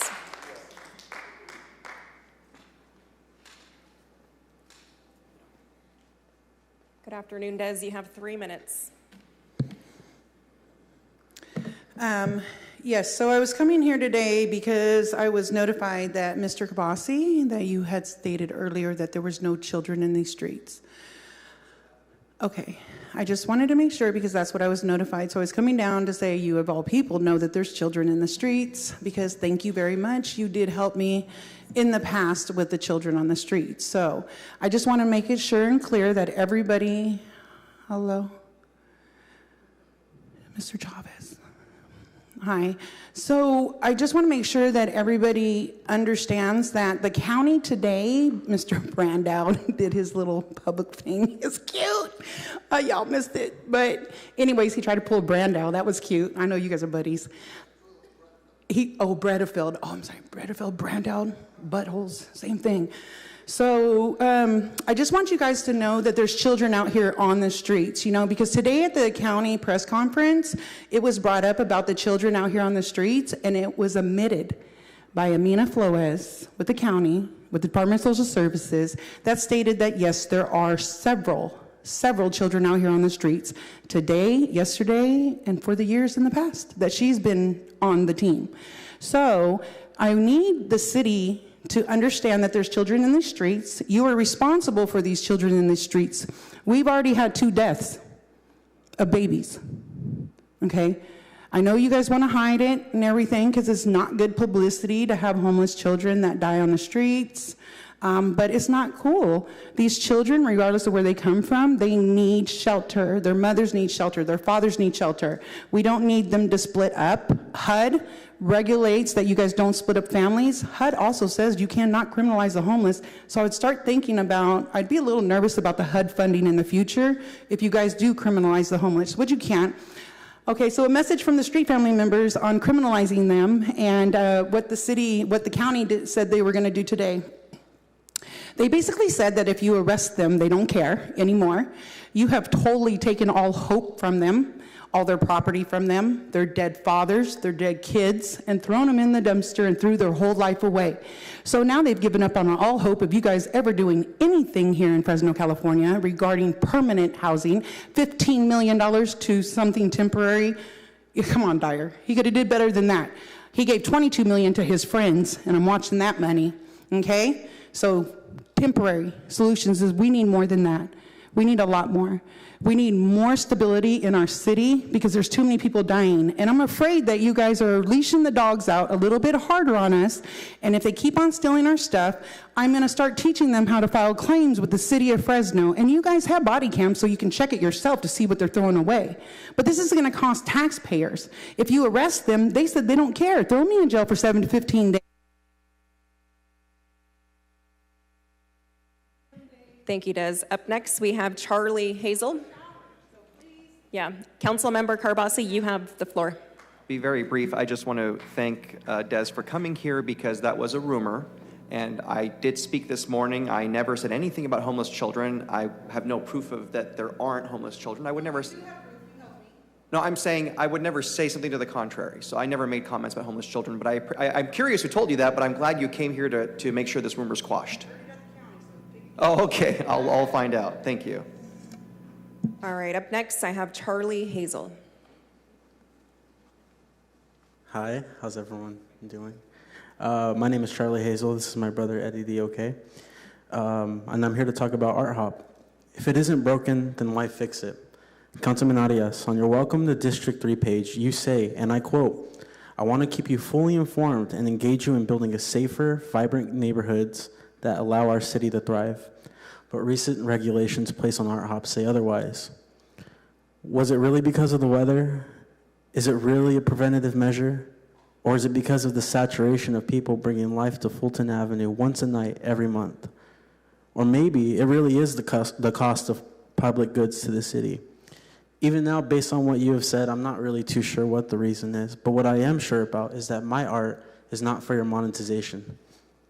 This isn't something that we do for profit. This is something that we do for us. Me and my brother, we make nothing from it. In fact, we lose money. But people start to know the names of 2 outcasts from Fresno who have been boots on the ground since day one. My art is not your monetization. Art Hop has always been and always will be for the people, by the people. But I'm afraid that moving forward with your regulations, such as permits, restrictions, and fine, will deter artists rather than encourage them to come out. And my brother did a little piece, Mr. Arias, if you want it after. You can. It's a little brown beret guy. He doesn't really care. All right. Thank you, guys. All right, thank you. Those are all the cards I have. So we're going to transition to Zoom. This is unscheduled communication. City Clerk, is there anyone on Zoom who would like to provide unscheduled communication? Yes, we have Mari Ruva. Hi, Mari, you have 3 minutes.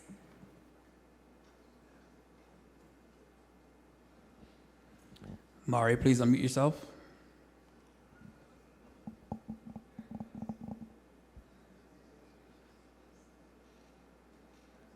We'll come back to Mari. Next, we have Miss 5250. Can you hear me? Yes. Yes, this is Miss 5250, crazy for justice. I'm a D3 resident, and I am in 100% agreement with Miss Lisa Flores that this is a ADA violations. The agenda makes no mention of Zoom. You have to go to the website and click on today's meeting, and then it says, due to the fact that a council member, I'm paraphrasing here, a council member needs the convenience of this technology, that you, pesky citizen, will also be allowed to participate. So if Nelson Esparza was there today, no one would be able to participate on Zoom. Oh, I guess except for the people that have hearings and property owners and people like that. People in Colorado that can't have don't have a representative here in Fresno. They get to participate on Zoom still. So Lisa Flores, please contact me, onefresnomyass@gmail.com, because I'm also disabled and I depend on this Zoom option. As is Mr. Elizondo, who put himself on the agenda, and according to your rules, that says 5 minutes, and he got 3 minutes, and so did the other woman, speaking about this nuclear issue and the death clock or whatever it is. She only got 3 minutes. When we go to the trouble to put ourselves on the agenda, it says 5 minutes in the rule. So I don't know what that's all about. Art Hop, what the heck is going on with that? Art Hop, I did that back in 2008 out at the River Ranch. I don't know if they're still doing it out there. It's pretty remote, and I didn't get very many people. But downtown and Tower District depends on Art Hop. I don't understand how you guys can just ban and stop Art Hop, or is that just for the little guys that come out on the streets, and not for big nonprofits that can afford to jump through all your hoops to participate? And again, the shame on you guys. Shame on you. You don't want to hear from us. Anna Perea is supposed to be all about transparency and accountability. How does limiting, first of all, putting unscheduled communications to whenever, at least Tyler had it at the beginning of the day. It's fairly consistently been after lunch now, but just the wording in the agenda. Next, we have Lisa Flores.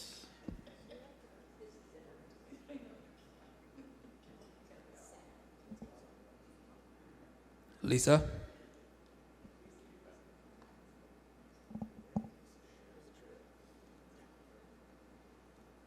We'll come back to Lisa. Next up is Hannah C. Hi, can you hear me? Yes. Hi, so my name is Hannah. I've been a resident and educator here in Fresno and the county for the last 4 years. I just wanted to speak on the unhoused issue. The HEART team clearly displaces and quite literally steals people's belongings, placing them in the trash, and all of the other enraging things that the city is doing and the police are doing, which is unsurprising. I know that, everyone's interest is money here, and, there's no commitment to real long-term solutions for housing. As a citizen, I do see that the goal is to place these people in prison, and I want to make that clear to people who may not see that.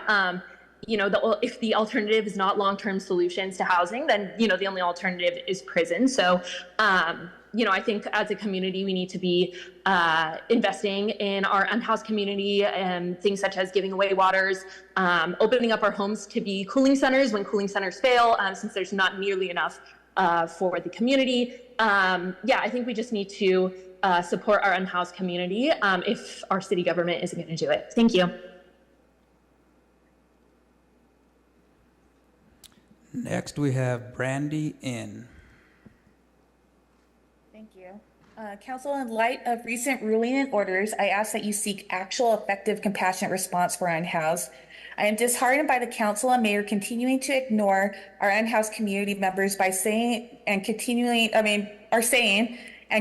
misinformation to make them shoulder the blame for the crisis when I see people doing all they can. It's like you're injuring their legs and blaming them for not finishing a marathon quickly enough.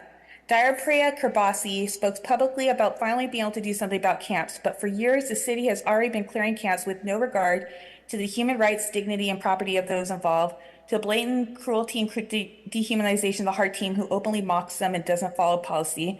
You've heard unhoused people speak for years on this, including taking items they need to get into housing, which has shown this is not effective. As well, in the past week, I heard a woman say that her seizure medications was taken and the officer said, too bad. Another man lost his insulin because they took it. Maxwell, you said that it is not compassionate to allow people to be in these camps, but the city's actions have proven to be anything but compassionate. Karbasi said people are sleeping in public spaces even though we have a bed for them to go to, they just don't want to leave, which is simply false. Most of the time there is no rooms and openings are few in between for thousands of people people are being exited out of the shelter back onto the street for lack of permanent housing. Bredefeld attacked people for asking for help, for people asking for help saying 100 million in grants was given to housing. But in February, the city was not in compliance with the housing element and falls short of the housing goal. We lack affordable housing stock. I even took a woman to the Marjorie Mason Center 2 weeks ago. She couldn't get into shelter. On Tuesday, a woman who was diabetic and had a fractured leg in a lot that was being cleared said she was told by the Hope team that there would be beds. But as she was waiting, another woman said that they came back and said there's no rooms. I asked people where they go. They had no clue. They did everything they could to move and moved across the street. Once they were there, the HEART team, 15 minutes later, came, told them to move, and took their things. The officer told me that it was trash, but it was tents, umbrellas, food, clothing, and family photos. This is not compassionate. In the lack of a place to go, I see that in a lot of these encampments, people gather together to protect each other because otherwise folks, especially women, are vulnerable. They share resources, foods, and watch each other's belongings and watch over each other. I see them help them way more sacrificial than we do. And they would rather take shelter, but to simply state that encampments are the problem overlooks the needs of those who have literally nowhere to go. The city's actions have been criminalizing poverty and letting those who most disenfranchised be the scapegoats. Please finally listen to our in-house. Keep working on efforts to meet the needs because that matters instead of making survival more impossible. There are also people who have been compassionate trying to help people with basic survival needs, and those resources are being thrown out and wasted. We need to work together and please have a lived experience board and listen to our unhoused on ways that we can solve this issue. Next, we have Jade McAfee. Hello, can you hear me? Yes. Okay, my name is Jade McAfee. I'm a proud resident of District 5, longtime lover of art, and the proud wife of a full-time working artist. Recent and rapid moves to take an art hop indoors were preemptive and in fact undermine the economic security of hundreds of Fresno citizens as well as the process outlined by the Measure P tax ordinance. I would like to take a moment to cite from the Cultural Arts Plan commissioned through Measure P dollars. The Fresno area has an active artist community, but more support is needed to ensure artists and cultural practitioners and organizations are connected, are stable, and can thrive. Cultural arts support the economy. More should be done to increase art in public spaces. and that arts and culture support physical and mental health. These results are mirrored in the Surgeon General's recent report on loneliness and public health. And I also wrote my master's thesis on this. The data is abundant. Art is a public health resource, and Fresno artists are a treasure to be invested in. There are several recommendations that make the decision to move Art Hop indoors just something that doesn't make sense. I would like to cite recommendation 3.1, 4.2, 5.6, 6.2, 6.5. The development happening in the city and downtown would not be possible without the support and engagement by community over the last few years. And in fact, the city had to be sued in order to fully realize Measure P as we know it today. So I would really like to say, how dare you make Art Hop inaccessible to the grassroots artists, vendors, and community members who made it possible. And I know Miguel got the heat for the announcement, but I expect everybody on this council to lean in. It's pretty much a slam dunk for those of you seeking re-election. Please follow the plan, the cultural arts plan that I'm sure we paid tens of thousands of dollars to commission. I would like to formally petition for the council to release a special amount of Measure P funds to directly support artists and vendors with proposed fees over the next 5 years at least. Thank you. I yield my time. Next, we have Chimney. Hi, can you hear me? Yes.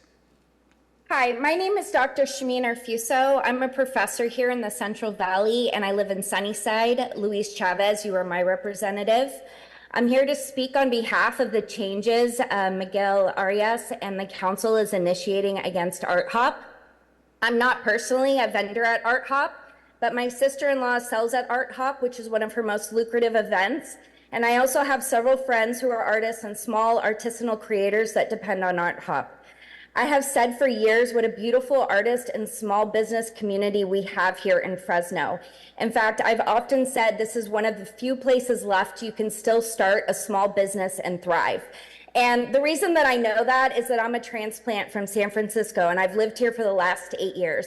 If you're not aware of San Francisco, it used to have a really bourgeoning and beautiful artist community like Fresno that was systemically dismantled like decisions that you are making here today.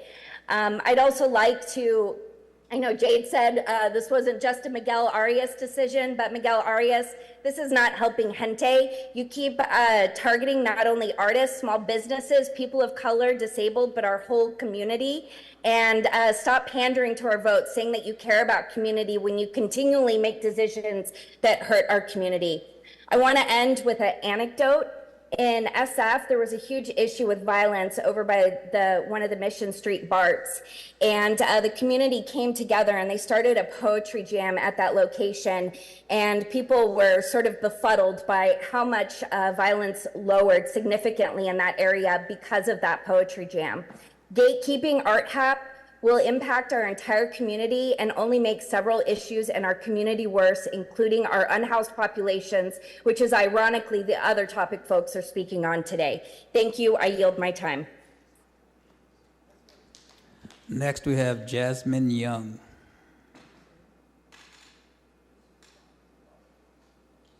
Hi there, can you hear me? Yes. Perfect. Hi, everybody. My name is Jasmine Young. Thank you so much for the time. I do appreciate this. I am here to speak on the decision made for August Art Hop. It is definitely disappointing, considering that what was brought to the attention as an issue was something that has been discussed over for years. I was a representative of the Downtown Fresno Partnership. And I remember during my time, we had discussions with Miguel Arias, as well as the county, on how we can make it still possible to be a safe art hop. It wasn't an issue that there were too many vendors. The issue was that there were too many people doing it incorrectly. And so we had a plan to execute and educate folks, which people like Dakari Cleveland, who actually received an award that Miguel, you handed him last year for his efforts and what he does in this community. In building spaces that allow entrepreneurs and other folks to make downtown their home and thrive. Not only that, the downtown has thrived because of Art Hop. Having the amount of people coming through downtown not only brings awareness to the businesses that are already existing, but also makes it a safer place. I know that that was actually mentioned earlier. There are statistics that show in other cities that if you have traffic in your cities and in your downtowns, your spaces will remain safer because there's activity. And so the resources, it's very shocking because there are things that do need to be changed to help Art Hop and make it safe, continuing to make it safe. However, shunning the people away from something that they've built is almost a spit in the face. I will just say that. And so I hope that there can be more discussion. I hope that actually the ban can be lifted because it was a rash decision just to cut it. There are definitely resources and there are definitely folks, leaders in this community who are willing to help and put in extra time to make sure that there are entrepreneurs who are doing this correct. So it's not a matter of the fact that it is everybody just one for their own. It needs to be a community effort. And so I ask for the council, all of you, our leadership, to listen to the voices and also find your leaders that you need to lean on to continue and make this event grow, but also to make our city grow. So thank you for your time. I appreciate it. Next, we have Mari.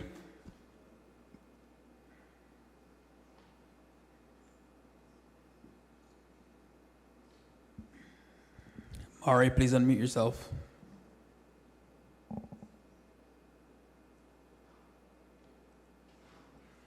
Okay, next we have Lisa Flores.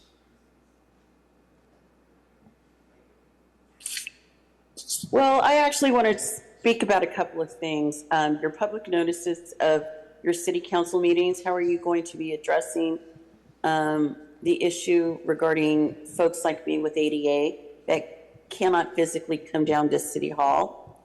You guys all know that I have knee on knee pain. I need a double knee replacement. I have congestive heart failure. And then, of course, you know how the city has damaged my eye. And I have vision issues.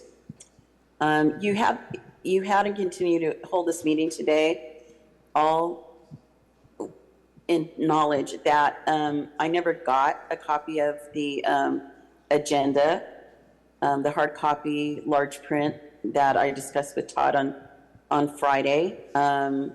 So, you know, how was I supposed to get the information for this meeting to actually participate as a member of the citizenry?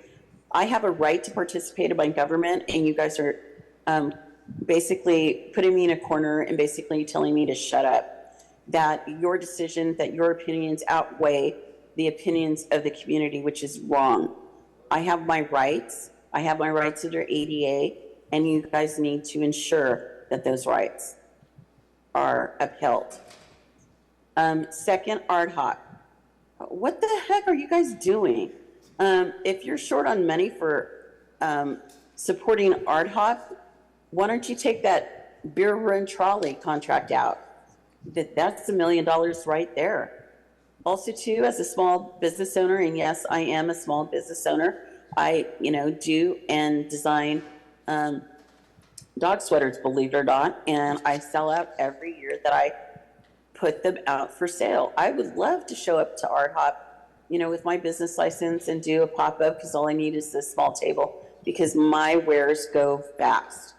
But, if it's going to be a pain in the ass, I'm not going to bother.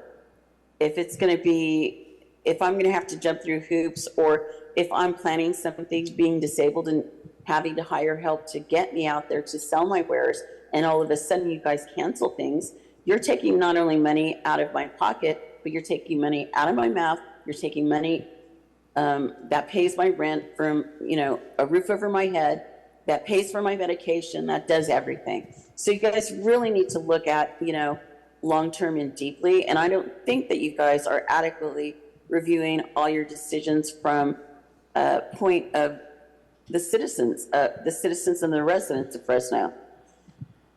And then tiny homes. What the heck are you guys doing with the tiny homes? They should be throughout Fresno. And you guys need to start saying. There are no more speakers online. Thank you, City Clerk. I do have 2 more yellow cards. The first one up is Lewis Everett.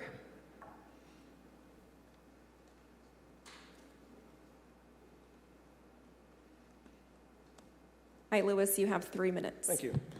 Thanks for allowing me a little bit of time to talk. I think I know most of you, and most of you know me. I've been a business owner here in Fresno for nearly 30 years, specializing in restaurants, events, nightclubs. And I'm only here to kind of learn more and just throw my hat into the discussion and try to find a solution. I know that there's probably a lot more that we don't see, that you guys see, that we're unaware of. And as a person who's had to jump through those hoops and make sure that I do things the right way, I think that it would be beneficial to maybe, for some of the folks in this room, online, and that are involved in Art Hop in downtown especially, maybe provide them a little bit more assistance on how they can become compliant and doing things the right way, doing things that are beneficial not only to them financially, but to the community as well. In 2005, I was one of these street vendors. I was selling hot dogs and burritos on the side of Shaw Avenue. And now here in 2014, I'm a multimillionaire with many investments across multiple districts in Fresno and Clovis. And I think that it's whatever's happening here. I don't know who's sponsoring this idea of Art Hop and what's happening, but I feel that it's sending the wrong message to young entrepreneurs and young creatives and people who are really the fuel that's spreading the fire in downtown Fresno. Years ago, I sat with John Carbray, who was bringing this idea of Grizzlies baseball to Fresno, and the same hopes and aspirations and dreams that he had are still the same that we're talking about now. I'm fully support of the mayor and his ideas for downtown Fresno. I just don't know if this is in alignment with that, and that is my concern, that if you stop an event of this magnitude, it's going to be very hard to bring it back. And that's not a good move for downtown Fresno. I have no dog in this fight. May I have 1 more minute? You have 1 more minute, sir. Okay, thank you. Yeah. I have no dog in this fight other than as an investor and as a business person in Fresno, I've never considered putting my business dollars in downtown Fresno up until the success of Art Hop. So I really feel that it's really advantageous to roll this back in any way, shape, or form. I think that it should be a mentorship or something from other business owners or people in the city that could help show these young people how to do it correctly, but not quash their dreams and aspirations of being a business owner like myself. So that's my interest. That's my personal reason for being here today, was knowing that I was one of these vendors. I was a DJ working for money to support my family, and now that's transitioned to so much more. So I thank you for the time to speak to you guys. I don't know. I'm not trying to pick fights with people. I have businesses in both of their districts. I'm just more trying to open the dialogue and see how. Thank you, Lewis. Thank you very much. The last card I have is Stephen Chan.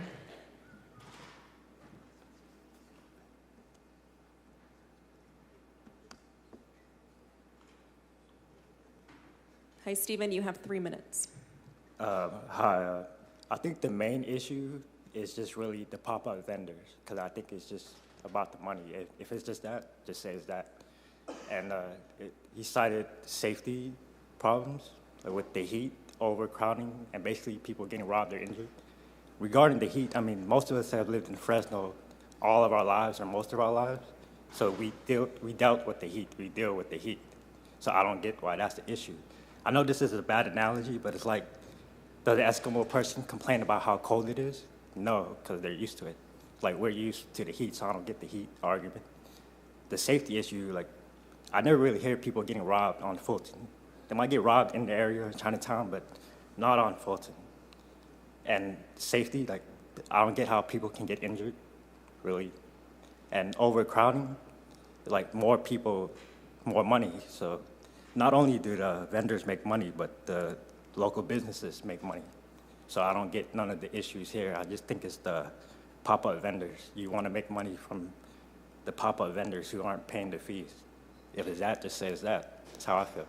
You don't have to, like, excuse my language, bullshit about the heat or people getting robbed, because that doesn't make sense. Like, we dealt with the heat all our lives.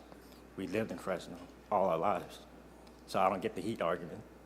The safety concerns, like people getting robbed or injured, like people don't get robbed on Fulton Street. It might happen in the area, Chinatown or whatever, but not on Fulton, the shopping area. Like, it doesn't make sense. And I never hear those stories, and I don't ever see people get injured on the other events that they have, the parades or whatever. So I think it's really just the pop-up vendors, the issue. If you want to make money from the pop-up vendors, just say it's that, and let it be that. Thank you. Thank you, Stephen. That will conclude the unscheduled communication portion of today's agenda. We are now going to move into closed session. We have already taken public comment on our closed session items, and I do want to make note that after closed session, we will recess until our 5 o'clock timed item. City Attorney, will you please read the closed session agenda? Good afternoon. Today in closed session, we have item A, conference with legal counsel, existing litigation, City of Fresno versus County of Fresno. Item B, conference with legal counsel, existing litigation, GPP2 LLC versus Central Valley Community Sports Foundation and City of Fresno. Item C, conference with legal counsel, existing litigation, Johnny Barbosa and others versus City of Fresno and others. Item D, conference with legal counsel, existing litigation, Ella Burton versus City of Fresno and others. Item E, conference with legal counsel, anticipated litigation, City of Fresno Fire and Police Retirement Systems and others versus City of Fresno. Item F, conference with legal counsel, public security, discuss security of City Hall. Item G, conference with labor negotiators, all represented units listed on the agenda.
Hello, welcome to the City Council 5 p.m. hearing. Council is still in closed session and we will resume regular session when they are complete. Thank you.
in the back.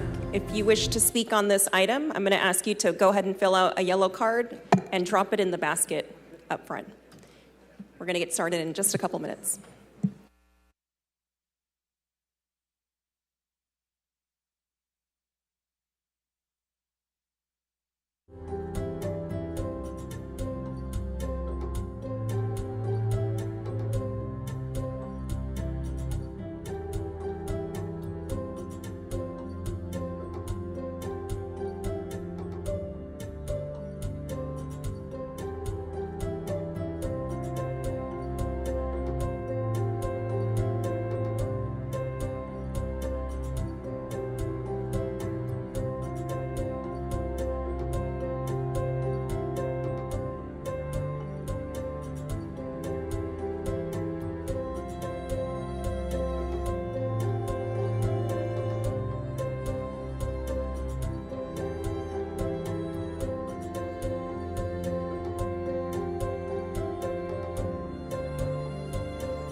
We are now back in open session. City Attorney, are there any reportable items from closed session? Council President, there is not. Okay, so at this time, we're going to move on to the 5 p.m. hearing to consider an appeal regarding development permit application P21-00989 for property located at 7056 North Prospect on the northeast corner of Herndon and North Prospect Avenues. This is in District 2. We're first going to start with the staff presentation. Then we will hear from the applicant. We'll take questions from the council members. I will open up the public hearing, close the public hearing, and then we will discuss and take action at that time. Good evening, staff. Thank you. Thank you. Good evening, Council President, Council members. I'm Israel Trejo with the Planning and Development Department. Tonight, before you is consideration of an appeal of the Planning Commission's decision to deny development permit application number P21-00989 and the related environmental assessment. The application is a request for 82 multifamily residential dwelling units. Subject property, as outlined in red above, is located on the northeast corner of Herndon and Prospect Avenues. The site contains approximately 3.7 acres and is generally surrounded by single-family residential to the east, northeast, south. To the north is a community park, Orchid Park. To the west is vacant land, and to the northwest is an elementary school.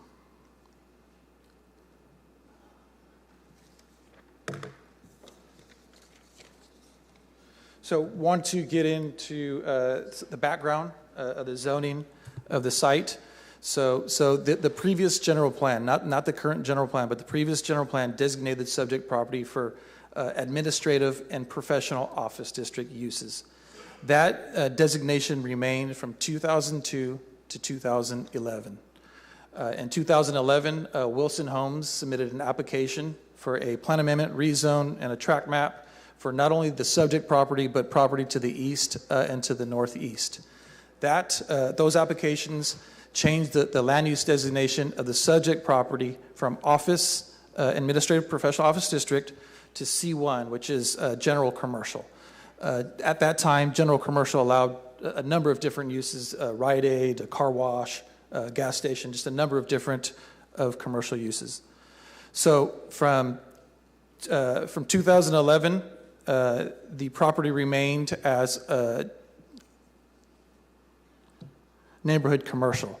In 2014, so now we move fast forward to the current general plan. The current general plan changed the land use designation of the subject property from neighborhood commercial to urban neighborhood. So from 2011 to 2014, the property was commercial. With the adoption of the new general plan in 2014, it changed to urban neighborhood, which allows for multifamily residential uses. Again, the property is outlined in red above.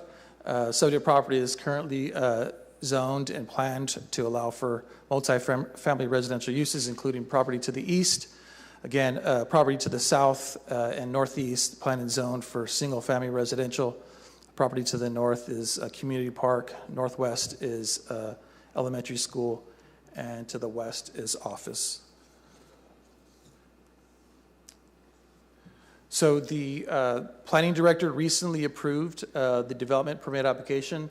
That development permit application was appealed to the Planning Commission. The Planning Commission upheld the appeal, and basically their reasons for the upholding the appeal was the project is inconsistent with finding B. I'll get into the findings later, but basically finding B is a finding that's needed to approve a development permit, in that it does not meet the general plan in regards to urban neighborhood residential plan land uses, and it does not take into account significant growth within the city of Fresno, and the project would result in traffic impacts detrimental to the project. That denial by the Planning Commission was subsequently appealed by the mayor as well as the council member of the subject property council district. Next, I want to get into some of the development standards of the subject proposal. Density, the RM2 density allows 16 to 30 dwelling units per acre. The application is coming in at 22.16 dwelling units per acre. So the proposed 82 units is at a density of 22.16. So if you had a lower half and a bottom half, they're at the lower half of the allowed density. Height, there are 4 multifamily residential structures that are proposed, and I'll get into the site plan here shortly. Two structures along the northern side of the property are 3-story structures, and there are 2 structures kind of in the southwest area of the property. One of those is 3-story, and one of those is 4-story. So this, actually I'm going to go back to the aerial. Kind of want to discuss elevations and height a little more. So City of Fresno has, there's a 4-story multifamily residential structure located at Barstow in 41. That's four stories. Also at the northeast corner of Friant and Copper, there are not 4 stories, but there are 3 stories. And that apartment complex, there's 492 units there at Friant and Copper, but the scale is the same. So that structure at Copper River is 3 stories. The adjacent houses are 1 story, so there's a 2-story difference. And so what's adjacent to this property to the east are 2 stories. So you have the same scale of difference. There's a 2-story difference overall, net overall, even though the adjacent structures to the east are 2-story, and they're proposing one of the structures is 4-story. So the net result is the same.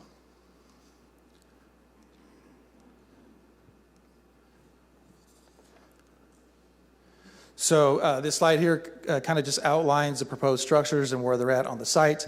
Again, two of the structures that are 3-story are proposed on the north side of the property.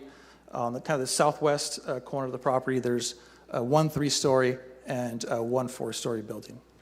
And on the east side, there are garages proposed on the east side. There's a 5-foot setback required, but the applicant is proposing a 10-foot setback along that eastern property line.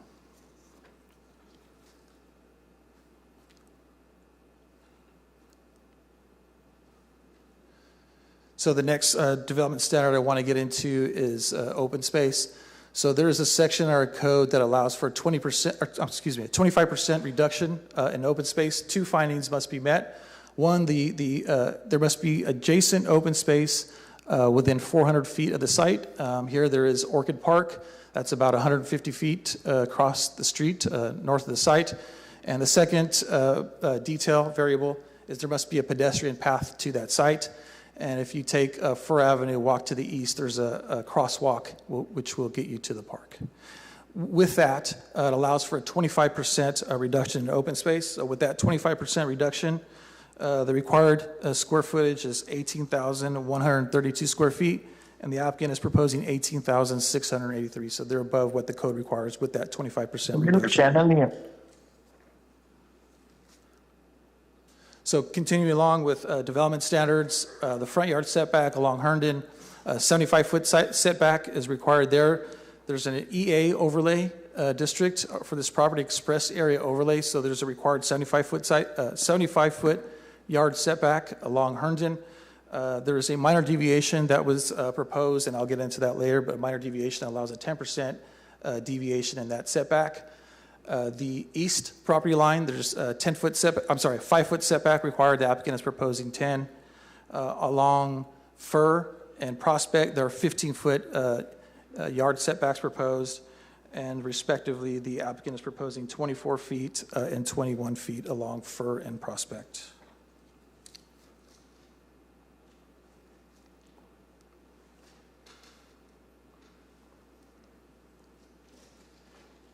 There we go.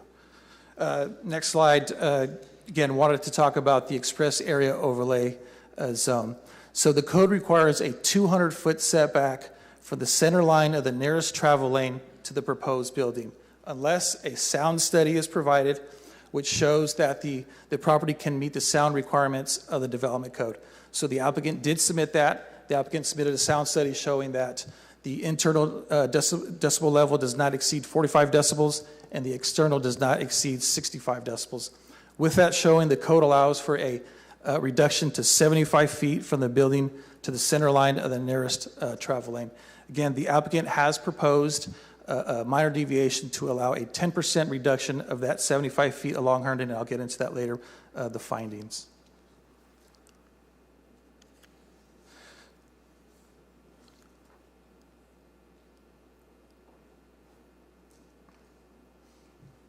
Next slide here is parking. The code requires 1 covered parking space for each dwelling unit.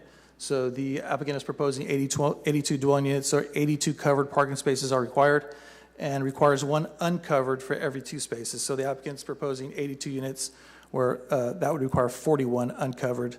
The applicant is actually over part. So whereas 82 covered spaces would be required, the applicant is proposing 99.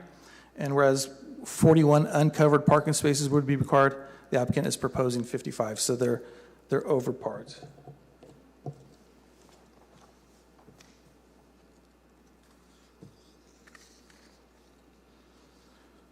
So next I want to get into the details of the Housing Accountability Act. So basically, the HAA, Housing Accountability Act, prohibits a local agency from disapproving a housing development project that complies with applicable, objective general plan and zoning standards and criteria, unless 2 findings are made. And those 2 findings include have a specific adverse impact upon the public health or safety. The second finding that must be met is that there is no feasible method to satisfactorily mitigate or avoid the adverse impact.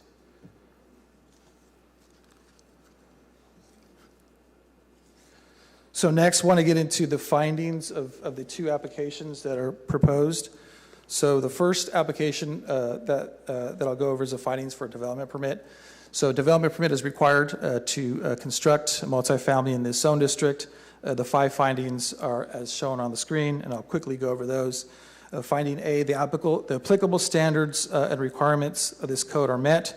So as we went over in the slide presentation, the various standards of the zone district are met: parking, open space, setbacks, so on and so forth.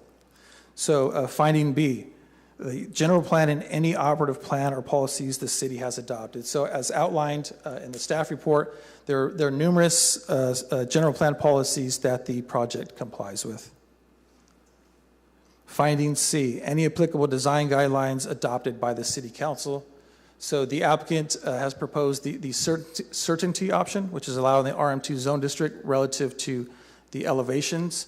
And so that those design guidelines were adopted by the council via the development code, and the elevations meet the code requirements. Finding D, any approved tentative map, CUP, variance, or other planning or zoning entitlement improvement that the project required. So the project did require a minor deviation, and the project is consistent with that. The last finding to approve a development permit is the Fresno County Airport Land Use Compatibility Plan adopted by the Fresno County Airport Land Use Commission. So the project is located within the FYI Airport Safety Zone 7. Project is also listed within the Sierra Sky Park Safety Zone 6. Both zones have no density requirements, and there are no structures that are over the maximum height of 100 feet. So as I mentioned earlier, the highest structure is proposed at 49 feet 10 inches. So it's half of what's allowed in that area. So next, I'd like to get into the findings for the minor deviation. So the finding A, the deviation is necessary due to the physical characteristics of the property and the proposed use or structure or other circumstances. So as I mentioned earlier, the property is located within the EA overlay district, the Express Area Overlay District, and that's a unique overlay district that we have in the city of Fresno. Most properties along major streets don't have that EA overlay zone requirement, setback requirement. Second finding, there are no alternatives to the requested deviation that could provide an equivalent level of benefit to the applicant with less potential detriment to surrounding owners and occupants or to the general public. So any redesign that would require revision to the location of the 4-story building could result in the other proposed 3-story multifamily residential buildings to be relocated closer to the existing single-family residential neighborhoods that are adjacent. So we felt that this would, the proposed structures would be furthest away from the existing development to the east. Finding 3, the granting of the requested deviation will not be detrimental to the health or safety of the public or the occupants of the property or result in a change in land use or density that would be inconsistent with the requirements of the code. So the code requires an 8-foot block wall along Herndon to mitigate noise, and that's what's been required as part of the conditions of approval for the project. The last finding is related to religious uses, which does not apply. So in conclusion, staff is recommending that the city council uphold the appeal and approve the subject development permit application as well as the related environmental assessment. That concludes staff's presentation. Thank you, Israel. Is the applicant here with the presentation?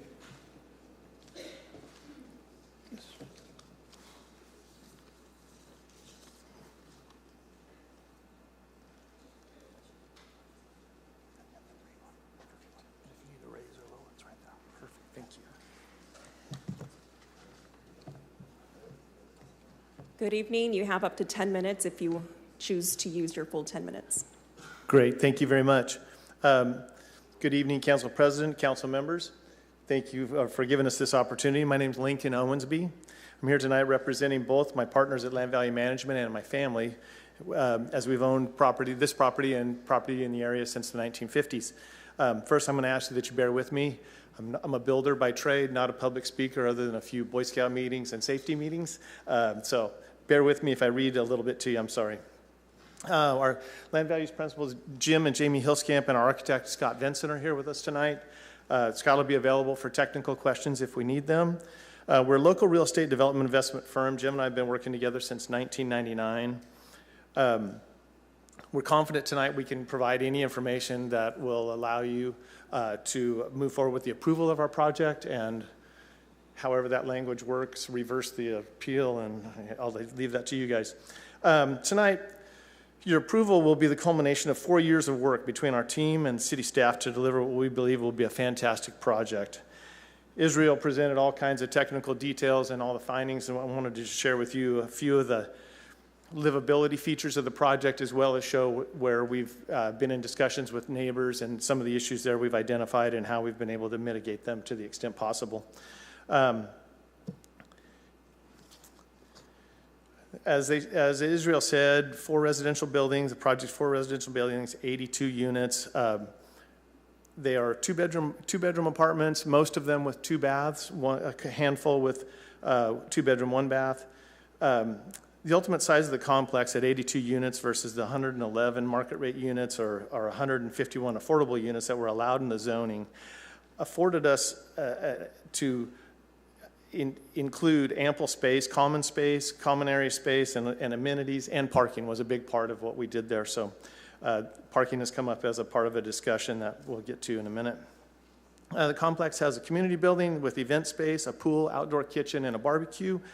That building will also house our professional on-site management team and maintenance teams. Complex is gated with landscape buffered and decorative fences along Fir and Prospect, and a masonry fence along Herndon for sound mitigation. We have plantings and trees and green space along all the masonry and in fact along all the steel picket fence as well. As part of the project, we're adding trees to the Herndon Trail, which is along our southern boundary. All the buildings and their systems will be energy efficient and water conserving, and common areas served with solar power.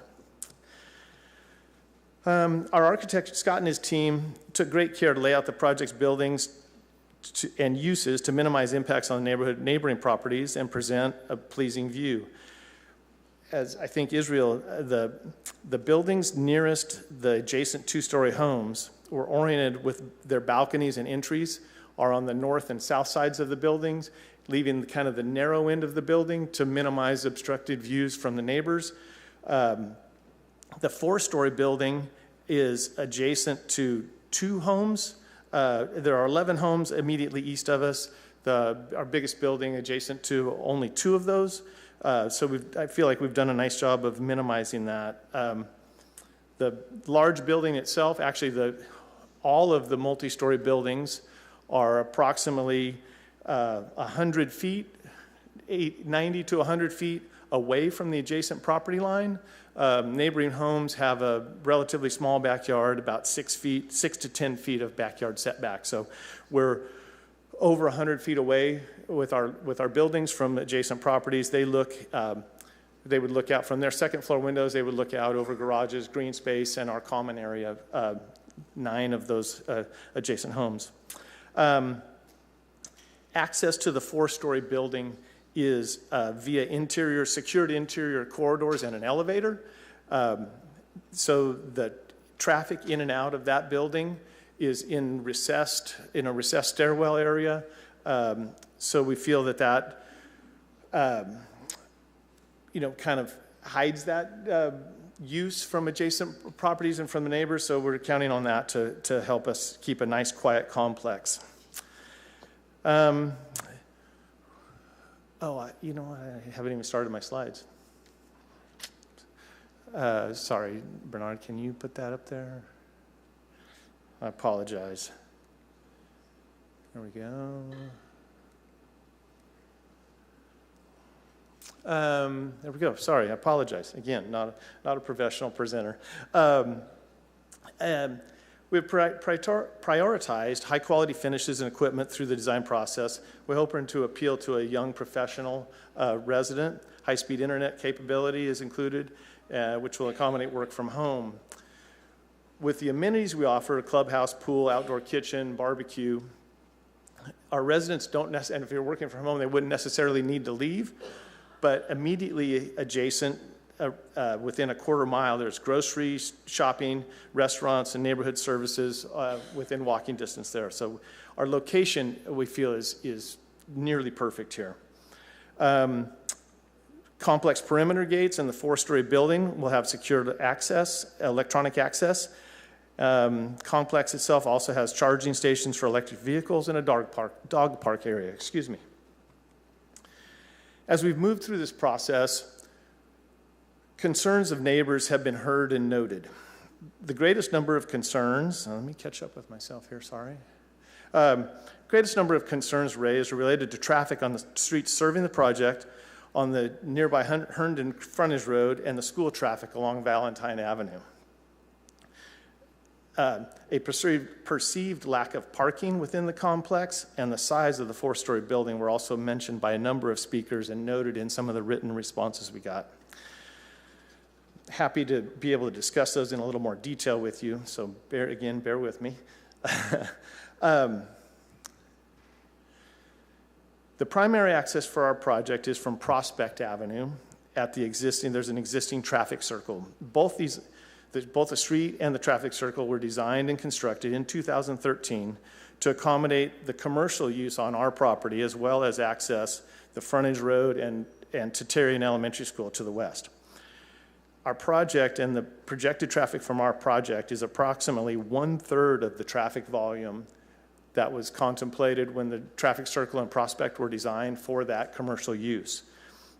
Traffic circle itself was constructed per city standards and includes beveled curbs that allow circulation for all vehicles, including emergency and oversized vehicles, and no changes to Prospect or the traffic circle were in any of the comments that we got from traffic engineering and public works.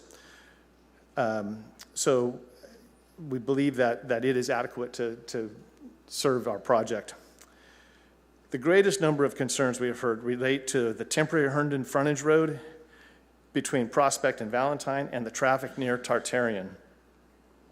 It's our understanding that the city and neighbors are discussing options to address concerns with these frontage roads, or with the frontage road in particular, because both these issues are outside the impacts and the scope of our project. We've reviewed the school pickup and drop-off. The school personnel do a great job. There's a ton of traffic control, and they do have a job, as they do at every school. They do a great job at Tartarian in our view. Our project will have a negligible impact on student enrollment at Tartarian. The projected enrollment based on Fresno Unified's enrollment factors are that the project will generate approximately 21 students.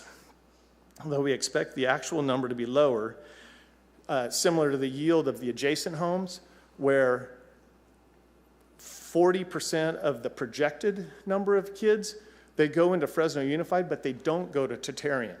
So we're anticipating that yield to be somewhere in the 14 or 15 students. Let's see. Let me catch up, sorry. Based on our prior experience, we know that potential residents consider parking accommodation when choosing a new home, and we're meeting that demand on this property. Israel identified, we have 154 spaces, just under 2 parking places per unit on the complex, and that exceeds the minimum by 31 spaces.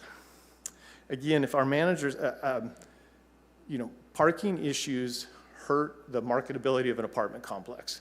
So it's something that we monitor. It's one of several things we monitor as we lease up and how parking is accommodated. Our managers have the ability to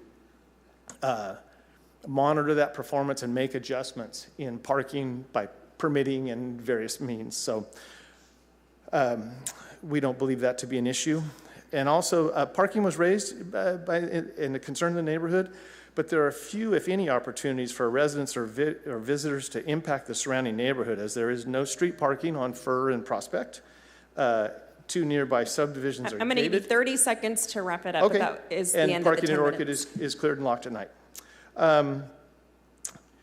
We've discussed our 4-story building. We believe our project 100% compliant with zoning. I think you've heard that clearly. We are currently approved by, we have conditions approval from planning. We have plan review comments from the building department and the fire department, which we can accommodate. We're hopefully, with your approval tonight, we'll be permit ready and building soon. So thank you very much. Thank you. At this time, I'm going to open it up for questions from council members.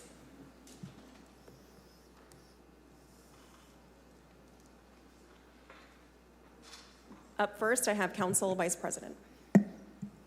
Thank you. And, Mr. Owensby, this is for staff, but I do appreciate Sure. your presentation. Come on up.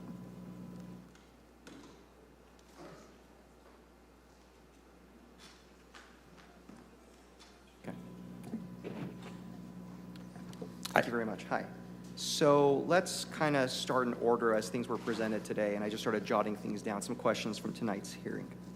In 2014, as part of the citywide rezone, can you tell me how the community was notified about this particular parcel being rezoned? Because it was zoned, based on what you said, in 2011, Wilson Communities rezoned it to a different type of commercial designation, and then just 3 years later, when the general plan came out, this particular parcel, not the parcel next to it, south of what was then Faulkner Elementary, this parcel was rezoned as part of the citywide general plan rezone. So can you tell me how the neighbors in the neighborhood were notified of this parcel being rezoned? Sure. Council Vice President Carbasi. So it would have been just the standard typical notification that's required with a general plan, a new general plan. What does that mean? So there would have been a notification in the Fresno B. So the reason why Hold on. I think I need to correct that. When the 2035 general plan, we did the citywide rezone, there was a insert in the Fresno B.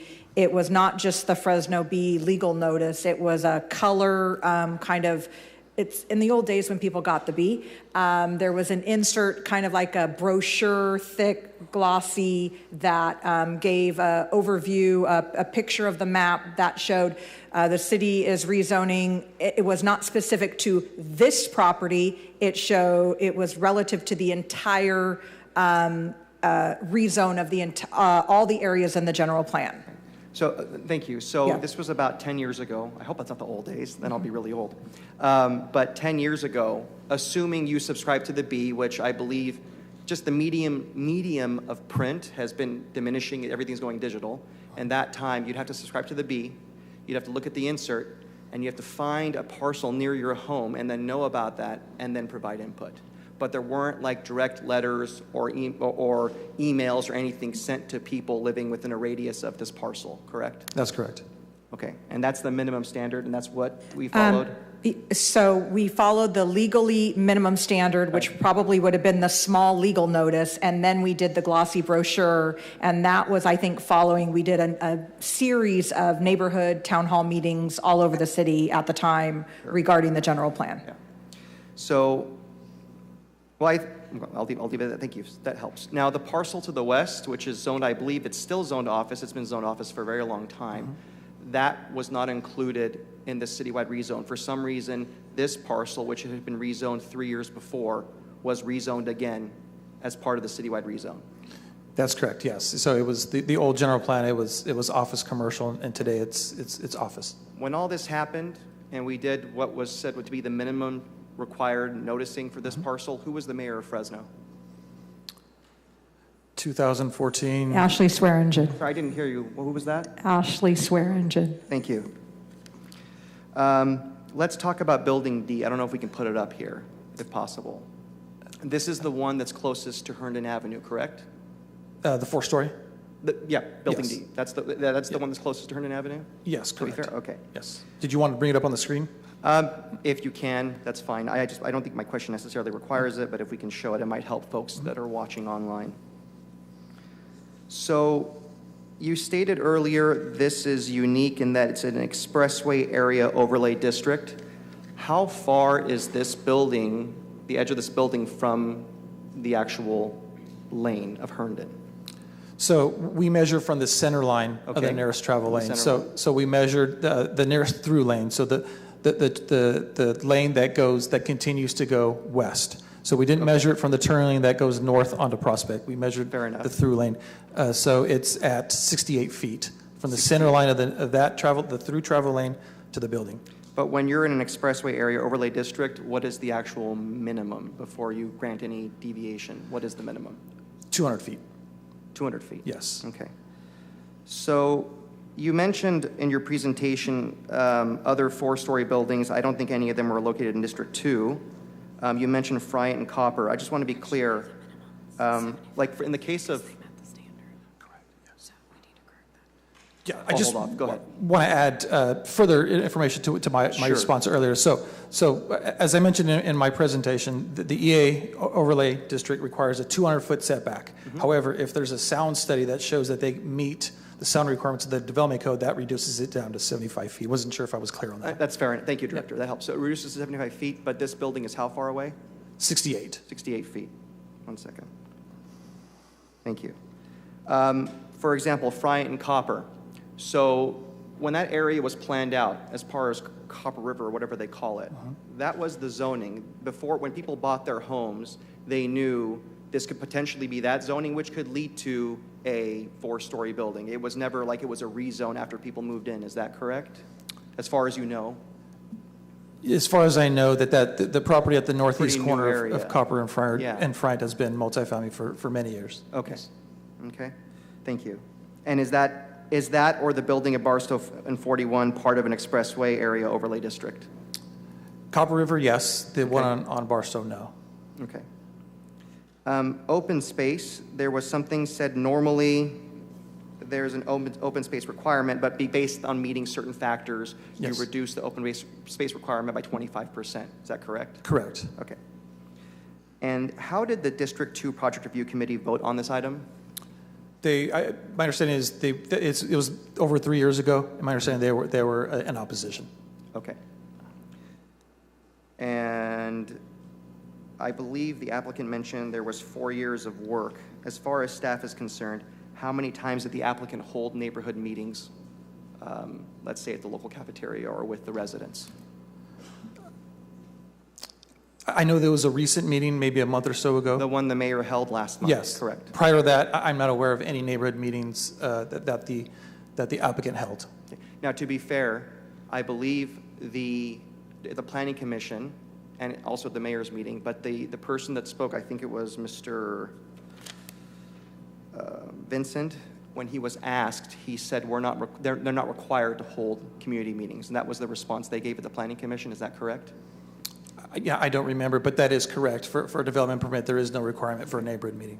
But despite that, are there other cases where developers, in your knowledge, aren't required to hold community meetings but still hold them?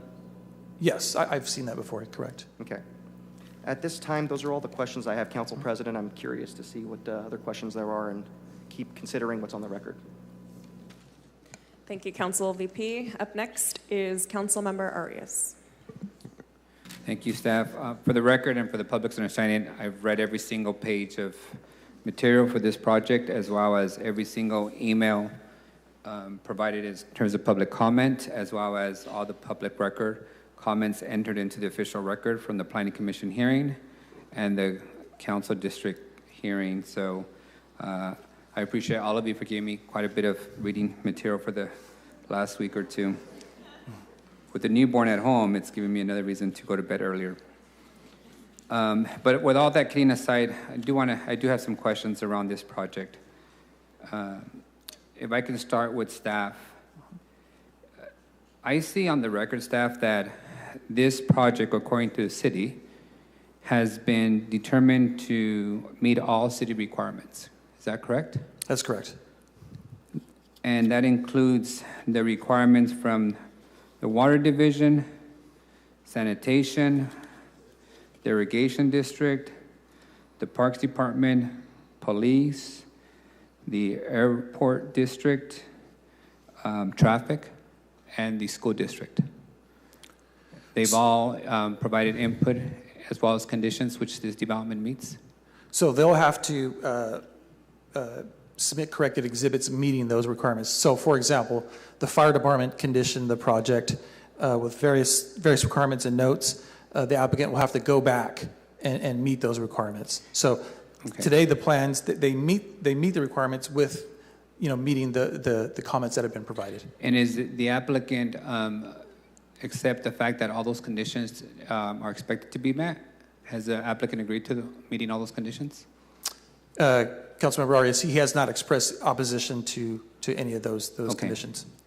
So if I recall, we were here a couple months ago on a similar project, but the magnitude much larger. It was the approval of the largest Costco in the country on this corridor of Herndon. And if I recall from the traffic study on that development project, it was going to create immense traffic in that corridor. And if I recall, there wasn't resident opposition to a Costco coming into the Herndon corridor. I don't recall 2 or 3 people expressing concern over the traffic impact of the Costco. And if I recall, the city staff recommended the project. The mayor of Fresno recommended the Costco project, and as one more shopping amenity for that region. Is that correct? There was, I would say there was a good handful of opposition, probably, more than 2 or 3, but there was some opposition. Was there any opposition from folks in this room to that Costco? 2, 3 of you? 4? Okay. So 4 out of the couple hundred. And we, the city, approved that project, correct? That's correct. Thank you. And the record on this item suggests that the applicant has actually, the engineering department's assessment is that the traffic generated by this project could easily be accommodated by the existing infrastructure, as well as a couple of improvements that are being conditioned on this project. Is that right? Yes, correct. And specifically on parking, which has been a concern for residents, you've noted that this project, quote unquote, overparks. So it's building more parking than it's required by city code. That's correct. Both for covered and uncovered parking, correct? Correct. On, as my colleagues know, I'm very big on listening to neighborhoods and residents and their concerns. But I'm also very experienced in the notion that a lot of individuals, some in this room, own businesses in the city. They own property that's zoned industrial, in which they seek to build warehouse distribution centers, heavy industrial projects.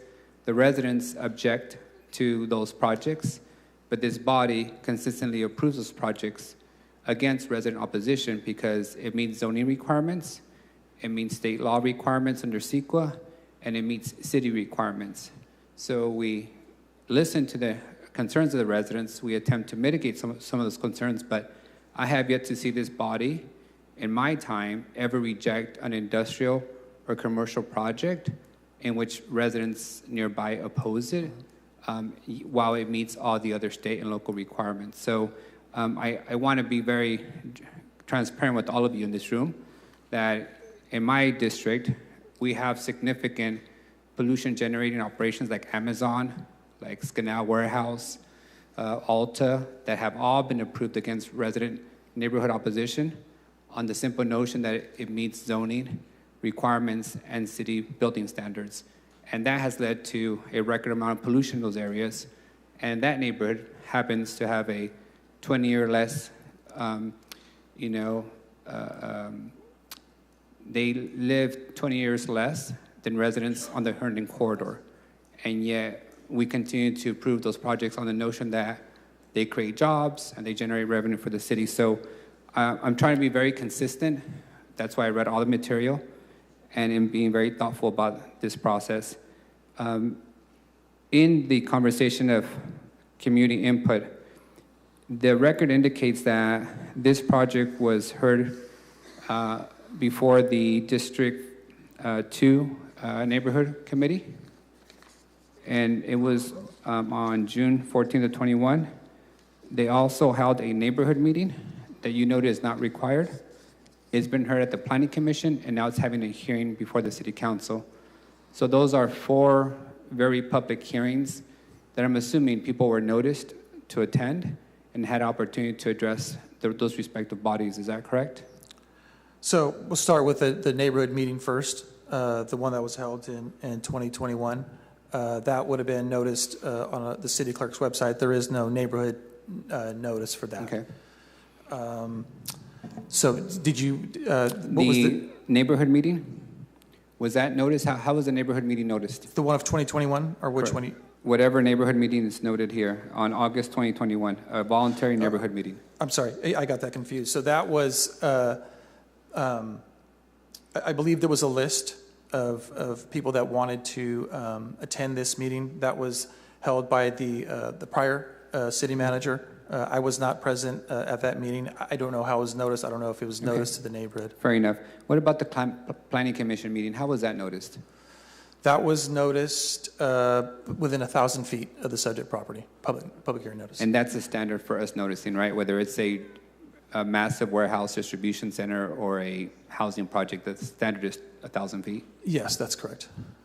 And the city council meeting, was that noticed to neighbors? Yes. How did the notice occur? Direct mail or a disclaimer on the Fresno Bee print edition? Direct mail. Direct mail? Yes. So everyone got something in their mailbox? Did people get a mail in their mailbox, snail mail? So it would have went out to 1,000 feet within the subject site, to the property owners within 1,000 feet radius. In the physical mailbox? To the mail, wherever they get their mail. Okay, got it. So back on the specifics of this item, as I noted, I read the record in great detail. And so what the record also includes is a lot of comments submitted by what I'm assuming are neighbors or concerned citizens. And here are some of the comments that I identified in that reading. Quote, this planned development is situated in the heart of one of Fresno's most established and sought after neighborhoods. We feel that a development of this kind would not only be an eyesore, but also contribute to more crime. Is there anything on the record from the police department that would validate that concern? That validate that it would cause more crime? No.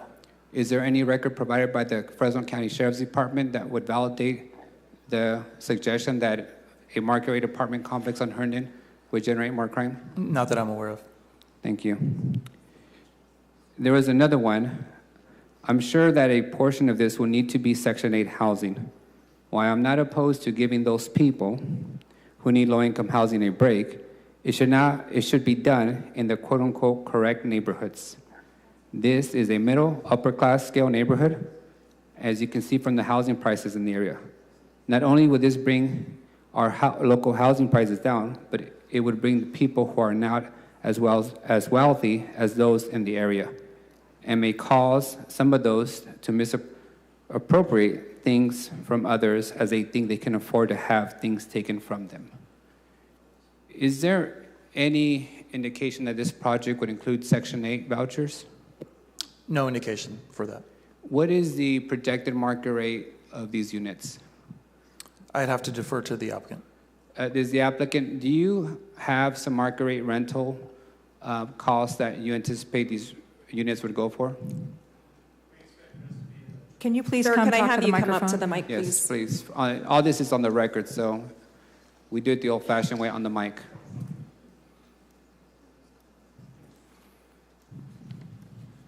Sorry, I'm doing that the way we do it in our Sure. office, yelling from one end of the building to the other. Projected rents are in the $2,200 to $2,400 range for our project. 2,200 to 2,400 Yeah, range? qualifying income approximately, household income approximately $80,000. Got it.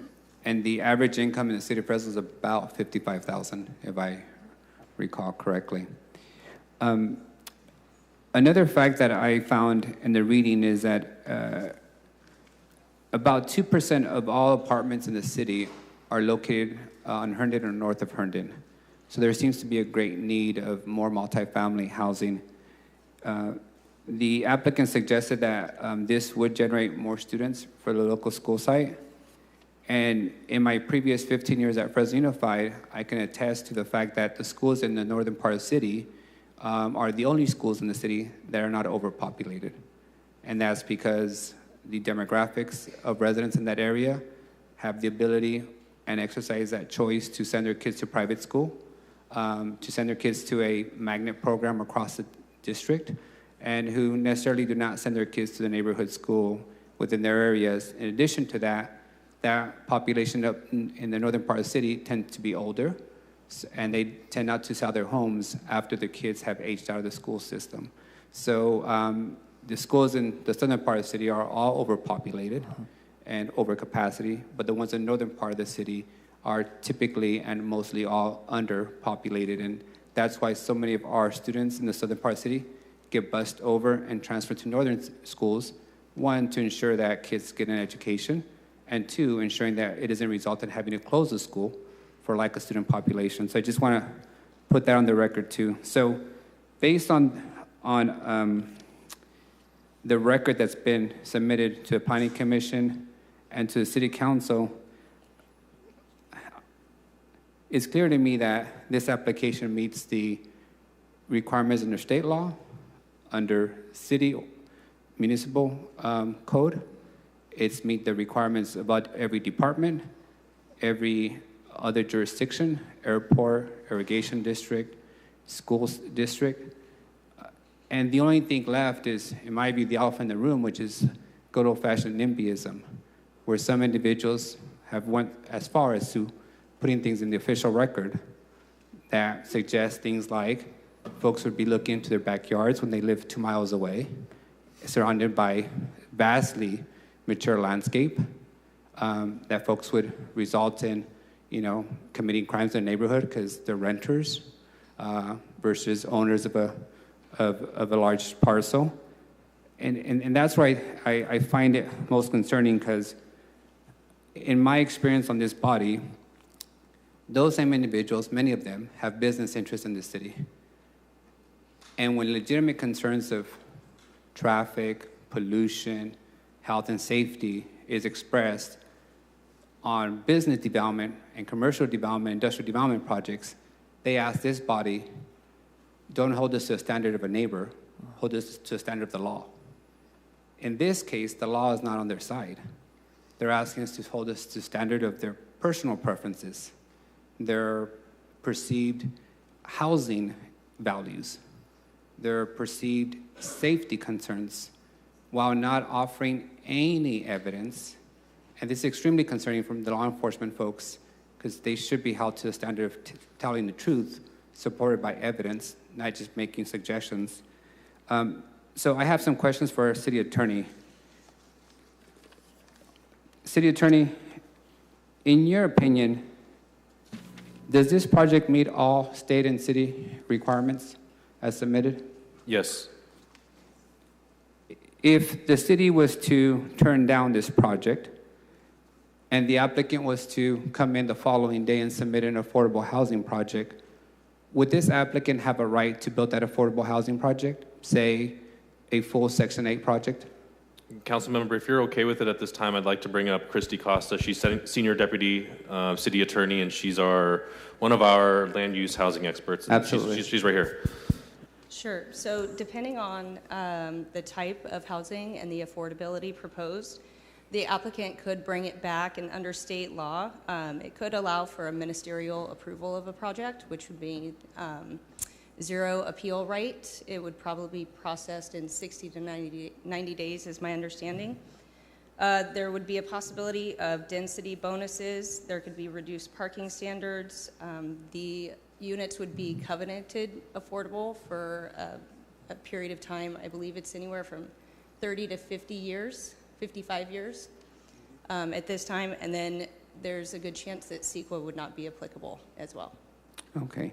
So if I understand you correctly, if The average income in Fresno is about $55,000 a year for a family, which puts that around the 80% average median income. We just spent a lot of time this morning on affordable housing projects, so I still have my numbers pretty solid.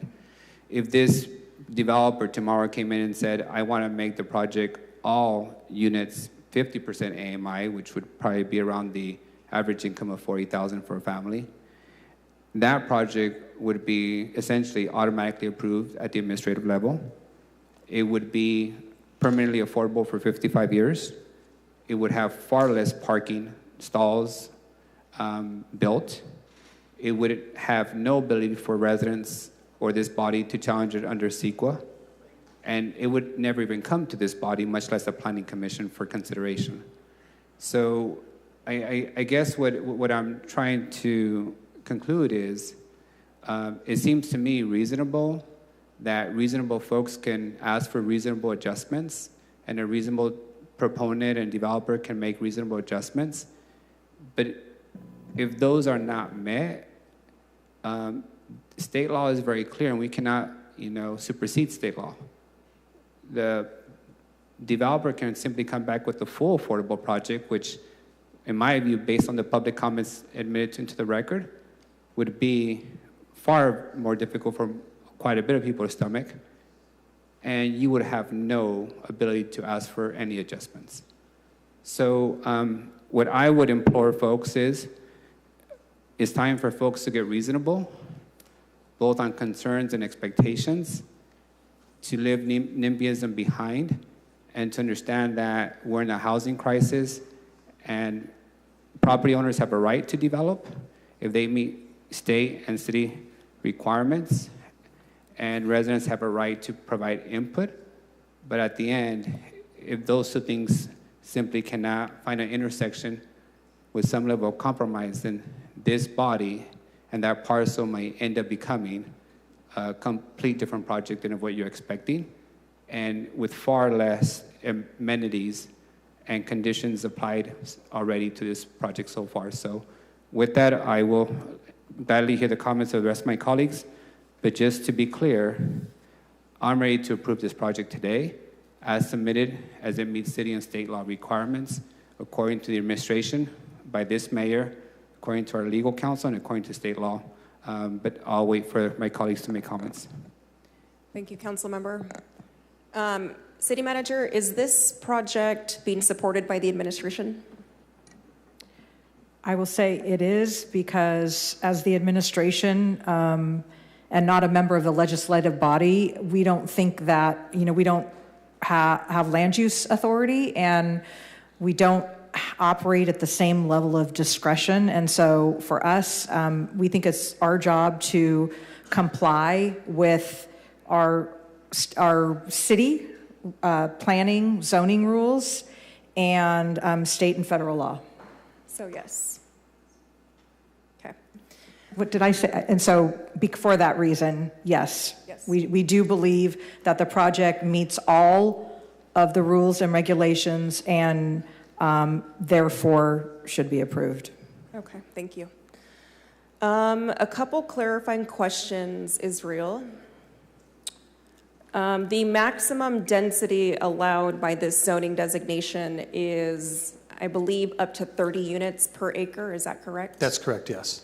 And this project is proposing 22 dwelling units per acre? Correct. Okay, so far less than what is possible for this site. Yes, I believe 111 would be the top density. That's, 39 less than the top? Okay. So similar Councilmember, to... Yeah. I'm sorry, Council President.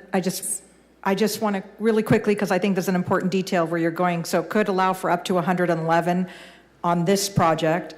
If there was an affordability component added, they could get a density bonus that could allow up to 151 units. Okay, thank you. And that's what I'm trying to get at is, what entirely can this site allow based on the zoning, based on the general plan designation?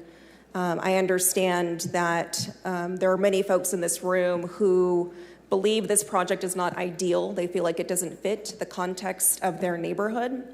But I want everyone to fully understand what could possibly be here if this project is denied. I think my colleague brought up a good point that if we do turn down this project today, nothing is stopping either this applicant or another applicant from turning around and proposing a 30-unit per acre residential development and possibly an even denser development if they go the affordable route. And so what we're being asked to support here today is a 22 dwelling unit per acre market rate housing project, infill, high density, vertical construction. The 4-story building, that is up against Herndon, or is that up against a residential neighborhood? Up against Herndon, so the southwest corner of the property. That's up against Herndon, okay. The existing housing project to the east of the site, is that single story? Is that 2-story? 2-story. That is 2-story. Yes. Existing. Okay. And this project is permitted by right. It meets, we hit this many times already. It meets zoning requirements. It meets the general plan designation. And so therefore it was exempted from CEQA utilizing the infill exemption, correct? Correct, yes. Okay, and because of that, the city was not required as lead agency to have to perform technical studies as part of this project, correct? So no traffic study was done? No traffic study was that the amount of traffic didn't trigger a traffic study. Okay. I think I heard that a noise study was completed for this, is that correct? That's correct. The noise study would allow the reduction from the 200-foot building to center line of nearest travel lane would allow you to go down to 75 feet with a sound study that shows that it meets the sound requirements of the code. Okay. And would this project, I think this might be a question for either you or the director, help us meet our RENA obligation, our state housing goal numbers? So yes, it is. I'll try to answer that. So it is a RENA site. There is an oversurplus. This is designated for, I want to say, it's in the staff report, but I think 61 or 66 units of low density. But there is an oversurplus of that of, I think, 1,200 units. So it is a RENA site, and it will help us meet our RENA needs. Okay, thank you. And I didn't come to this meeting having made a decision one way or another. I really wanted to listen to my colleagues, the council president specifically, but also the public, because I think it's important to weigh in their concerns at this point. But I think it's important for folks to remember that we could very much deny this project today. And what could come back before us is something even denser. It could be affordable. And so I want the community to understand that while this is not ideal in your perspective, what could be something that you might not like even more. And as our city attorneys stated, we would not be able to go through this process again in that case. Our hands would be even more tied than they are now, and it would not be appealable, and it would just be a project that is taller, more dense, and it would be approved at the planning department. It would never come before us for consideration. And so while I have not heard from you yet, I heard your comments from the planning commission, and so I do understand, I think, the direction in which some of these comments are gonna go tonight. I am sensitive to those comments, but I hope people really do understand what can be. If not this project, then what? And I think that what could possibly be something that you may not like even more. And so with that being said, Council Vice President, did you have a couple more questions?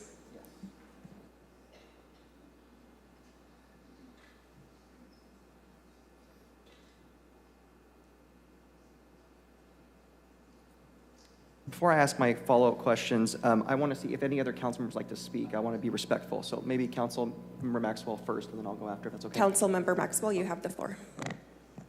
Thank you very much. Can I get Mr. Owensby or somebody with the developer to answer a quick question?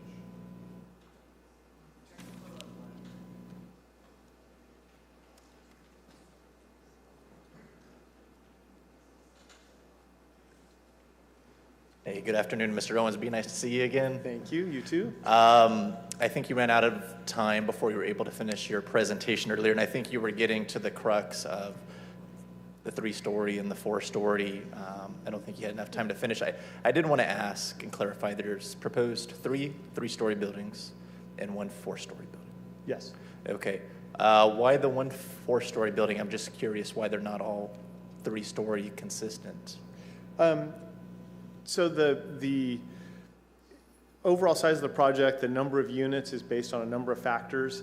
The 82 units was a balance between available site for parking, and the biggest factor, and I think the most beneficial factor for all of us, is if we reduce the project below a given level, the opportunity for us to fund full-time on-site management decreases. And we're in a kind of a sweet spot where we can afford that now, and we want that.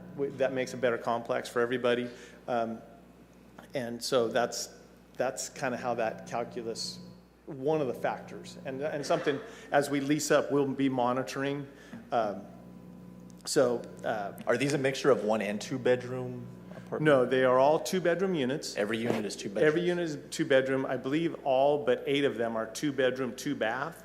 There are a small number of units in and around the elevator shaft of the 4-story building that are 2-bedroom, 1-bath. Okay.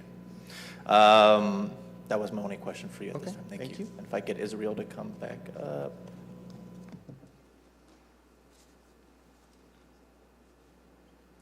Just a quick question for you as well. Yes, thank you. You mentioned that the 4-story unit was facing Herndon. Correct. You also mentioned there was a park in the neighborhood. Is that Orchid Park?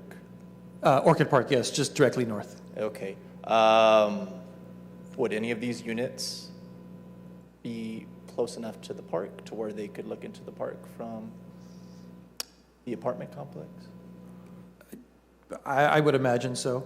There are 2 buildings that are proposed along the north side of the subject site. So you have the street, which is Fur, in between this property and the park, and then you have the park's parking lot. So that's a further buffer, and then the green space, the open space of the park, is even further north from the site.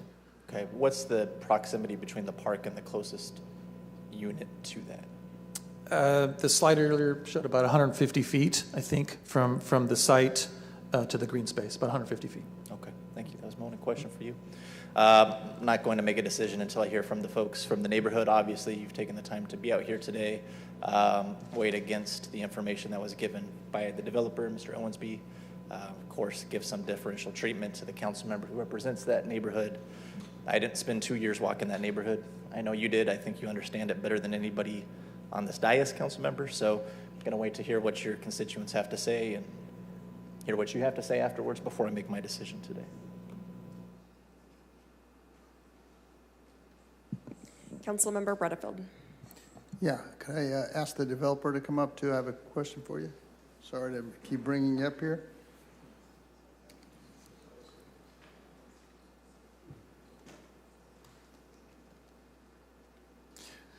The neighborhood meeting in 2021, were you part of that?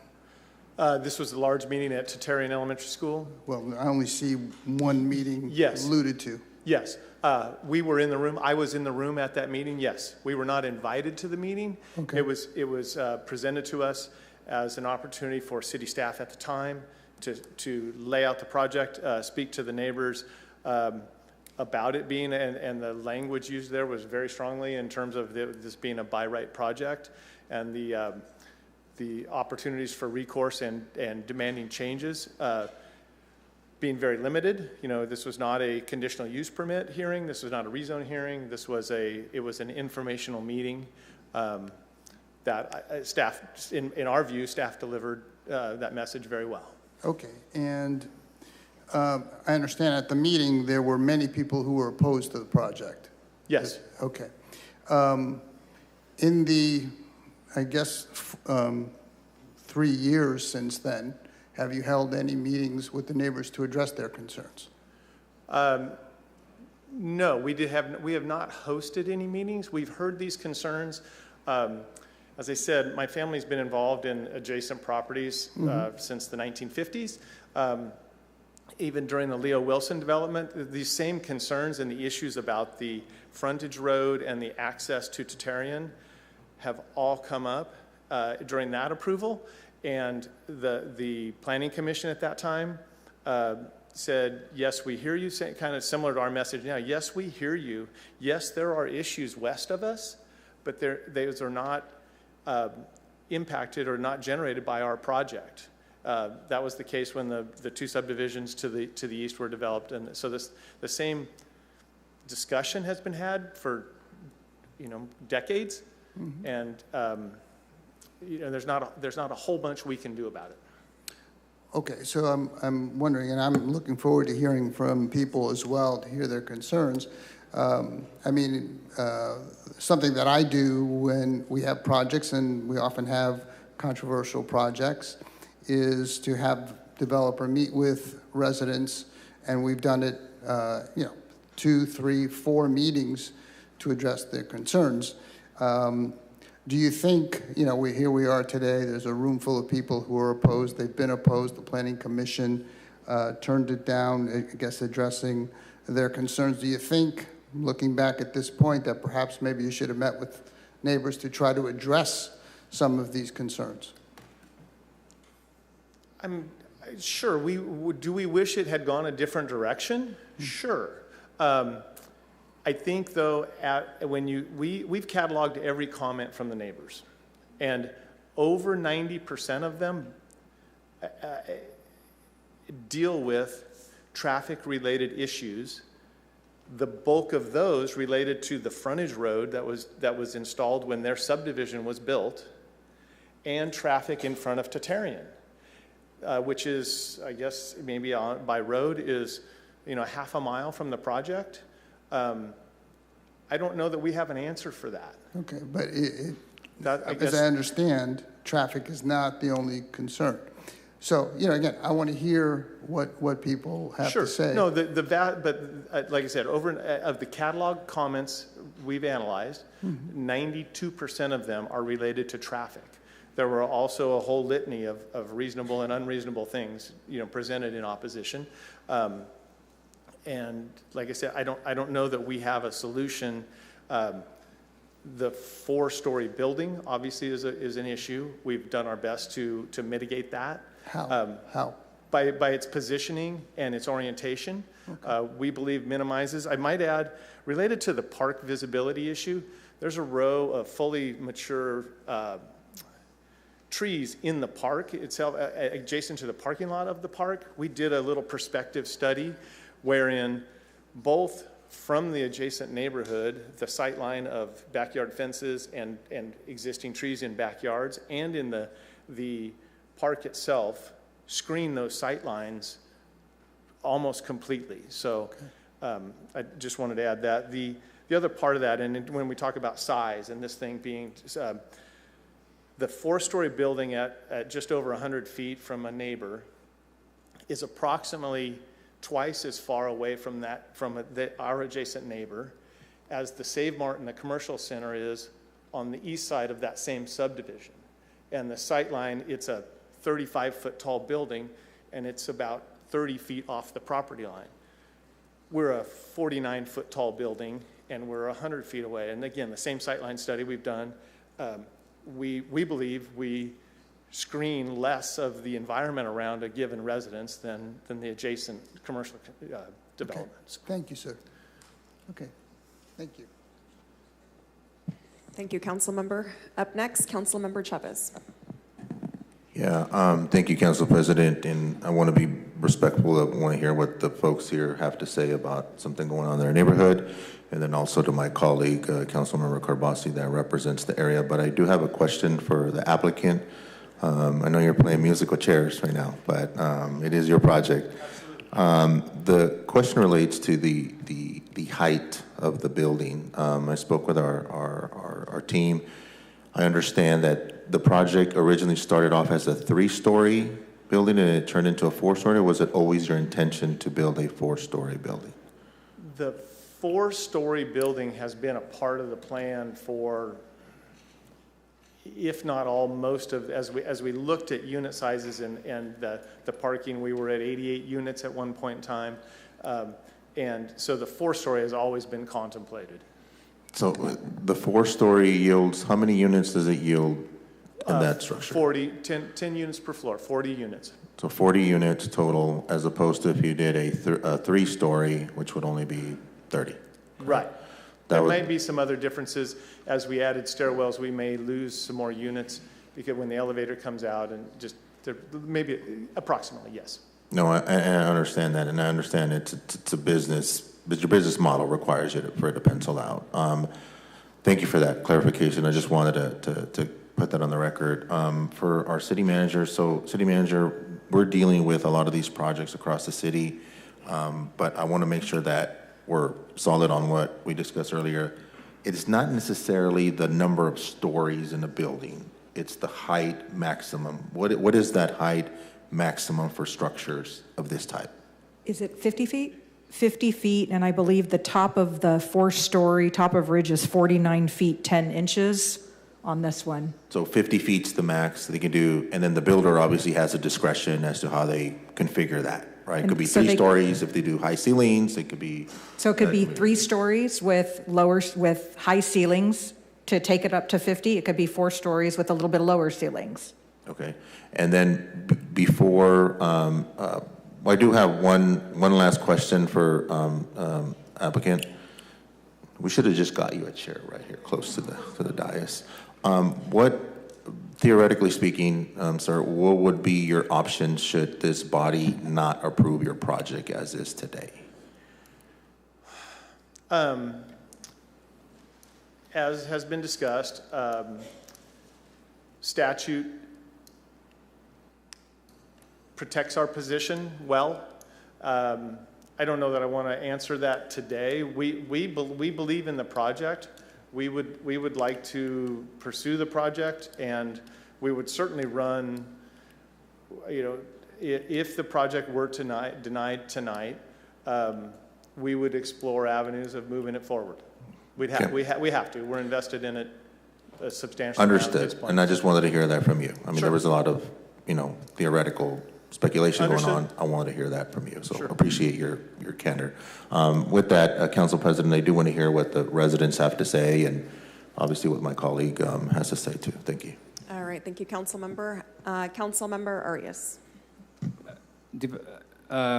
Developer, applicant, I don't know your first name or your second name. For the record, what is your estimated investment on this project? Your total investment would be at completion? To date, or in Total project cost? It's approximately a $21 million project. And I'm sure you've already put in quite a bit of the soft cost investment? Absolutely. Do you know approximately how much? We've invested approximately $500,000 to date. Okay, thank you. Our principal and our... Oh, you're the money guy. Yeah. So yeah, the investment's far more than that. When you count the 4 years of time, that's just from the time we submitted the plans. I would have to check our books to even know how much time I put in it. And of course, my office is working for free. So I don't want to minimize that number without Understood. looking at the general ledger. Yeah, just, in my experience, projects around the 80 units, 50 units, you're within that realm. I mean, right now we're seeing a project cost of about $400,000 per every unit that you built.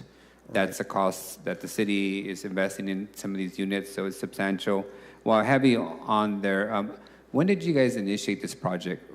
From the initial work to now, how long has it been? We submitted 4 years ago with finished architectural plans. I'd throw in another 2 years before that. Wow, so you're 6 years into this project? Yeah, it's a very long process it's been. I would like to comment on the 4-story nature of the one building. Number one is I'm a rule follower, and so I'm following the rules. Number two, I did want to have some benefits, so it's basically a sound barrier, so the interior is quieter, and that'll actually help some of the neighbors too. And then an additional thing would be the elevators. I do believe to give a variety of options to people, we have elevator service to all floors, right, as well as your fire exit stairs. And that requires some runways, so it requires, it's an additional expense. You have to kind of, but 4 stories is not unusual in any sophisticated city in the country. I was just in Charlotte, where they surround their beautiful parks with very tall buildings, and everybody can look into the park. I don't know exactly what the meaning of looking into the park. I know in New York you want to look into the park. So thank you. I live in a 100-year-old home, and I have an apartment complex next door, and they all look to my backyard every day. So it's neighborly. Thank you. Councilmember Maxwell. Israel, if I could have you up for another second, please. How are parking minimums adjusted or defined? How do you figure out what that number is? So the code requires 1 covered parking stall for every unit. So they have 82 units so that means there's 82 covered, and then for every 2 units, 1 uncovered is required. So they have 82 units, that means 41 uncovered and 81 covered. The fact that these are gonna be above $2,000 on average per unit per month, I would guess it would probably take a couple of people living together to afford those rents. Probably at least have a couple cars per unit. So if each unit had 2 vehicles, theoretically, is there enough parking stalls to accommodate that? So 82 times 2 is what, 164, and I think they're proposing 150 something, so it's close, 155, I believe what it is. Okay. What they're proposing. Okay, thank you. Council Vice President, you have the floor.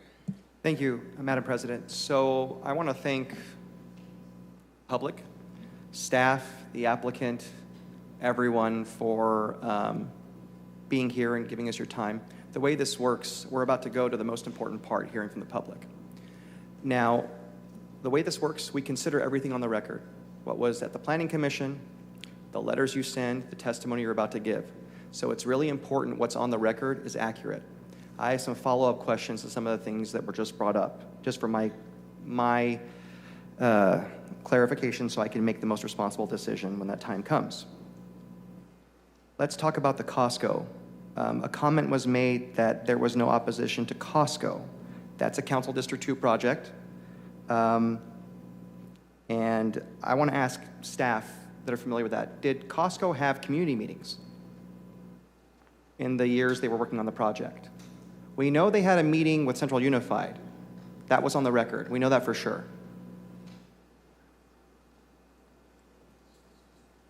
Good evening, Jennifer Clark, Planning Director. There were no specific neighborhood meetings that Costco held. So when they told me they met with the Jakara movement, for example, to talk to the residents, they did that. But They were invited by a group to meet, to speak. Okay. So, yeah, it wasn't in the traditional sense where notices were sent out to neighboring residents within 1,000 feet for that particular project. That's awfully surprising because I believe on the record they mentioned meeting and engaging with various groups as part of their presentation, including Central Unified. They did reach out to a number of groups, yes. Okay. Were they required to do a formal meeting? No. Were one of the, I'm not saying they were required to, right, but did they actually meet with other groups? They did meet with other groups. Were they proactive Sorry, about that? Oh, thank you, They did not hold an official public neighborhood meeting. Would it be fair to say they were proactive about seeking input from different groups and entities? Yes. Did they meet with Central Unified? Yes. Did this applicant meet with Fresno Unified or with Board President Susan Wittrip, who represents this area? I can't speak to that. I would have to defer to the applicant. Okay. Thank you, Director. You might be able to answer this question. Yeah. So regarding Costco versus this, yes, there are homes at Herndon and Riverside that were built, I don't know, last 10 years. And then you have at the northeast corner of Herndon and Riverside, sorry, I'm taking you back a couple months, that's a vacant lot that Costco's going to go into.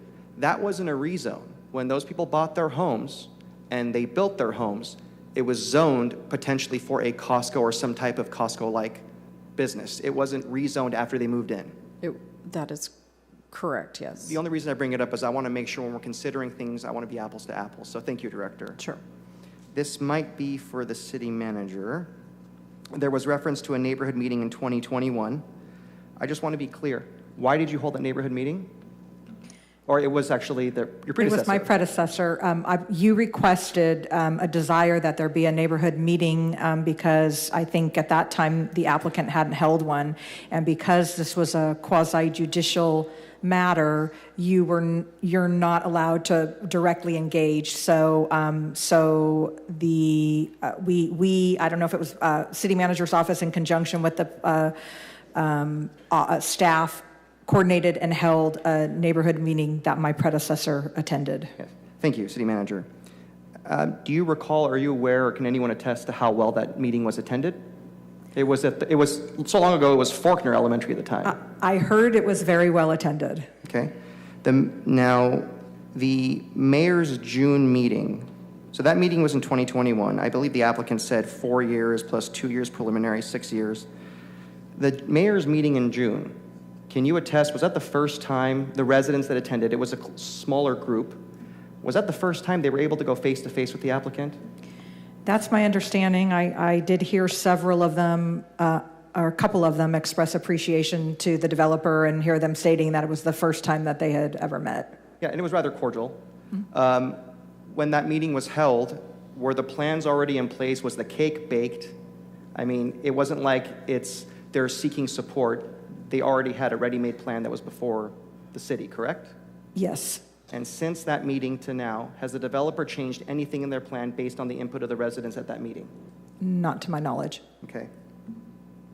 So we had the 2021 meeting, we had Planning Commission, and we have tonight. Neighbors were noticed for those meetings. Would you say when they're noticed, the meetings were well attended? I mean, we can see here tonight, but would you agree that those 3 meetings were well attended? I'm sorry, which meetings? So you have the 2021 meeting Yes. at the cafeteria. Agreed. You have the Planning Commission meeting, and then you have the meeting tonight. Yes. Would you say? Okay. Yes, they're all noticed, well attended. They show up. So when you're noticed, you show up. Okay. Thank you. There were some questions, I don't know who the question's really for, about comments on the record. Maybe this is for the clerk or a city attorney's office. So somebody can provide comment on something, and they can say something as terrible as, I don't even want to guess. They can say something terrible and make inferences about some things my colleague mentioned. We don't verify their addresses, do we? Anyone can provide comment, and they can live in Wyoming if they wanted to. Not to pick on Wyoming and their 3 electoral votes, but... The Brown Act does allow for that. So it's very possible when someone says something that may be hurtful, it could necessarily not be someone that lives here. It's very possible it's someone from a different area entirely. That's correct. There's no requirement that we verify someone's address or even their names or identities. Right. Okay. I just don't want to attribute some of those hurtful things and just say, oh, it's the neighborhood. That's not. I don't know if that's the case. This is for Israel probably. This is a quick one. The 4-story building that we're talking about. You said it's against Herndon, but it is also close to homes to the east, correct? Now there's the garages and there's a bit of a buffer, but there are homes to the east. Yes, we measured it's a little bit over 95 feet to the 95 east. feet. Yes. Okay, hang on a second. Thank you. You mentioned RENA, the RENA numbers, and you said over surplus. Can you provide a little more clarity? You said that it helps us with the RENA numbers, but there's an over surplus. What does that mean? So this property is designated as a RENA site. So first, would you explain what RENA is for the public? Regional housing needs. We're preparing a new plan today, and so essentially the state requires the city to have a minimum requirement of residential property. So this is to meet a state standard. Okay. Yes. Got it. Yeah. Please go ahead. Sorry. So this site was designated for I think it's in the staff report, but it's either 61 or 66 low housing sites. Right. And so this site proposes 82 units, so it exceeds that. It exceeds the 66. Okay, thank you. And then I have 2 very quick questions for Mr. Hulskamp based on something he just said. I want to clarify for the record, if he's still here. Oh, there he is. You guys are getting your steps in today, although I think Mr. Owensby has you beat. Mr. Hulskamp, do you own the property that you're building on? The property is owned by an LLC, which I'm the managing member. Okay. Correct. And I misstuck how much money's invested. That was without the land or any of my office's time. Do you live in the neighborhood? No. Okay, those are my only questions. I do live in Old Fig Garden. I'm near several projects. Do you support the Sean Glenn project that was proposed? Of course. Oh, that's good to know. Anything where it's according to zoning, it's obvious I should support it. So I would like to comment. I'll leave it at, that's my only question. Mr. Huelskamp, that's my only question for you. I have no further questions. Not about Thank how you. many times I called you asking for a meeting. Well, I want to get that out in the open. Mr. Huelskamp? Is that it? There will be an opportunity to comment. Would you please clarify what quasi-judicial means, city attorney? Yes, council member, because you are sitting as a person who is going to be potentially deciding this on a legislative body, you are not permitted, or you would have to recuse yourself from this decision, there could be other consequences as well. You are not permitted to engage with the developer or potentially the neighborhood that would be affected by this. I'm a rule follower too. And I've directed you not to have that contact. I apologize if I've done anything wrong. No, it's just I'm a rule follower too, Mr. Huelskamp.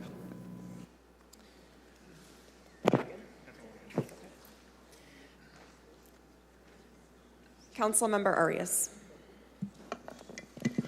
You guys would all appreciate this, but me and Mike do this all the time because we all both do our homework on this. So I do want to clarify a couple of things.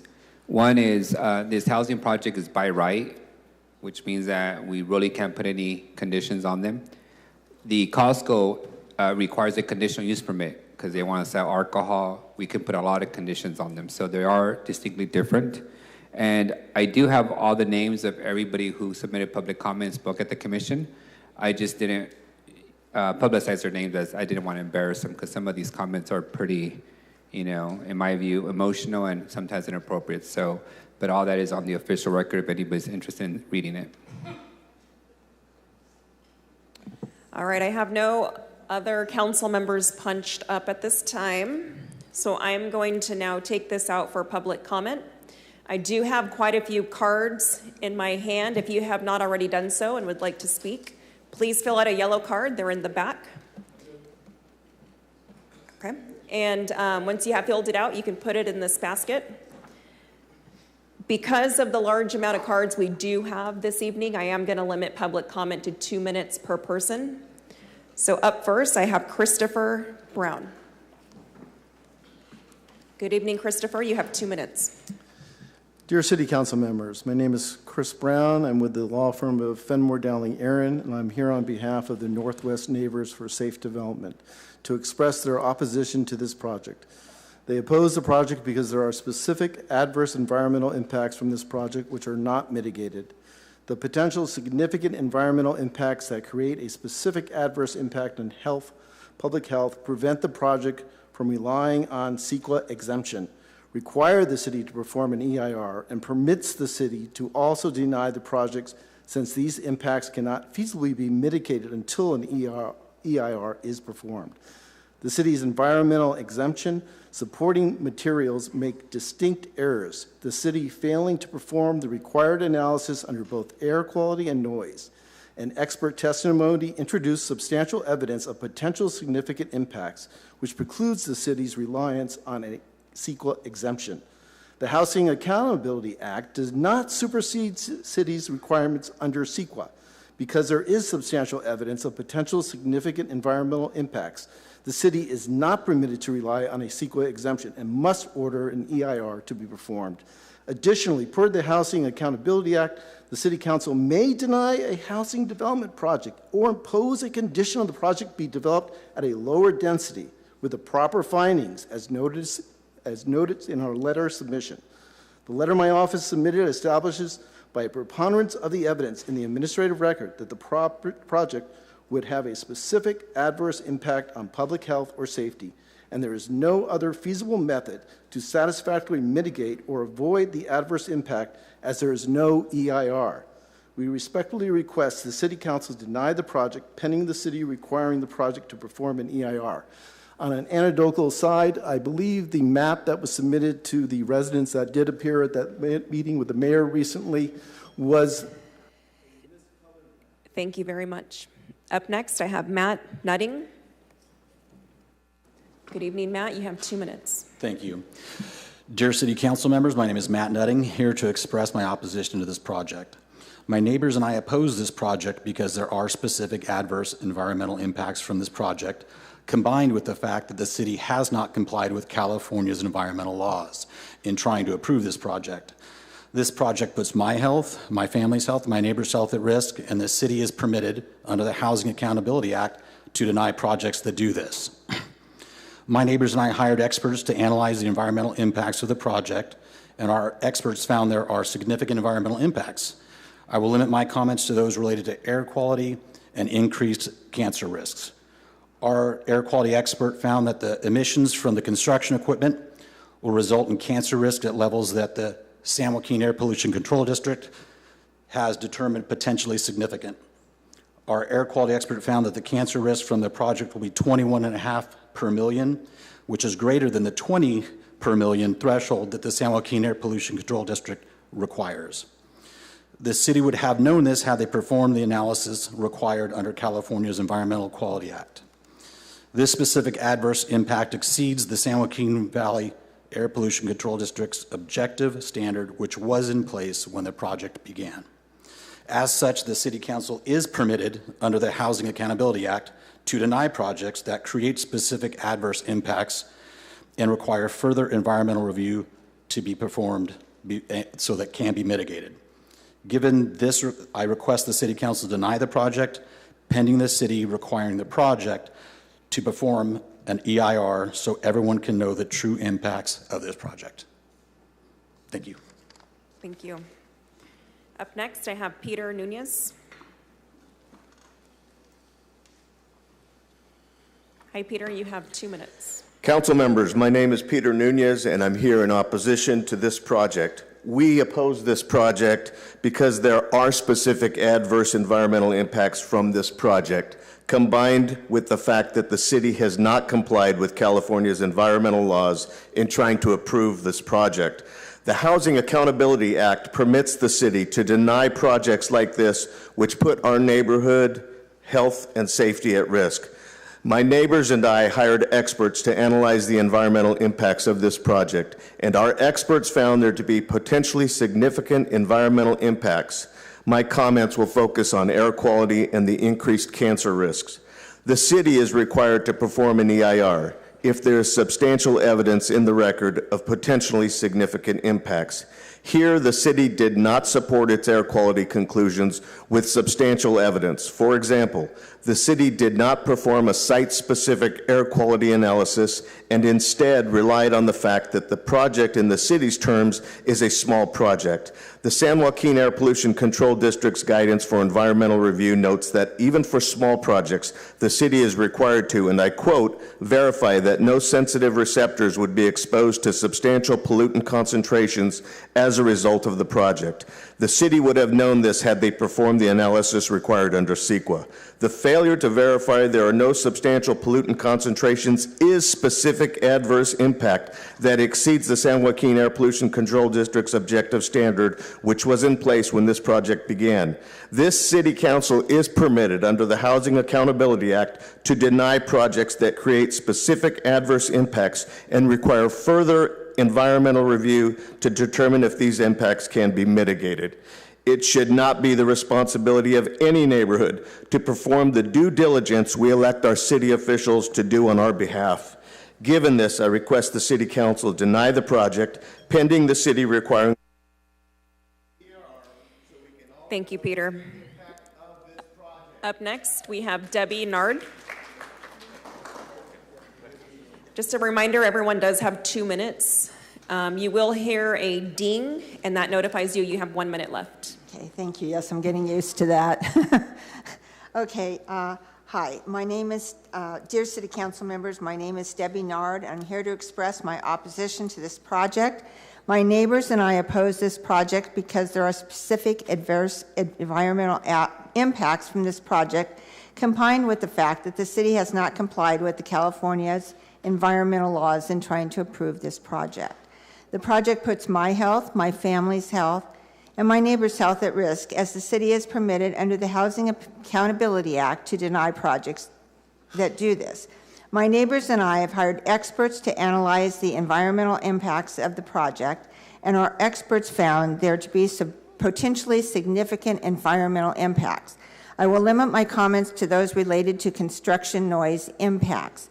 Our noise expert found that the project will still potentially have significant construction noise impacts regardless of whether the Fresno Municipal Code makes construction noise a municipal violation.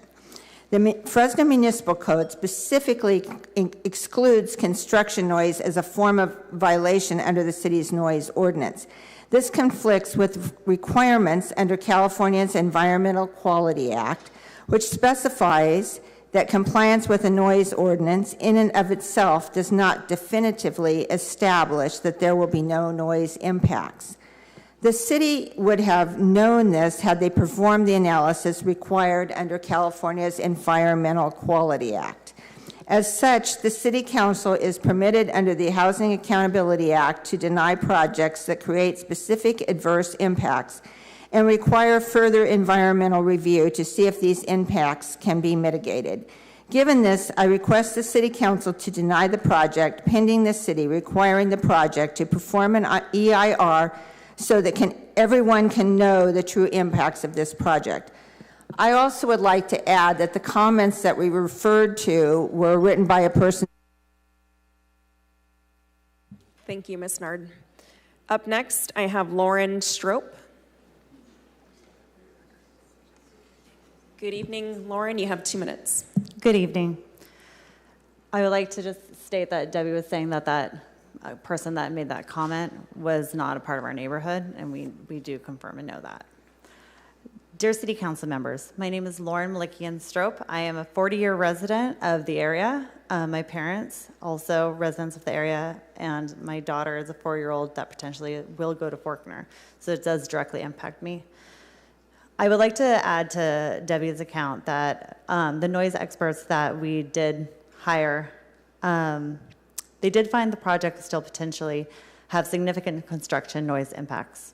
The Fresno Municipal Code limits the noise to 60 dBAs in the residential areas. The experts did determine that significance thresholds for the environmental impact for the construction noise in the residential area was 70 dBA. His analysis concluded that every phase of the construction would exceed 70 dBA, with the average for certain phases being significantly higher to 70 dBA. Given this request, the City Council, I hope that you deny this project and pending the city requirement to perform the EIR so everyone can know the true impacts of this project. I would also like to add that the playground, which I attend almost weekly, that the trees surrounding it are Chinese pistache, and the Faulkner have mulberry trees. These are not evergreen trees. So it directly is in sight of whoever is in those apartments. They can see directly to the play structure that is just adjacent to the parking lot.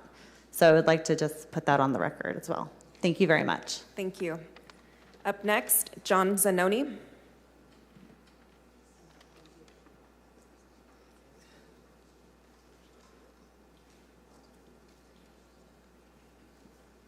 Good evening. You have 2 minutes. Good evening, members of the Fresno City Council. John Zanoni, father, husband, neighbor. I live at 3751 West Spruce. I've lived there for 14 years. The rezoning of this project back in 2014, I do have some questions about how that went about by putting it in the Fresno B, which I think we all know most people don't even get the Fresno B. So I feel that that was somewhat less than transparent. But talking about the playground, there's some public safety impacts here, and I am here to tell the truth about public safety impacts. You have a 4-story apartment building that will look down on Herndon Avenue, that will look 3-story buildings that will look down on a playground that is immediately adjacent to the parking lot at Orchid Park, which is very close to Fur Avenue. And in addition, we'll be able to look down on a schoolyard at Tatarian Elementary School. Is anyone vetting who the people are in these apartments? Do we know who their friends are? Do they know who may come over to these apartments? We have a serious issue in our community, internet crimes against children. We arrest people daily for acts of child endangerment and things of that nature related to pornography and other things. This is an open invite for people to take residence in one of these apartments and have easy access to monitor our children on one of our schoolyards. I believe at the Planning Commission meeting, a letter was presented by Susan Whittrop the Fresno Unified School District trustee for that area, in which they oppose this apartment complex in its current state. I am not here to oppose apartments. I am just opposing this development in its current state because I don't think it serves the needs of the community. It puts our children at risk. It creates more traffic in the area. And that's a secondary issue where I believe the city of Fresno needs to work on extending Fur Avenue to meet Valentine so we don't see kids walking to the school bus or leaving school on the frontage road. Thank you. Thank you, Mr. Zanoni. Up next is Rod DeLuca.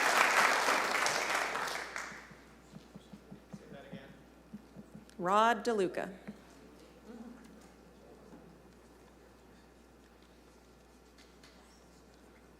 Good evening, sir. You have 2 minutes. Madam Chairman, members of the council, my name is Rod DeLuca. I live at 3840 West Alluvio, and I've been there for about 42 years. I'm kind of new in the neighborhood. But to give you some of my background and why I'm against this project, I built over 3,000 houses in Fresno, 1,200 apartments. Just a block away, I built 100,000 square feet of garden offices. So I know a little bit about building. And this is a bad location. I mean, I would never do it, but other people have. You talk about the 4 stories on Copper and 41. You know, just those streets happen to be 120 feet wide. And guess what? If you council people haven't been there, coming off of Herndon, you turn onto a street 14 feet, 8 inches wide that I measured. And if you tell me that is not a traffic problem, you need to get another traffic manager and request a traffic study be made on this project. Plus, where they're coming out, when you look at those pictures, they got to come out on Fur. You can't come out onto a 14-foot street going, I mean, it's terrible. I mean, build your apartment, but do the damn project right. Don't be a, well, I don't know, a bad builder. That's what gives us a bad name when these people are out there like that. Up next, we have Dwight Nelson. One more time. You're clopping over my ability to effectively run this meeting. Dwight Nelson.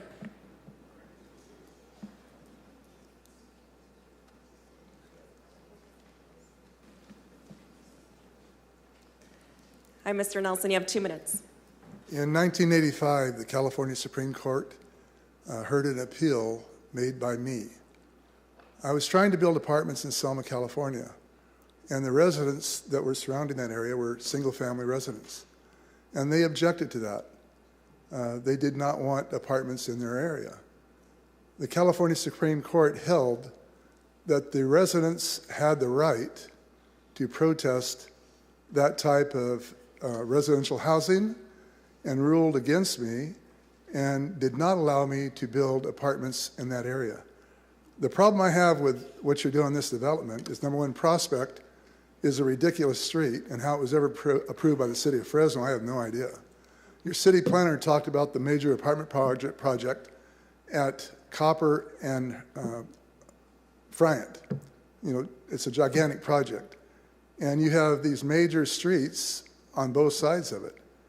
On this project, you have Herndon. I get that, no problem. But Prospect is ridiculous. I just think that you should look at what really goes on over there. It's a good residential area, well established. I was surprised tonight by going to an appeals hearing and hearing so many council members address their opinion before they ever listen to what these folks have to say. I wanted to ask Mr. Arias, have you ever met with the developers? This project? Yes. No, it would be illegal, and I've never met them before today. You've never met with them? Never, ever. Because you spoke so eloquently about why you should deny the appeal or deny what Well, we're it's trying because to I'm a ask very articulate Latino that does this homework. for. Do what? I'm very articulate. What did you say Latino for? Can you direct your comments at me, please? I don't feel what you're doing on this is right. I feel that you should have been listening to the people that live there, and unfortunately, I don't. Thank you. Up next, I have Laura Gromas.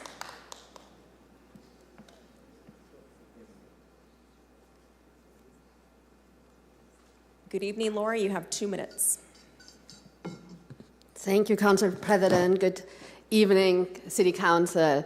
Thank you so much for bringing this topic back. I'm here to express my support for the project. I'm a resident of Northwest Fresno. I frequent the playground a lot with my kids. We bike there a lot. This property has been empty for a really long time. And this project really fits everything that we need in the city. We need more affordable housing, or it's not affordable housing, right? It's market rate, but we need more housing that people can pay for. I employ a lot of students, entry-level professionals, and they all need housing. A lot of them still live with their parents because they cannot find an apartment that they can afford on their salary. I'm actually very hopeful to hear all the expressed support for concern about the environment and about traffic. And I'm very hopeful that this neighborhood actually has some concern for this. So I think there's a lot of solutions that can be built on this. But in general, this project is really moving everything forward that we as a city need. I'm sad that it kind of shows that people connect the idea of apartments with crime and people that they don't want in the area. Because there's a lot of people that are very good people that need apartments that they can pay for. And the location in that area is actually ideal with the proximity of the park, the proximity of the supermarket, the proximity of the bike trail, and Herndon as a big connector. So thank you so much for hearing everybody and hearing the support in the community as well for this project. Thank you, Laura. Up next, we have Reed Everett.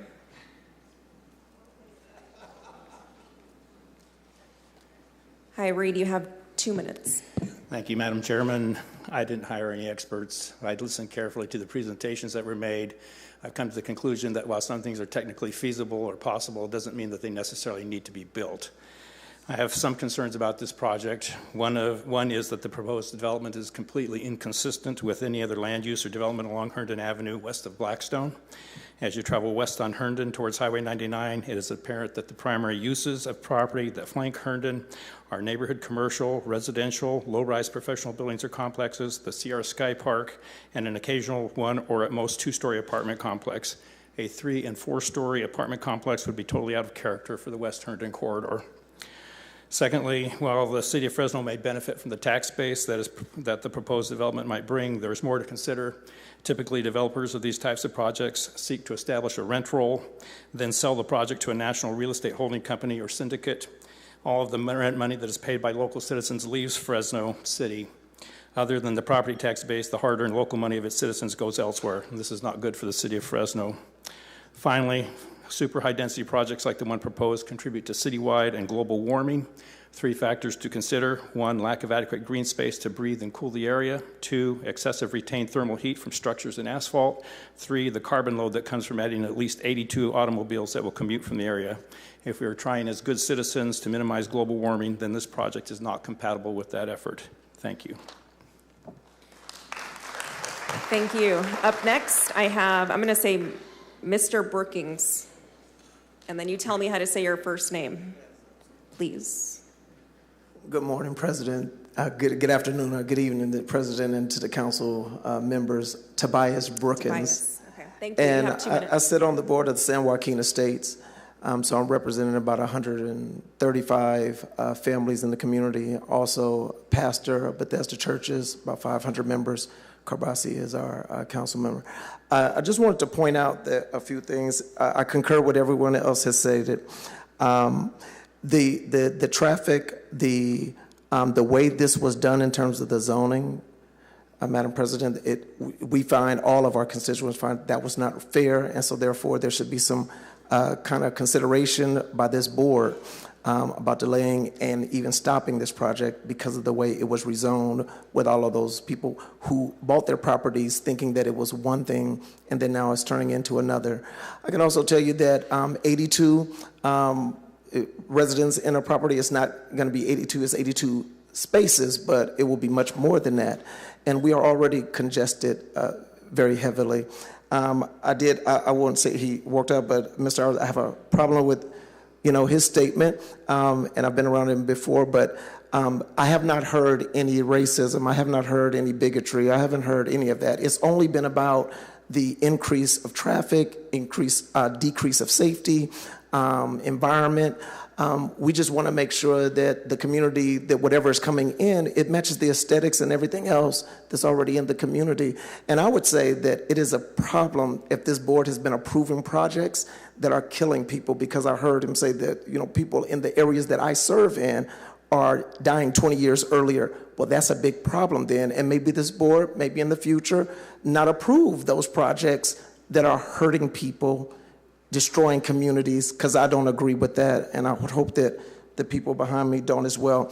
There was something brought up about minimum standards. I think that is a problem as well, just minimum standards. Thank you very much. Up next, I have a card from Jan Weston.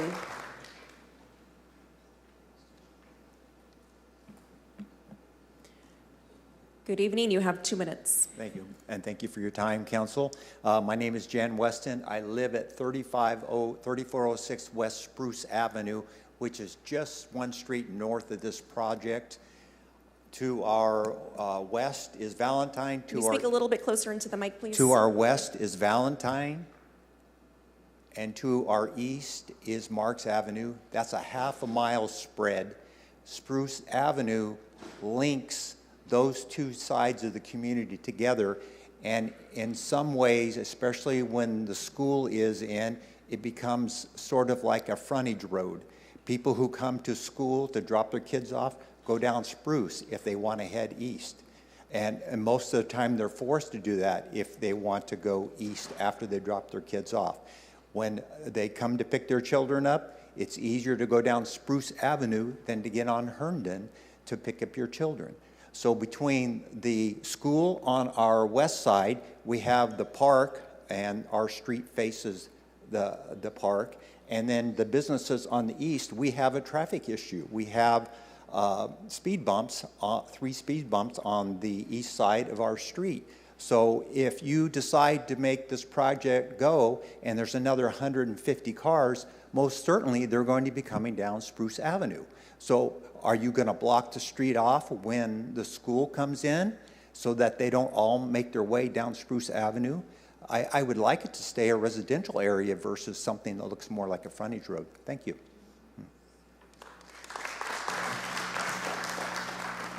Thank you. Next, we have Jennifer Owens.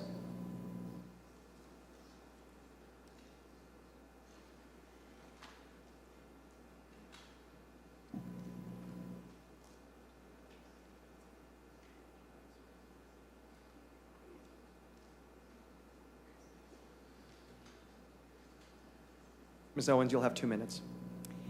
Thank you. Thank you to the council for allowing us to express our concerns. As you have already heard many of our concerns, I can't say I'm not in agreement with those. However, I am kind of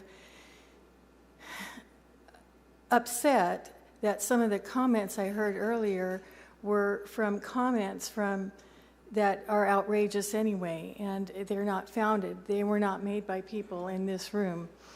I'm a grandparent, and I have children that go to Tatarian.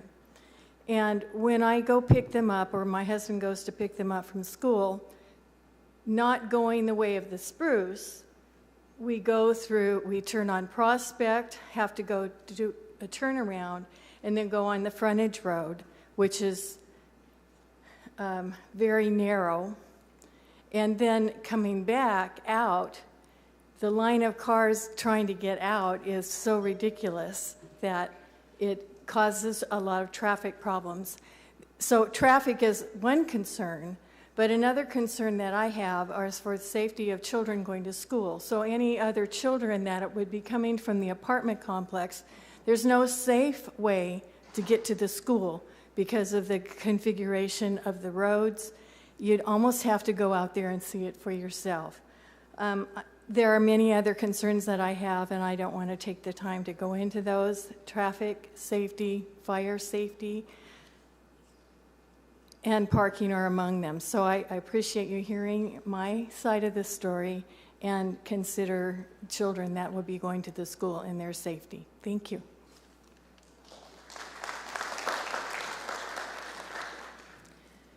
Thank you, Ms. Owens. Up next is Dennis Nard, followed by Greg Weaver.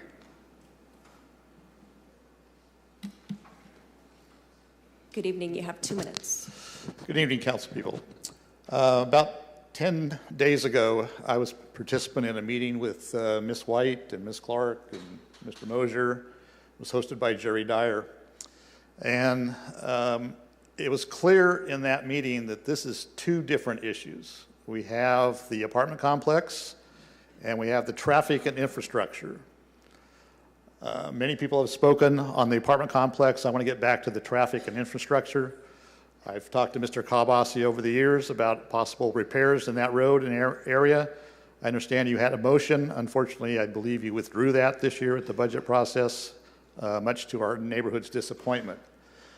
We are discussing with the mayor these traffic issues, and I'm hopeful that those will continue and that we can work something out to deal with this infrastructure, because the city created a nightmare 12 years ago when they put in the current traffic structure.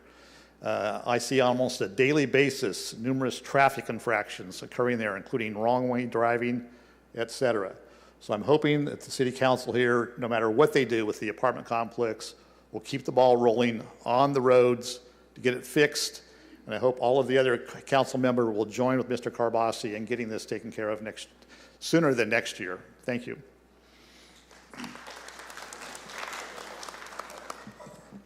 Thank you, Mr. Nard. Up next is Greg, I think it says Weaver. That's it. That's it. All yes. Right. Greg Weaver.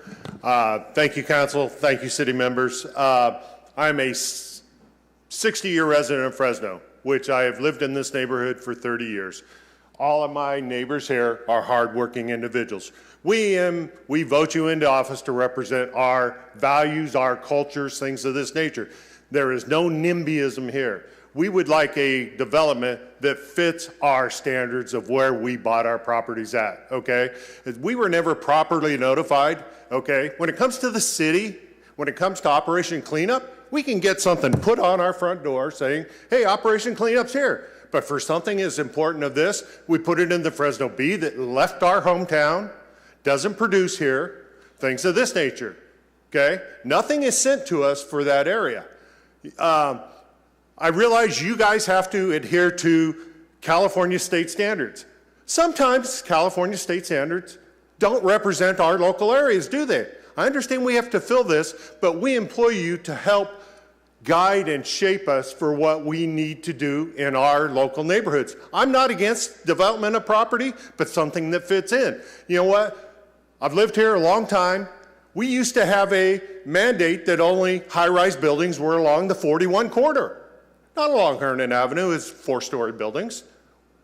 It doesn't fit the neighborhood. There is no 4-story buildings west of Blackstone on Herndon.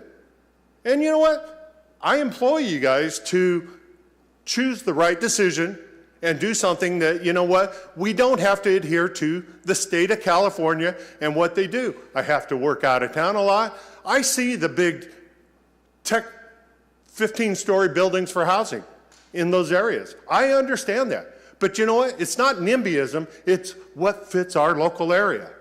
And I hope you guys can accept that, and thank you. Thank you, Mr. Weaver. Up next, I have Mike Sherinian, followed by Miguel Arambula.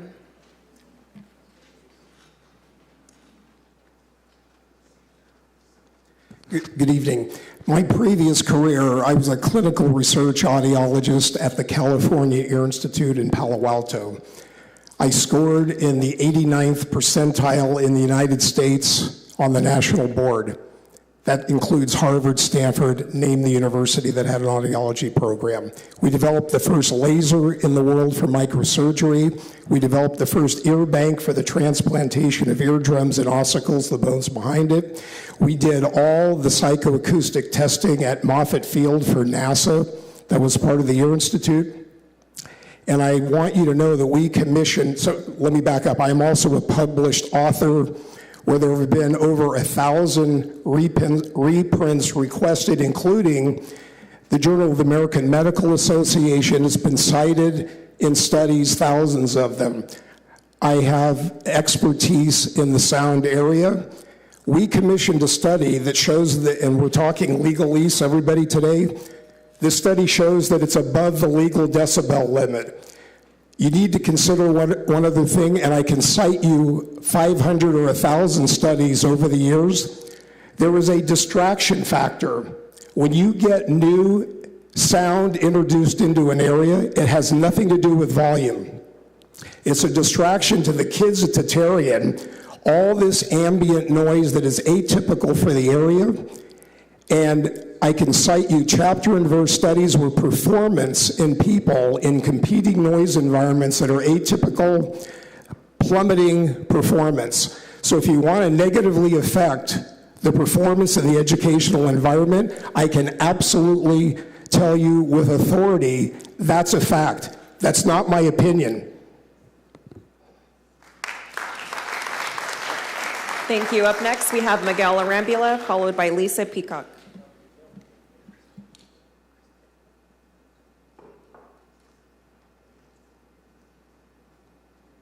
Good evening. You have 2 minutes. Hello, Council. Thanks for your time and consideration. My name is Miguel Arambula. I do work in affordable housing at Self-Help Enterprises. I'm here representing myself. I also work in a lot of community development organizations, actively partnering with the city to try to solve the housing crisis. And I'm here in support of the project. I acknowledge and listen to all the residents, so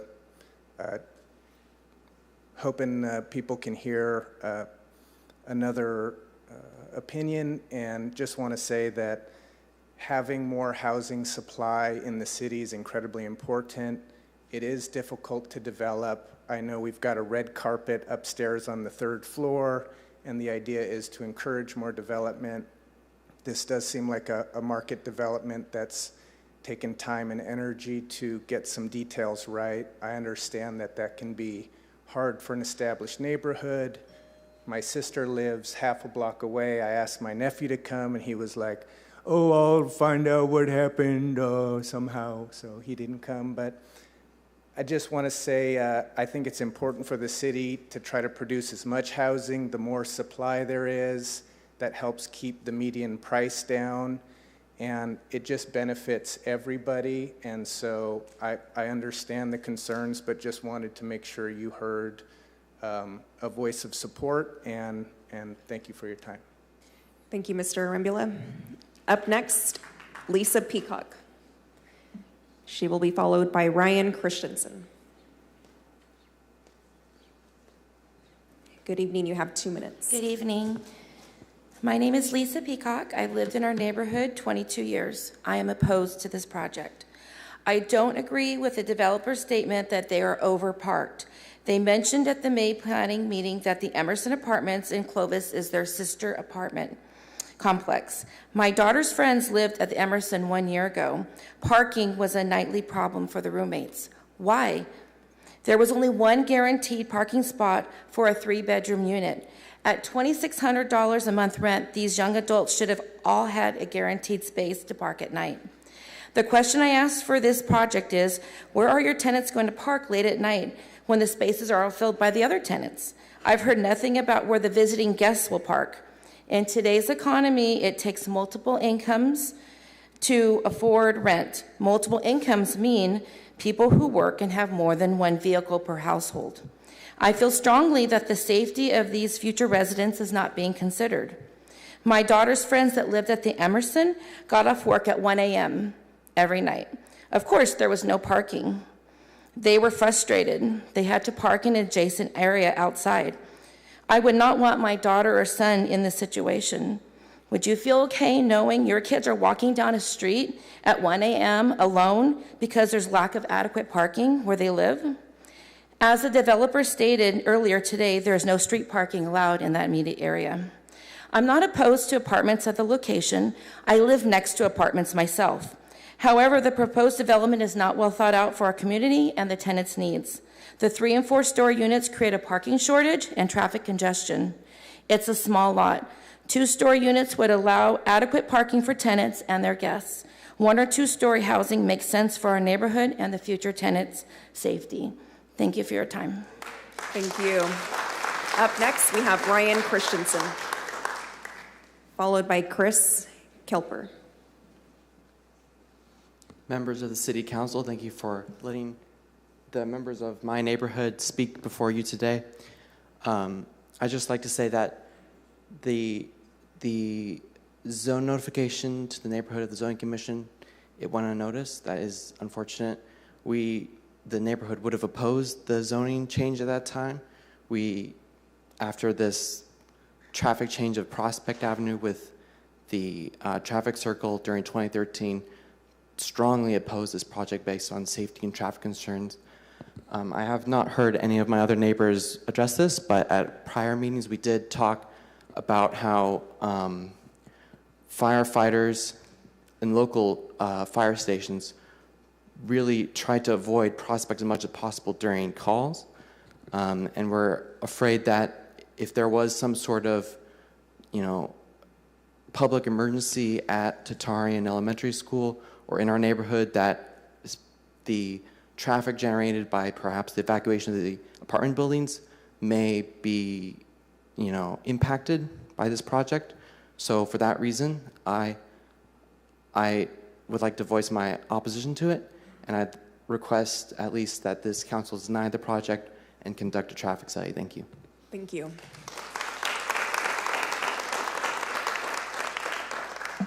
After Chris, I have Lenore Schreiben. Hi. Hi, my name is Chris Kelper. I'm here to speak in support of the project. I have recently had the challenge of trying to find a place in Fresno, as somebody who's not from here, and it is getting harder every day to find places that are convenient and comfortable. Can you get a little closer to the mic, please? Certainly. Thank you. And the more we put these developers through the ringer and deny projects like this, the more expensive those actually successful or available homes become. Many of the comments refer to the impact of construction, but I have to ask, where would it not create impacts? Audio, air quality. I live now in South Tower, and I have to fight the same things when I go to the specific area planning meetings. As people, don't want development in their area. People before me today have talked about, I support apartments, but not these apartments. But these are the apartments on the cutting block here today. Reading through the meeting package, most of the comments were related to traffic impacts. And while it's possible that this neighborhood was let down by the Public Works Department in the traffic planning, the argument that the traffic is a safety concern that the housing project is responsible for and that it is infeasible to overcome is not rooted in any reality. Traffic engineering is an engineering challenge, literally, and it is overcome every day. At the end, the rest of the city, in the joint statement with Mr. Carbasi and the mayor, the potential fines for violating the Housing Accountability Act were between $800,000 and $4 million.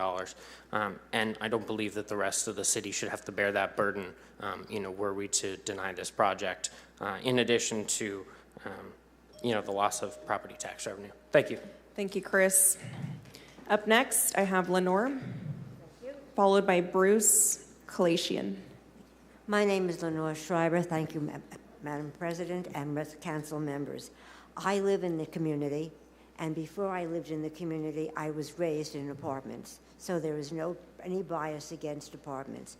My concern is I travel that road every day, and contrary what the last speaker just said. Speak a little bit closer into the mic. It is a traffic hazard, and I would request all the members of the City Council just take a moment and go up, take Herndon, and go up Prospect, and go around the traffic circle, or do it the other way. Go the frontage road from the west and try to get on Prospect, because the way it is laid out, you can only have maybe 1 to 2 cars per lane. And every morning it is backed up. I take it to work every morning and I come back every night. And the traffic backup is very difficult. It is unsafe. We have people not going around the circle. They cut it out. And if you have people coming out from the apartments, there'll be more. It'll be very difficult to get either on or off Prospect. The traffic department needs to rethink how the ingress and egress is. Secondly, if anyone has been on that road, you will notice there are no sidewalks. How are the children going to get from the apartments to the school? There's no traffic lights there when you want to cross Prospect. How are they going to do it? And if you look at the road, the frontage road, you will notice it's very broken up and it curves a lot. It is a very difficult road. It is unsafe, and this needs to be looked at. I don't know if there could be another egress or egress, but there are no other ways to get from one side of the area to the other. Unless you go up to Spruce, you cannot go across from the area of Brawley over to Marks. And it is very difficult, and I wish they look at the traffic and the children's safety. Thank you. Thank you, Lenore. Up next, I have Bruce Kalation, followed by Wes Kalation. I've lived in that area for approximately 40 years, and tonight what I heard is Mr. Arias is having problems in his district because it's been poorly managed, and I certainly hope he's not suggesting because that district's been mismanaged, he wants our district to be mismanaged. My other concern is Mr. Sononi said about the school. The council hasn't mentioned anything about the school, neither do the developers. That is roughly 100 feet from the playground where the children are playing. You've got a couple hundred children daily out there. The decision you make tonight is going to affect thousands of children over the next years. The schools hopefully are becoming more secure, and when that happens, we saw something about a week ago that was devastating. The grounds can be secure, but what do people do? They go to platforms outside the security. Why in the world, in Fresno, where we're not landlocked, would you want to build a 3- and 4-story apartment complex next to a school? If somebody could answer that to me, I'd love to know why. And I'm not talking about Tatarian, I'm talking about all schools in this district, or in Fresno, or in California. Why don't you start a clear zone around schools where you're limited on platforms? Eliminate the possibility of anything happening. It's simple, we're not landlocked. Go build an apartment complex a half a mile away. I don't care, but protect the children. I think that should be the first and foremost on your agenda, because it's up to you to make sure they're protected. It rests on all of you. You remember the MGM Grand in Las Vegas? They remedied it by they sold the property. They'll never have an outdoor event there again. And with saying that, I'll just leave it in your hands and see what your best decision is. Thank you. Up next, we have Wes.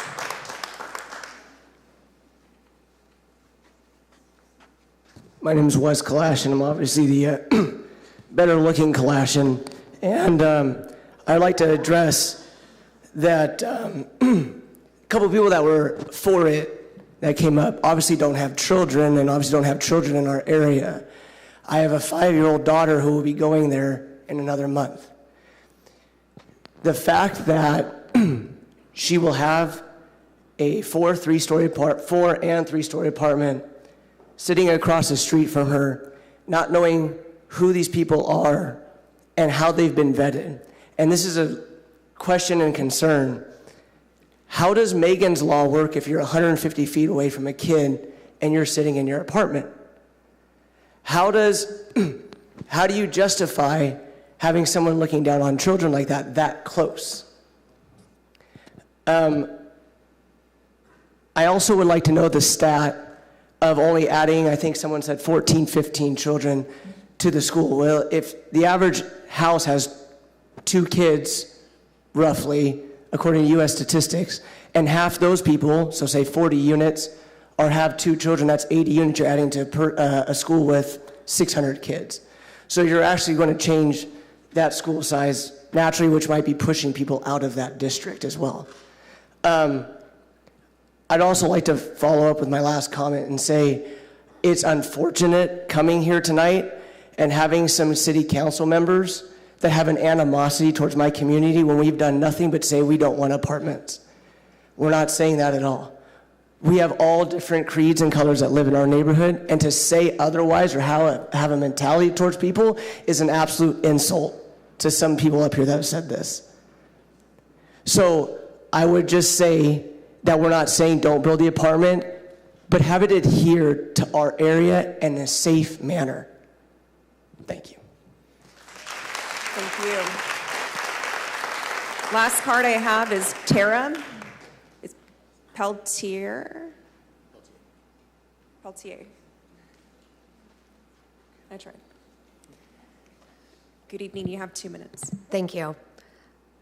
I've lived in the impacted neighborhood for 6 years now, and I have 3 children that currently attend Tatarian Elementary. I did not choose to go to private school because Tatarian is an exceptional public school. My concern with this new development is the safety of our children and those ones that would be living in this new development. If you look at the current map, there is actually no paving for any children to walk into Tatarian safely. There is no access from the park into Tatarian. The only way you can get into that park is through the front gate located on Valentine. A kid that is running late, that wants to get to school on time, the only safe way they can get there walking from that development will be along that frontage road or crossing a very dangerous big plot of empty field where they're going to trip, there's animals, all sorts of things right there.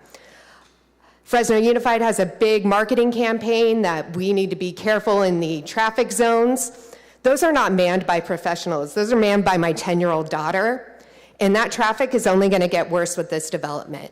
So I ask you guys to consider the safety of those new students, the 15 that will only be going to Tatarian. I find that hard to believe. But you need to think about their safety getting to school because those distracted drivers are not paying attention. Thank you. Thank you, Tara.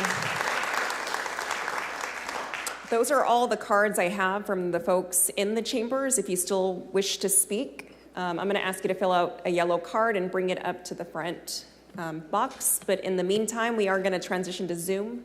City Clerk, is there anyone on Zoom who would like to provide public comment on the 5 p.m. timed item? Yes, we have Hannah C. Good evening, Hannah. You have 2 minutes. Hello. Yes, I commented earlier as well on the unhoused issue today. So it is clear that we do have a housing crisis here in Fresno. I'm also an educator in Fresno County.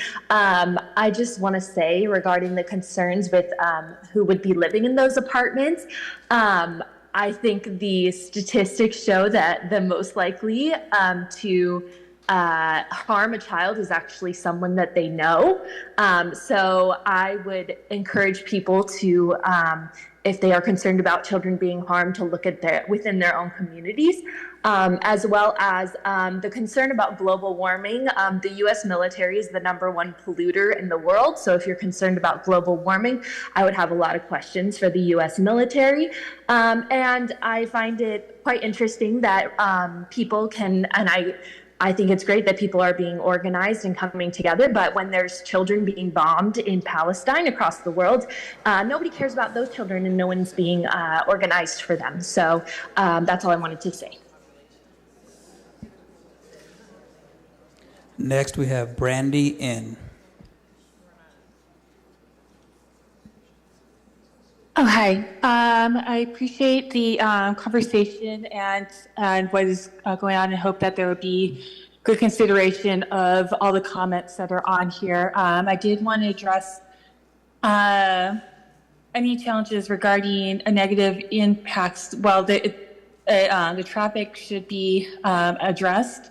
The idea of having more, this is a market rate, but even having affordable housing has been shown in statistically, through lots of studies to improve the greater public safety, higher property values in a number of things.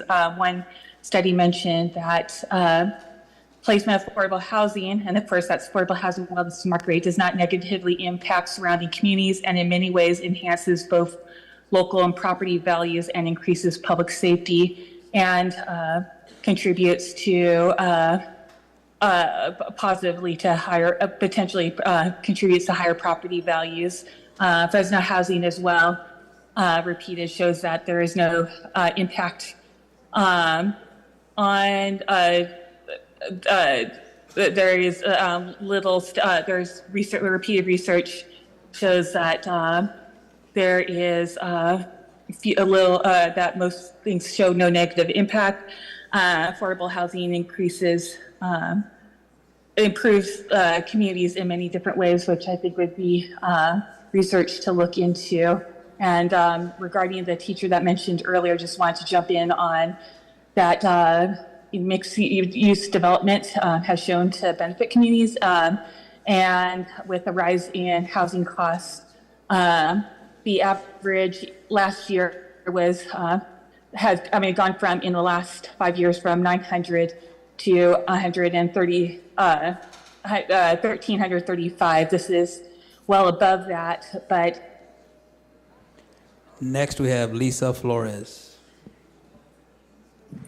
Good evening, everybody. I'm a retired planner, and I used to have to review projects like this.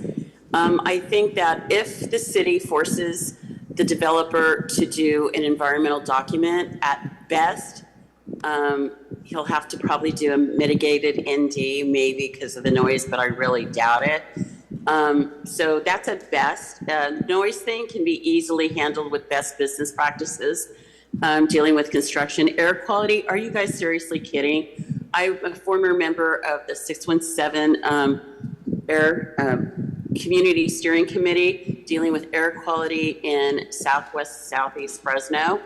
And you guys don't know air quality. You do not know that in portions of Fresno, people's lives are cut short by 20 years. You do not know that in Mr. Arias's community in his area for decades, because of the redlining that has been going on, that children still don't have sidewalks to walk to and from, walk on to go home on. So, you know, come on, you guys, you guys are, I'm just getting an NIMBY vibe. To the developer, I ask you to make some of your apartments affordable for every person, every level of income who can, you know, to rent. How about the little, you know, the little grandma who's on a fixed income? How about her? How about taking a couple of Section 8s? How about taking, how about having a variety of community? Because, you know, right now, all you guys sound like a lot of haves, and I'm telling you, I'm a have-not. Even with an education, even with everything, when you retire and you're sick, you learn. But personally, I think go forward with the project. It is needed. You guys also need to realize that this is high. Next, we have Ms. 5250. Can you hear me? Yes. Okay. I am a D3 resident, but I am familiar with the area, and even I've traveled it regularly in like 2009, 2008, and I can't, the traffic circle, that whole thing, I just avoid it. It's a nightmare, and I feel for those people that live in that area. I think that the traffic is the main concern that I'm hearing. And the one gentleman, the builder, talking about the narrowness of the street there is very valid. And you guys are under under predicting the amount of kids for 82 units, 15 kids, that doesn't sound right to me at all. The 40 sounds much better. You've got to remember that residency requirements allow 2 people per bedroom plus 1. So that's, if it was maxed out 82 units, 5 people. And you've got not enough parking for 2 per unit, for 2 cars per unit. So I think that's going to be a serious issue. And the parking is going to affect the neighboring streets, that people are going to be parking in those neighborhoods and walking. Like the one lady said, walking to from their late night jobs. Because the buses stop at 11. So you have to have a car if you have a job that ends at 1 o'clock in the morning. Or, any kind of third shift job. You're going to be needing the extra vehicles. Now, what I have not heard is why the Planning Commission, specific reasons why it was denied. And Next, we have invested citizen. Good evening, please. Hi, yes. Hi, please state your name, and you will have 2 minutes. Yeah, I'm an invested citizen, and my concern is that just because you can build a 50-foot building in that for code doesn't mean that you should. I'm concerned about the population increase, 2-bedroom housing, the cost of living there. It's not going to really be affordable anyway. And it's just the aesthetics of it. And I'm thinking about where Arias had the Starbucks with 2 drive-throughs, and common sense, realized only 1 would be better. Well, I think common sense should dictate that this area should also be looked upon in what would be best for the community and for the city of Fresno. Thank you. That's all I have to say. There are no more speakers online.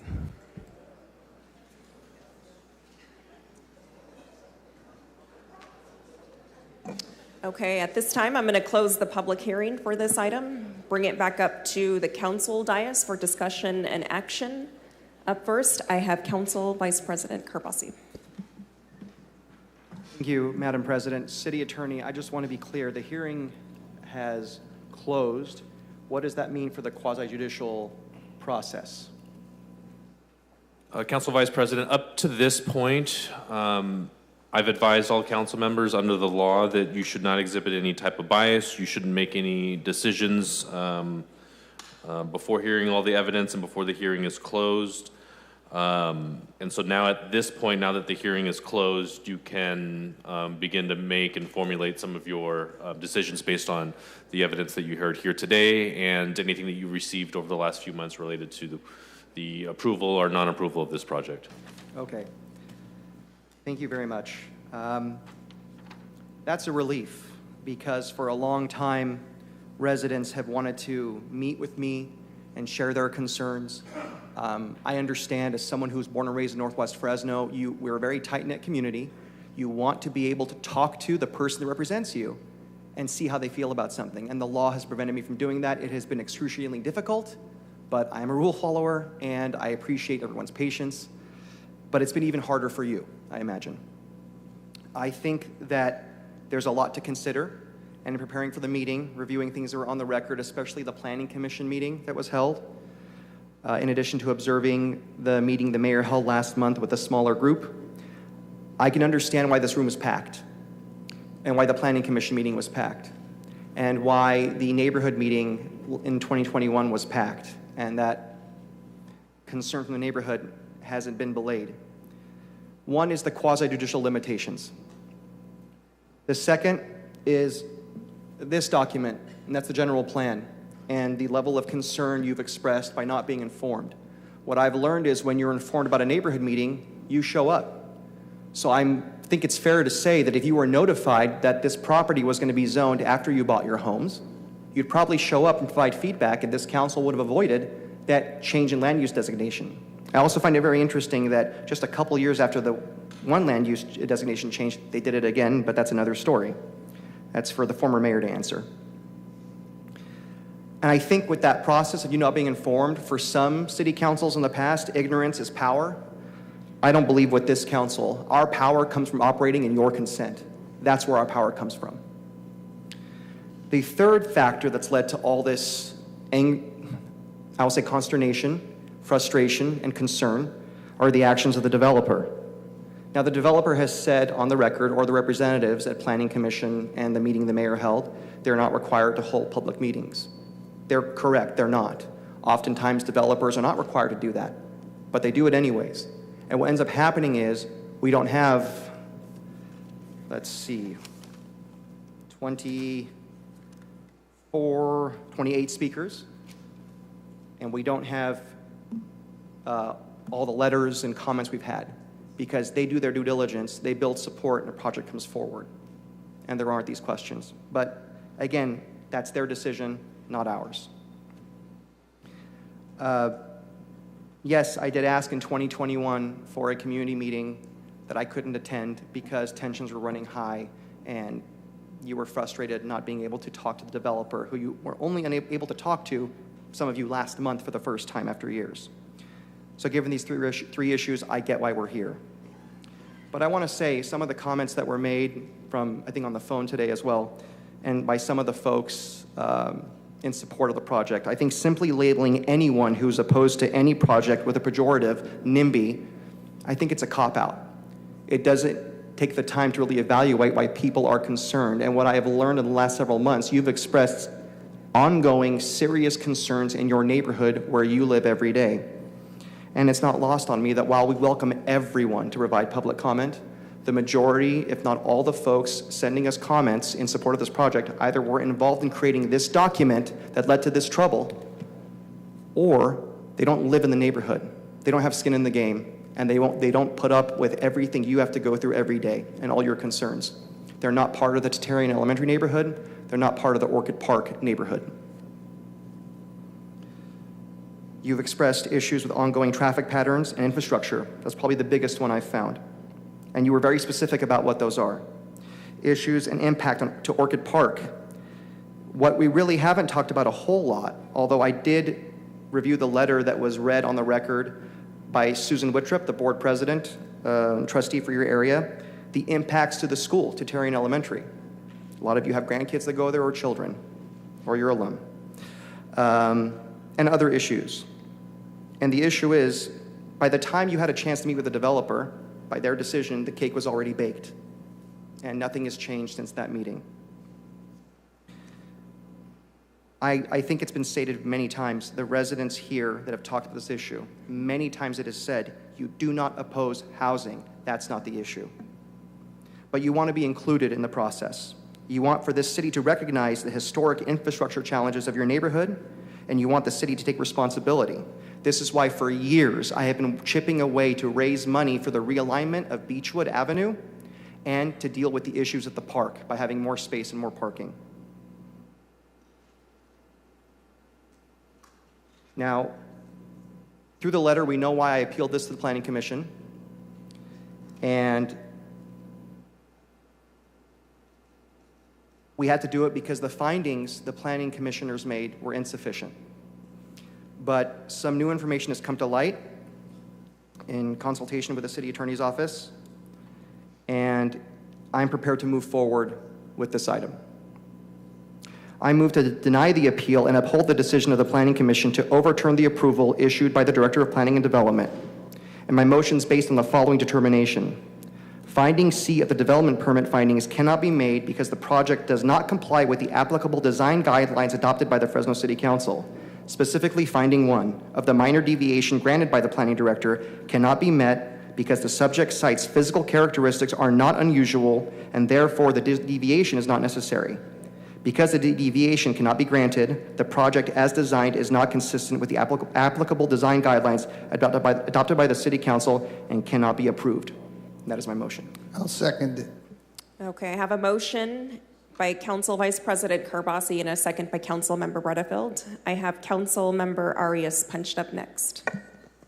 Thank you, Council President.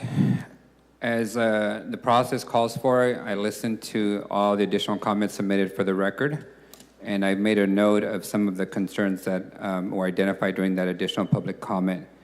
One of them was the noise level of 60 decibels that was suggested that would be a significant impact to the neighborhood.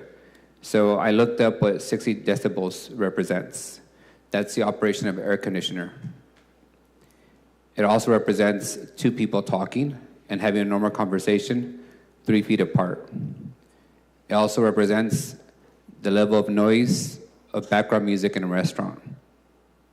So for anyone to suggest that 60 decibels during the construction of a project is severe, I'm not sure how we would then allow anyone to have an air conditioner in the city if that was too severe of a noise. Secondly, the pollution that was suggested that would result as a result of the construction, it was claimed that it would cause cancer, that the pollution during construction would result in cancer. I can assure you that the amount of pollution that the Sierra Sky airport next door generates a ton more pollution than any temporary construction site. And if we're going to not approve projects based on pollution created during construction, we would have never approved the Costco or permits for people to remodel their homes or for the repaving of the Sierra Sky airport, which is done, or the repaving of Herndon Avenue. Additionally, our sheriff suggested that, presented this false narrative that apartment dwellers were more likely to be sex offenders, and that having apartments near schools and parks would somehow attract sex offenders to live in those parks. So I took it upon myself, as I was hearing those comments, to use Megan's Law's website, where all the registered sex offenders must register under the law. And within 2 miles of the sheriff's home, there are 25 sex offenders, all in single-family homes. In comparison to my neighborhood, there's 297 sex offenders within 2 miles of my personal home. However, across the street in the apartment complex that has 400 units, there are 0 sex offenders. Just want to point out, it is extremely dangerous and irresponsible for a gentleman who wears a badge to somehow attempt to create this narrative that people that live in apartments are more likely to be sex offenders. Additionally, to suggest that apartments don't belong near schools, overlooking schools or parks, there are several examples within the city of Fresno and Clovis where apartments have been built overlooking schools and parks. They are building apartments adjacent to Valley Children's Hospital.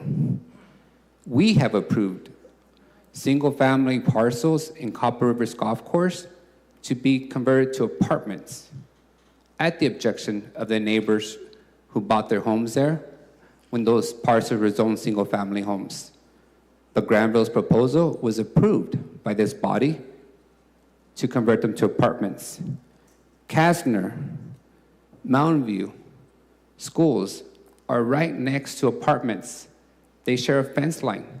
Those apartments see right into the schools. There's never been any recorded incident of sex offenders somehow injuring children at our schools or parks because there's an apartment complex. As a matter of fact, maybe it's just the lack of education that the sheriff has in urban development or land use development. Sir, you're interrupting the meeting. This is your one and only warning. You've been warned. Please.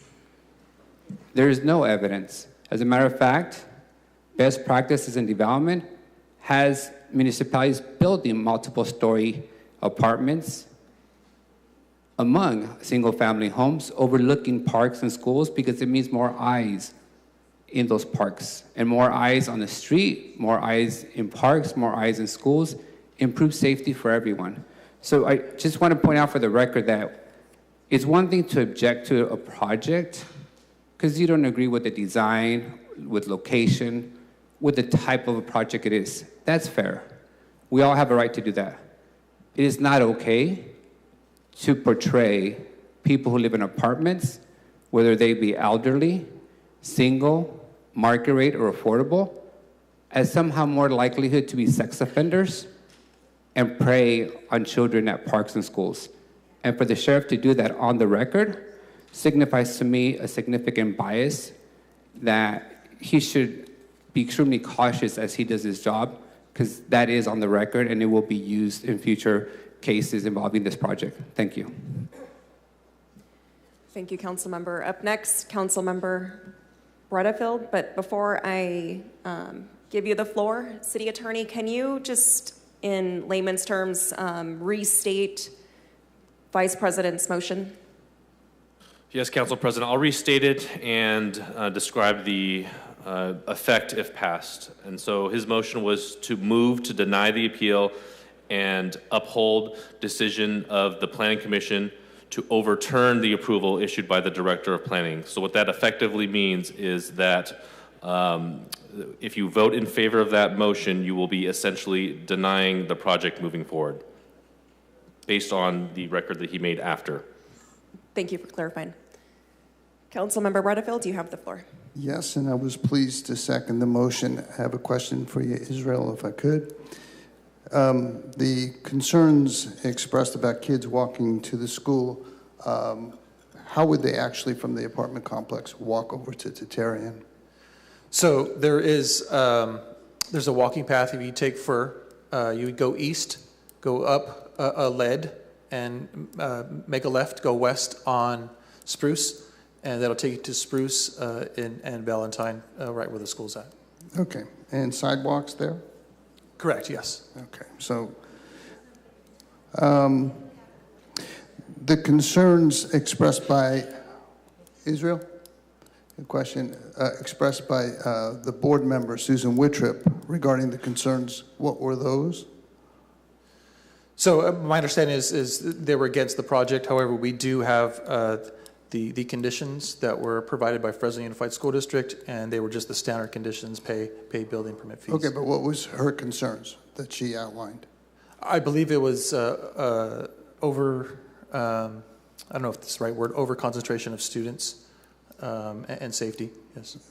And what were the safety concerns? Again, you don't have to go into it in detail, but what were they? I'd have to go back to the letter. Okay. I don't have it in front of me. Councilmember Corbasi, do you remember what the safety concerns were from the board member?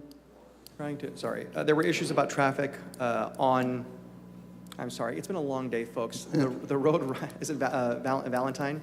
When it curves around in front of the school, crossing the street, trying to get to the other development. So there are a multitude of lacking infrastructure as well. Okay. So that's the point I'm getting to. There are concerns, even though you had outlined how they get there. And I think those are very real, thank you, Israel, thank you. Very real concerns. I think there are also very real concerns about traffic that people outlined. I've been in the neighborhood quite a bit myself and have seen how this would be adversely impact the neighborhood as a result of building this large apartment complex. I also do think that there aren't any other 3- and 4-story complexes in the area. I do think we ought to pay attention to the character of neighborhoods. I think they do matter wherever they are in the city. And in terms of the parking, I think there's 154 parking spots, but I do think with 82 apartments that are 2-bedroom, they're all 2-bedroom, correct? That will certainly be a potential problem. I also object to people's concern being called NIMBY, not in my backyard. I represent on the City Council Northeast Fresno. It's not the first time I've heard that from a lot of people when we raise objections or constituents have objections to certain developments. You know, they get called NIMBY, whether they're in Copper River or they're at Bullard or they're on Herndon Avenue. It's not something that is not uncommon. It is common. It's something I always have to challenge. And so I think it's very fair for people who have concerns to address those concerns. That's why we're here. That's why this building is here. And I think it's very unfair to refer to those concerns as not in my backyard. And I will continue to oppose those kinds of characterizations. I will tell you that all of us up here, and I've seen it for the many years that I've served in this building, we care about every part of the city. I have supported Southeast, Southwest, spent money. There's great needs in other parts of the city, but there are great needs in Northwest and Northeast Fresno as well. And we have to pay attention and be responsible in hearing the concerns of everybody, because this is one Fresno, one city, one community, and so your concerns are very valid. And I think the city council here is certainly looking at it, listening to it, and addressing it. I think there's something else that I want to address too. One of the things that I've said to people who build in Northeast Fresno, we have many developers, and throughout my many years having served here, I've always asked developers, when you develop, meet with the neighbors, address their concerns, hear what they have to say. And the most recent example was Bullard and 41. There was a development there. And a lot of the professionals in that area, as they were looking at a potential development, were very concerned about the development. And so we held 3 meetings, and the developers were there, the city staff was there, and they could not address fully the concerns. I didn't support the project because of that, and I was grateful to the council to support those residents, and that project was voted down. We had on Knees and Alluvial, Knees and Millbrook, several years back, a funeral home that was proposed to go into that development. I will tell you that people were very concerned about that, and there were many, many meetings held, and you know what? They convinced the neighbors that it was a good project, and you know what? It's been a good project. We passed it, and those concerns were addressed, and that's the way it ought to be. People's concerns ought to be heard and addressed. And frankly, I do think and believe in representative government. We are up here to represent you. We are up here to hear the concerns that you have. We are here to be your voice. And I think I've been a strong voice for the people I represent. I know Councilman Kilbrasi is, and I know, frankly, all of us are, for all of the people that we represent. And so I've listened. I've had an open mind to this, but I think this is the right thing. I wish, frankly, that the developer had met with the neighbors a multitude of times, not having met since 2021, and here we are in 2024. And I think if those issues and concerns had been effectively addressed, we might not be here today. So I always have encouraged developers to meet with residents. So I will be supporting Councilmember Carbasi's motion, and we shall see where it goes. I want to thank you all for being here. I know it's 8:30, and there are plenty of other places you'd like to be than being at City Hall and a City Council meeting. So I want to thank you all for being here. Thank you, Councilmember. Up next, I have Councilmember Chavez. Thank you, Council President. I want to thank all the residents that came and spoke. Started when it was like mid-afternoon. Now it's nighttime here, but I know this is a very important issue. I'm looking at an aerial shot here of the project, and I agree with what some of the residents say. I think the traffic issue is probably one of the most concerning ones. I'm looking at this view, and when you combine a shopping center, a park, a school, and a major thoroughfare, I know what that leads up to, and I can tell you that I know what that's like because I have the same problem over by Greenberg Elementary, where I have a shopping center, a school, and you can see the rows of vehicles dropping off. I've actually met with some folks and told them that I don't think this type of project would be good in that area because of the traffic concern and the congestion. So I understand that, and I don't want anybody here to think that I would take one email or 2 emails and generalize everybody here. I think that's why I wanted to listen to what you all had to say. I had a pretty good broad range of what folks felt like here that live in the neighborhood. I heard some people say they didn't oppose apartments, and I'm looking at the aerial shot of the properties. You actually have some apartments next to the shopping center where the Safe Mart is, and I know that Safe Mart generates a lot of trips for that area. So, you know, with the motion that Councilmember Carbasi made, I just want to flag this for folks. Even if the council were to approve this, I think given the legal issues that were referenced and the compliance, I think we would still probably end up in litigation. I think we need to do a reset on this. And, you know, a lot of the people that came and spoke, I know you. Pete, you and I, we grew up in the same part of the city. I know that there's no motivation there of any kind of racism or prejudice. So I know that for a lot of people here as well. And I want to be respectful of that, but also want to be respectful of the neighborhood. There's a time and place for everything. And I think this will give the opportunity for the developer to work more with the neighborhood and actually engage in a little bit more thorough discussion. I think this was a good vetting process, although a little bit long, but it's worthwhile. So for that reason, I'll be siding with the residents here this evening for that. Thank you. Thank you, Councilmember. And then I just want to echo some of your sentiments, Councilmember Chavez. I read a couple emails that had some very interesting, colorful language, and I know that's not representative of the people here. I think you guys are well-intentioned. I think you guys have very legitimate concerns, and I heard everyone loud and clear tonight. But I do have a couple clarifying questions, City Attorney, of just a couple things that I heard that I just want to see if it is true one way or the other. I heard a lot of comments that this project was, it did not follow the California Environmental Quality Act. Is this project in conformance with CEQA? Council President, our team did take a look at this, and our advice to the city has been that because this is an infill development project, that it is exempt. But even that exemption has some exemptions that we'd looked at. You know, we were even talking with the planning director before all of this. Those exceptions to the exception don't apply here. So it's been our consistent recommendation to city staff that CEQA doesn't apply here in those terms. And we have used that same infill exemption on other number of projects all over the city. That is correct. Okay.